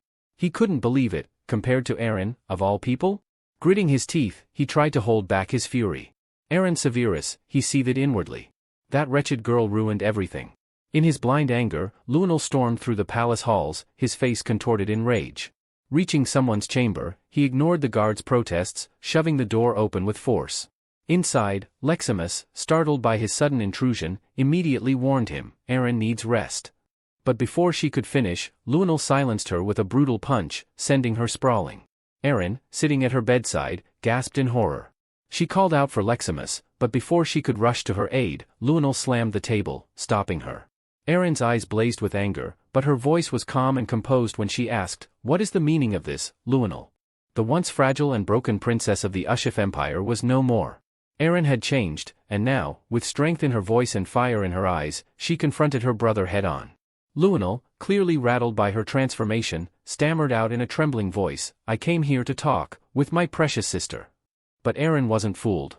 She stared at him, unflinching, ready to face whatever her brother had come to say. Luenel's fury grew as he lashed out, taunting Leximus. "What can a parasite like you even do?" he sneered. His voice carried venom as he threatened her, vowing to eradicate her and her family's bloodline entirely, leaving no trace of their existence. But Eren stood her ground, her voice firm and unyielding. "Stop this, Luenel," she demanded. Her sharp tone cut through his tirade. "Why are you here? What do you want from me?" For a moment, Luenel faltered. Her calm defiance caught him off guard. He didn't say it aloud, but he couldn't help but wonder if this was truly the same Eren he once knew. She seemed so different now, stronger, more resolute. Before he could respond, Eren continued, her tone unwavering. "If you're expecting me to admit to something, you won't hear it. I didn't receive anything from you. Lunal's eyes flickered with a mix of doubt and unease.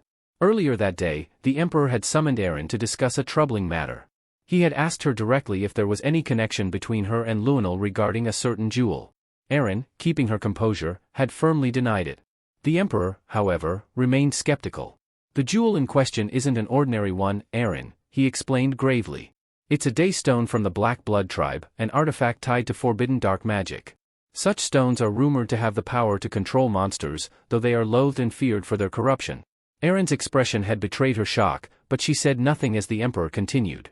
Our intelligence suggests that someone within the palace has been acquiring these stones in secret. The black market merchant Gilbert and a maid named Milda were implicated, but both are now either missing or dead.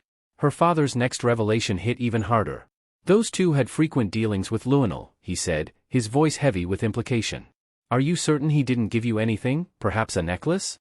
Aaron, feeling the weight of his piercing gaze, hesitated briefly before shaking her head. No, she answered. I haven't received anything from him. The Emperor's expression grew somber. He didn't seem entirely convinced, but Aaron could sense that he already knew the truth about how the day stone had entered the palace. Taking a deep breath, Aaron chose her next words carefully. Father, if you know who is responsible for bringing those jewels into the palace, then Lunav shouldn't be a suspect any longer, she argued. She even saved many lives during the banquet. That should count for something. Her reasoning was sound, and after a moment's contemplation, the Emperor relented. Very well, he said. I'll take your word for it. Lunav will no longer be under suspicion. You needn't worry. Though relieved by his decision, Aaron knew this matter was far from over. As she returned to her chambers, her thoughts were a swirl of unease and determination. She would have to tread carefully, for the palace was riddled with shadows, and some of those shadows were far too close for comfort. Aaron had deliberately lied to her father, suppressing the truth about Lunal's involvement in the incident. She feared the consequences of revealing his role and worried about the harm it could bring to those around her. Determined to shield them, she resolved to ensure their safety, even if it meant keeping the truth hidden. In the present moment, Aaron turned to her brother with a calm but firm expression. Are you satisfied now? She asked. Lunal's face darkened, his features contorted with frustration. I've never given you anything, he finally admitted, though his tone dripped with resentment. Aaron maintained her composure, using his admission to drive her point home. Exactly what I told father, she said, her words calculated to confirm her lie. Lunal's fury boiled over, his veins bulging as he clenched his fists. He couldn't stomach the way she spoke to him, as though she were accusing him of a crime he hadn't committed. You're acting like I've done something wrong, he spat, his voice venomous. His anger escalated as he threatened her, hinting at harm to her subordinates. Unmoved by his threats, Aaron remained composed. I'm expecting a guest, she said coolly, deflecting his aggression. Her response caught Lunal off guard. His brow furrowed as he demanded, who could possibly be more important than me? Before she could answer, a voice interrupted. That would be me, Cyan said, leaning casually against a post behind Aaron. Lunal's head snapped toward him, his expression a mix of surprise and indignation. He hadn't noticed Cyan's presence at all. You, he muttered, struggling to process how Cyan had been there unnoticed. Aaron turned slightly, her gaze steady. Cyan is important to me, she said simply, her tone resolute. Cyan offered a faint smile but remained calm. Apologies for the interruption, he said, though his eyes glinted with cold amusement. Lunal's shock gave way to irritation. How long have you been standing there? He demanded. Standing here? Cyan echoed, a smirk tugging at his lips. I wasn't hiding, if that's what you mean. My presence just isn't easy to detect. Lunal ground his teeth, feeling both humiliated and angered by Cyan's nonchalant demeanor. The audacity of this man to speak so casually in his presence was infuriating. You've got a lot of nerve, he growled. Cyan's smirk deepened as he stepped forward. What are you going to do about it? He challenged. Lunal's mind raced. Rumors of an engagement between Cyan and Aaron surfaced in his thoughts, and he realized that provoking Cyan could lead to disastrous consequences.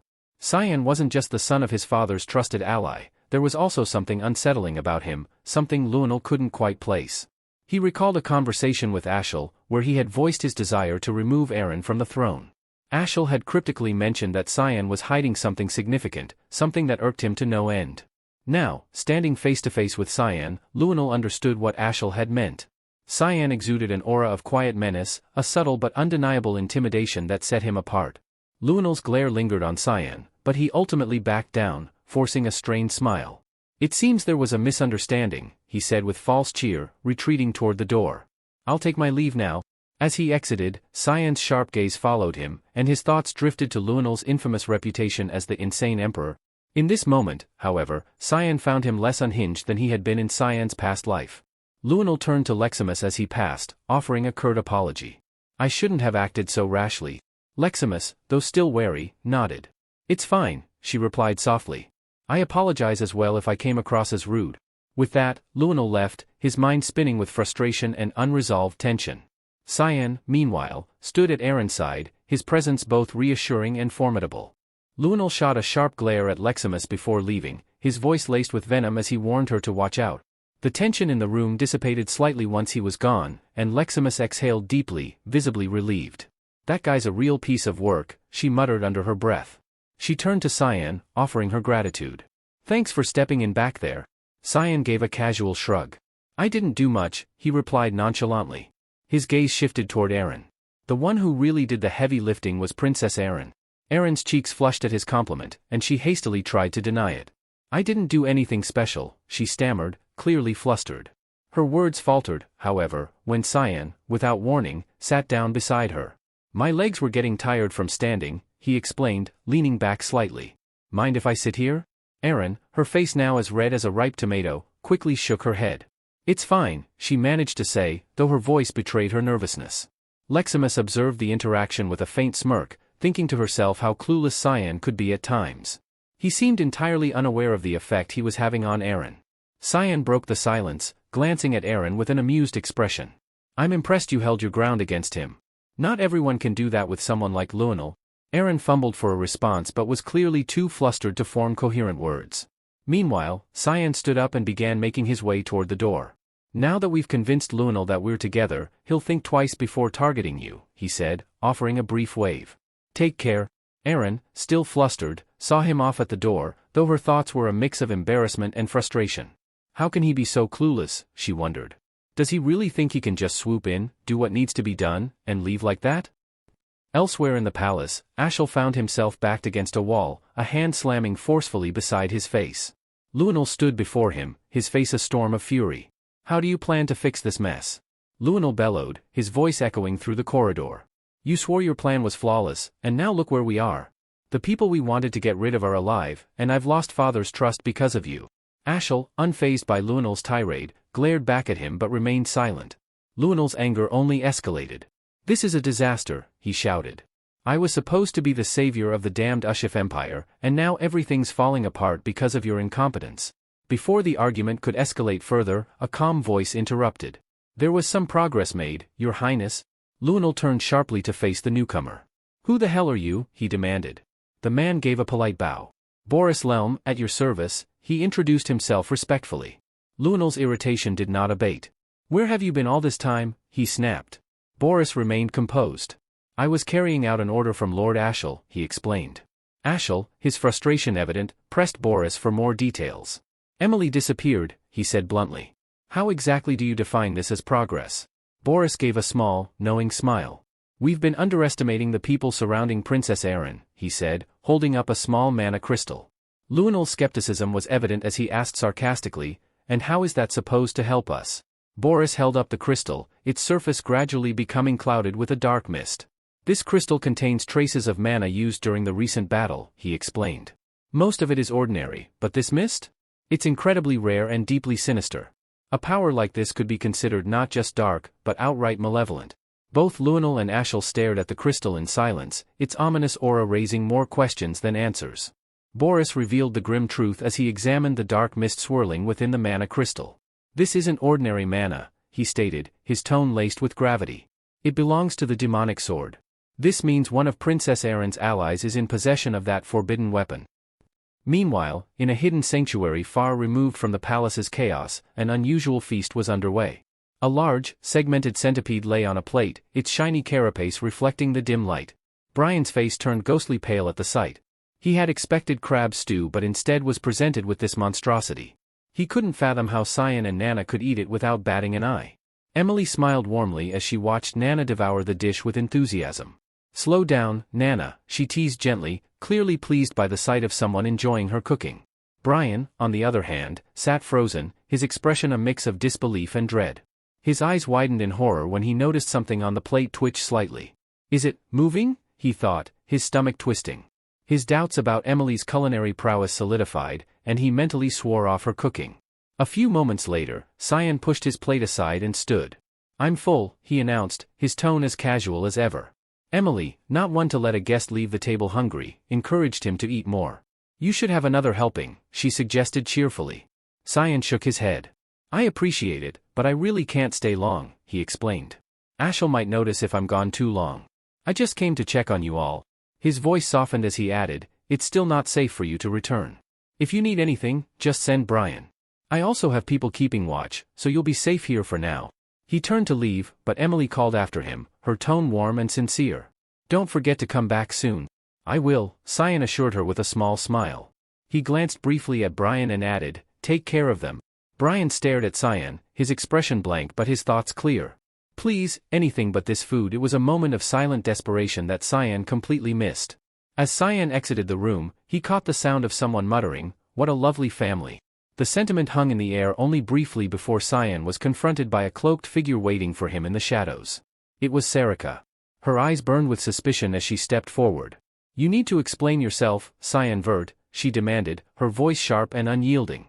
Cyan arched a brow but remained silent. Sarika pressed on. How do you know about the banquet of blood and the death of my fiancé?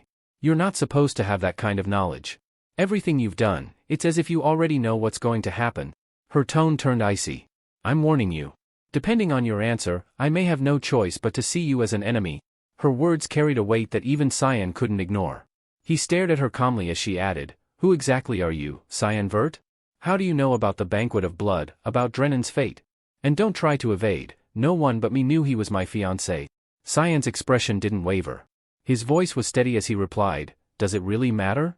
Drennan was someone who needed to be purified, regardless of the circumstances. Sarika's eyes narrowed. It matters to me, she snapped. I need to know if you're a spy working for some other organization. The tension between them thickened, each waiting for the other to make the next move. Cyan's past, his motives, and the secrets he harbored loomed over the exchange like an unspoken storm. Cyan's expression remained calm as he asked, and what if I am? Sarika didn't hesitate. She drew her weapon with a sharp glint in her eye and replied, then it's obvious, isn't it? Without warning, she lunged at him. Cyan's reflexes were sharp, and he deflected her attack with ease. Karam is getting in the way, as usual, Sarika muttered with irritation. In response, Karam materialized in her true form, her tone laced with menace. You'd better think twice before laying a hand on my master. Sarika smirked but didn't back down. You never learn, do you? Always so protective, she retorted. Karam's fiery gaze narrowed. And you're always so annoying, she shot back, her voice dripping with disdain. The two clashed, their combat growing fierce. Karam, eager to show her true strength, conjured a glowing red sphere in her hand. Sarika's eyes widened slightly as she recognized the dark energy emanating from the orb. Is that the power of the black fog? She muttered under her breath, suddenly alert. Her confidence faltered momentarily as she realized how potent Karam's power truly was.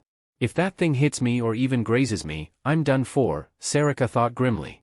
Despite her usual bravado, she couldn't help but feel a twinge of respect for Karam's immense strength. Now it made sense why Karam chose to stay in sword form most of the time. If unleashed at full power, Karam could obliterate an entire city effortlessly. Still, Sarika's spirit remained undaunted. I see why they keep you contained, she said, a wry smile creeping across her face. But don't think I'm giving up just yet. Karam smirked in return. You'd better brace yourself, she warned. This is just the beginning. Rather than feeling intimidated, Sarika looked genuinely excited, her expression betraying her exhilaration. Then I'll give it my all, she declared. Before the battle could escalate further, Cyan interjected. Demon sword control, he uttered firmly, his voice steady but commanding. Karam, caught in the spell, crashed to the ground with a loud thud, face first, as if an unseen force was pressing her down. She grumbled, clearly displeased. I was just getting warmed up, she protested. Cyan shot her an annoyed look. You're making a mess, and if you keep this up, we'll all be discovered, he snapped. His words finally seemed to register, and both women froze as the weight of their actions hit them. Fix this, Cyan ordered curtly before turning on his heel. I'll head back and let Brian and the others know we need to move. Thanks to your antics, this place isn't safe anymore. With that, he slammed the door behind him, leaving the two women stunned into silence. Cyan returned to the hideout, letting out a weary sigh. As he stepped inside, he addressed the group. There's been a change of plans. Pack up your things, we're moving out immediately. Before he could elaborate further, a familiar voice interrupted him. So, you're here? Cyan stopped abruptly, confused by the unexpected greeting. He lowered his hand to see Lunav seated comfortably with the others, a calm expression on her face. Lunav? Cyan asked, his brow furrowed. She smiled faintly. You have an interesting family, Cyan, she remarked. Brian, standing nearby, quickly apologized. I'm sorry, young master. She just showed up out of nowhere. A bead of sweat formed on Cyan's temple as realization dawned. Lunav had not only bypassed the protective barrier but also evaded the detection of the black mist. Her skill far surpassed what he had anticipated. How did you find this place? He asked cautiously. Lunav's expression didn't waver. It's one of my talents, she replied with an air of nonchalance. Don't worry, I'm the only one who knows about this location. Her assurance was short-lived, however, as she glanced toward the door and chuckled. Then again, with all that commotion outside, maybe I'm not the only one anymore. Cyan let out an exasperated sigh, silently cursing the chaos caused by Karam and Sarika. This just keeps getting better, he muttered under his breath. Nana asked what had happened, but Cyan avoided answering. Instead, he glanced at the others. Emily, Brian, and Nana all looked to Cyan expectantly, clearly curious as they hadn't a clue either. Amused, Cyan dismissed the question entirely, leaving everyone in suspense. It was a comical moment of shared confusion. Turning his attention to Lunav, he asked, Why are you here? Lunav responded simply, To thank you.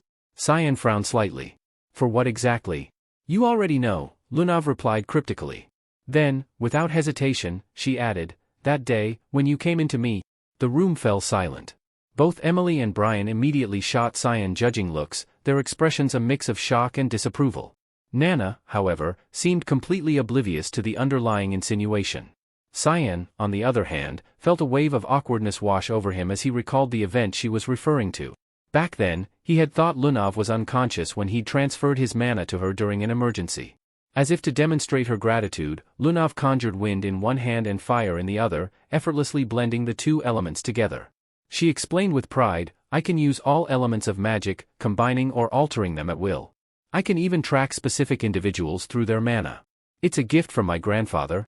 Cyan didn't seem impressed. Instead, he remarked bluntly, it's less of a gift and more of a curse. Your body is breaking down because of it. Lunav's enthusiasm faltered. She tilted her head, studying him intently. It really is you, isn't it? Cyan sighed. If you want to talk about this, let's go somewhere private. Meanwhile, Brian and Emily exchanged gossiping whispers behind them. It was amusing how blatantly they ignored Cyan's authority. Annoyed, Cyan ordered, Enough. Start packing. Emily immediately asked, Where are we going? To Leuven Academy, Cyan replied. Emily clapped her hands, clearly thrilled by the idea. I'll get to take care of you every day. Brian, however, grimaced, already imagining Emily's questionable culinary skills. His conflicted expression didn't go unnoticed. What's wrong? Nana asked innocently. I have mixed feelings about it, Brian admitted reluctantly. While the group prepared to leave, Lunav began sharing fragments of her past. She revealed that much of her youth was spent in cold, dark chambers, enduring relentless experiments. Her once vibrant eyes had dimmed, but she had accepted her suffering as part of her responsibility as the granddaughter of Ryan Reaver. Curious, she turned to Cyan and asked, Do you have a duty you're bound to fulfill? Not really, Cyan replied nonchalantly. Lunav tilted her head, intrigued. Then why did you help us? Why save anyone if you don't have to? Cyan shrugged. I prefer staying out of the spotlight. Fame is too much of a hassle. Lunav pondered his words before nodding in understanding. Your mana, it's unique. I thought it was darkness at first when I saw you at the restaurant. This statement piqued Cyan's interest. He soon realized that Lunav could gather information about a person's mana just by making physical contact with them. It was something he hadn't known about her even in his past life. Reflecting on the day she collapsed, Cyan remembered transferring some of his own mana to her. Now, she reached out and manifested a sphere of deep red energy in her hand, a fragment of the mana he had given her. Lunav stared at the sphere of red energy in her hand, commenting that it didn't feel like it belonged to this world. Cyan raised an eyebrow and asked if she intended to take it to Ryan. With a faint smile, she dissipated the mana and replied, No. I have no reason to do that, it would just cause unnecessary trouble. Cyan smirked. Is this your way of rebelling? She stepped closer, her expression softening. Maybe you already know the answer to that. Then, without warning, she hugged him. Thank you, she whispered. For easing the pain I've carried for so long. Cyan remained silent for a moment, his thoughts drifting. He had come to understand Lunav's condition, a chaotic mass of elemental mana constantly swirling within her body like a boiling pot. Someone, perhaps in an effort to stabilize her, had metaphorically placed a lid on that pot. While it had temporarily contained the mana, it caused the pot to overheat, spilling out the energy and extinguishing the fire of her life. She had been teetering on the edge of death until Cyan intervened, creating a small release in that lid. To him, Lunav seemed like someone else's puppet, and the thought irritated him. He gently pushed her away and said, "There's no need to thank me. Just keep this between us." He turned to leave, adding, "And don't push yourself too hard. It'll be dangerous if you do." Lunav smiled softly as she watched him walk away. She murmured to herself, "He's a good person, no matter what he says." In the office of the Game Association president, Ryan slammed his hands on the table, anger etched across his face. His butler calmly informed him, "There are no formal charges." "That's not the point," Ryan barked. "The problem is that Lunav has been making unapproved stops elsewhere." He ordered his butler, "Track her down and bring her to me immediately." As the carriage rattled along, Emily beamed with delight, catching Cyan's attention. "What's with the cheerful face?" he asked. "I'm just happy I get to serve you again," Emily replied. Then, her smile faltered as she remembered. "But, maids aren't allowed in the academy." Cyan shrugged. "Don't worry. The principal will make an exception."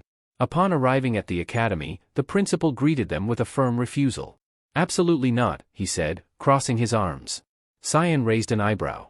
"No one will even notice her presence." The principal narrowed his eyes. "Give me one good reason why I should allow this." "I won't skip my lessons," Cyan replied. "That's how it should be," the principal retorted. "What bothers me even more is that you're asking for 2 maids, not 1. Is this connected to the banquet of blood?" Cyan hesitated briefly, then said, "I'll explain everything, after you grant my request." The principal eventually gave in, sighing heavily. "Fine, do whatever you want. You'll probably go ahead with it regardless of my decision anyway." Cyan nodded, though he admitted, "I can't fully explain things right now. But let me make one thing clear, it wasn't me who orchestrated the banquet of blood. Is that what you wanted to confirm?" The principal scrutinized him for a moment before asking, "Are you absolutely sure?" Cyan frowned. "Why do you always look at me like this? What kind of person do you think I am?"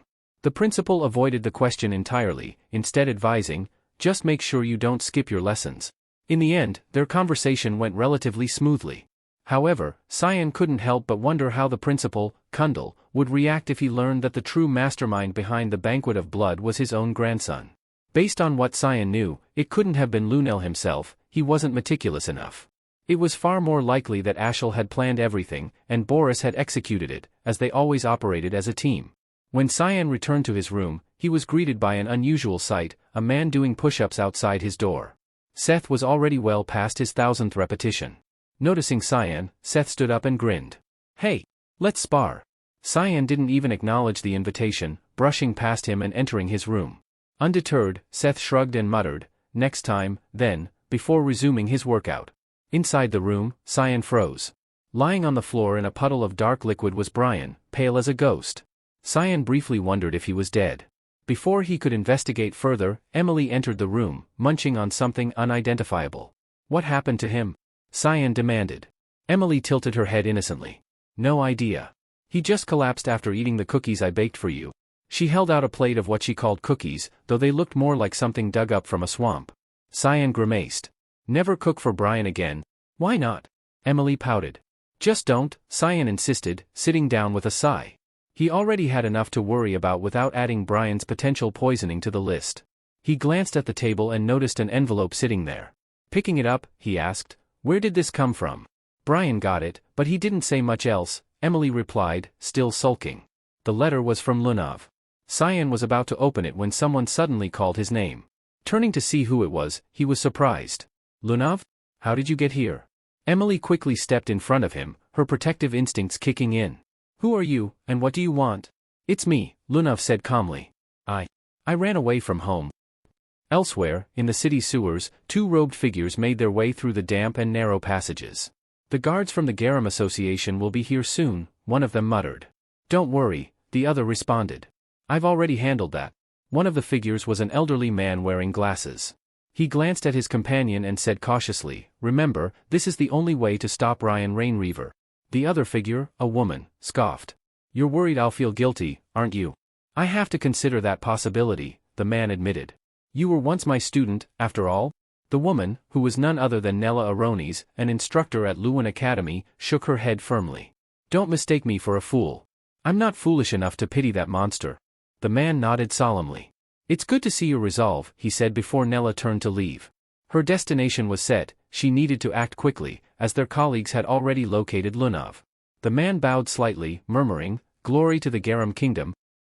Meanwhile, Cyan and Lunav sat together in a bustling cafe. Earlier, Cyan had abruptly dragged Lunav out, a gesture she couldn't help but comment on. You're quite forceful, she remarked, sipping her drink. I didn't expect you to pull me out so suddenly. Cyan smirked. The dorms are shielded with barrier spells. How did you even bypass them? Lunav shrugged, her tone casual. I analyzed the barrier with my mana and cast a counterspell to disable it. Deep down, Cyan was both impressed and concerned. To analyze and nullify a protective spell so easily wasn't just clever, it was dangerously powerful. Changing the subject, Lunav asked, Did you read the letter? I was about to, Cyan replied, leaning back in his chair. When you showed up? Lunav hesitated before speaking again. I couldn't wait for your reply, so I came to see you myself. Did Ryan send you?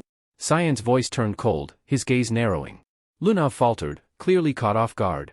Cyan leaned forward, his presence imposing. Tell me, did Ryan ask you to approach me? At first, yes, Lunav admitted quietly. That was the reason. But it's not like that anymore. She met his eyes, her expression earnest. You can choose to believe me or not, but my intentions have changed. Cyan crossed his arms. I don't trust people easily. So, what exactly do you want from me? Lunav took a deep breath. Something strange has been happening at the association. Dragons, 2 of them, were in contact with the association, but they vanished without a trace somewhere in the Luan region. On top of that, smugglers caught transporting items overseas were found dead, their bodies ice-cold.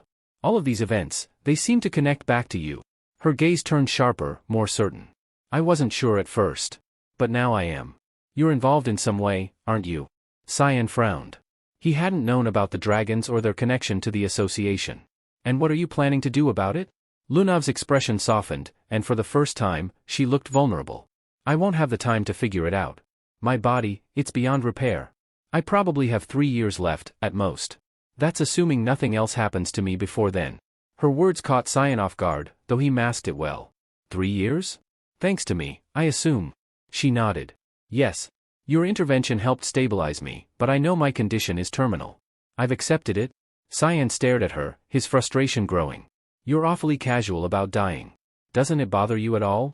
I wish it did, Lunav replied with a faint, sad smile. But I can't feel much of anything anymore. Cyan exhaled sharply, annoyed by her calm demeanor. Pushing his chair back, he stood. This isn't my problem. Leaving already? Lunav asked, watching him rise. Yeah, Cyan replied curtly. I don't like getting tangled up in messy situations. Lunav smiled faintly, waving as he turned to leave. See you next time? Karam's voice echoed in Cyan's mind as he walked away. Are you sure it's okay to leave her like this? Cyan clenched his fists but didn't turn back. It's for the best, he muttered under his breath, forcing himself to keep walking. That's it for today. Thank you so much for watching. If you enjoyed the video, don't forget to hit that like button and subscribe for more. We'll see you in the next one.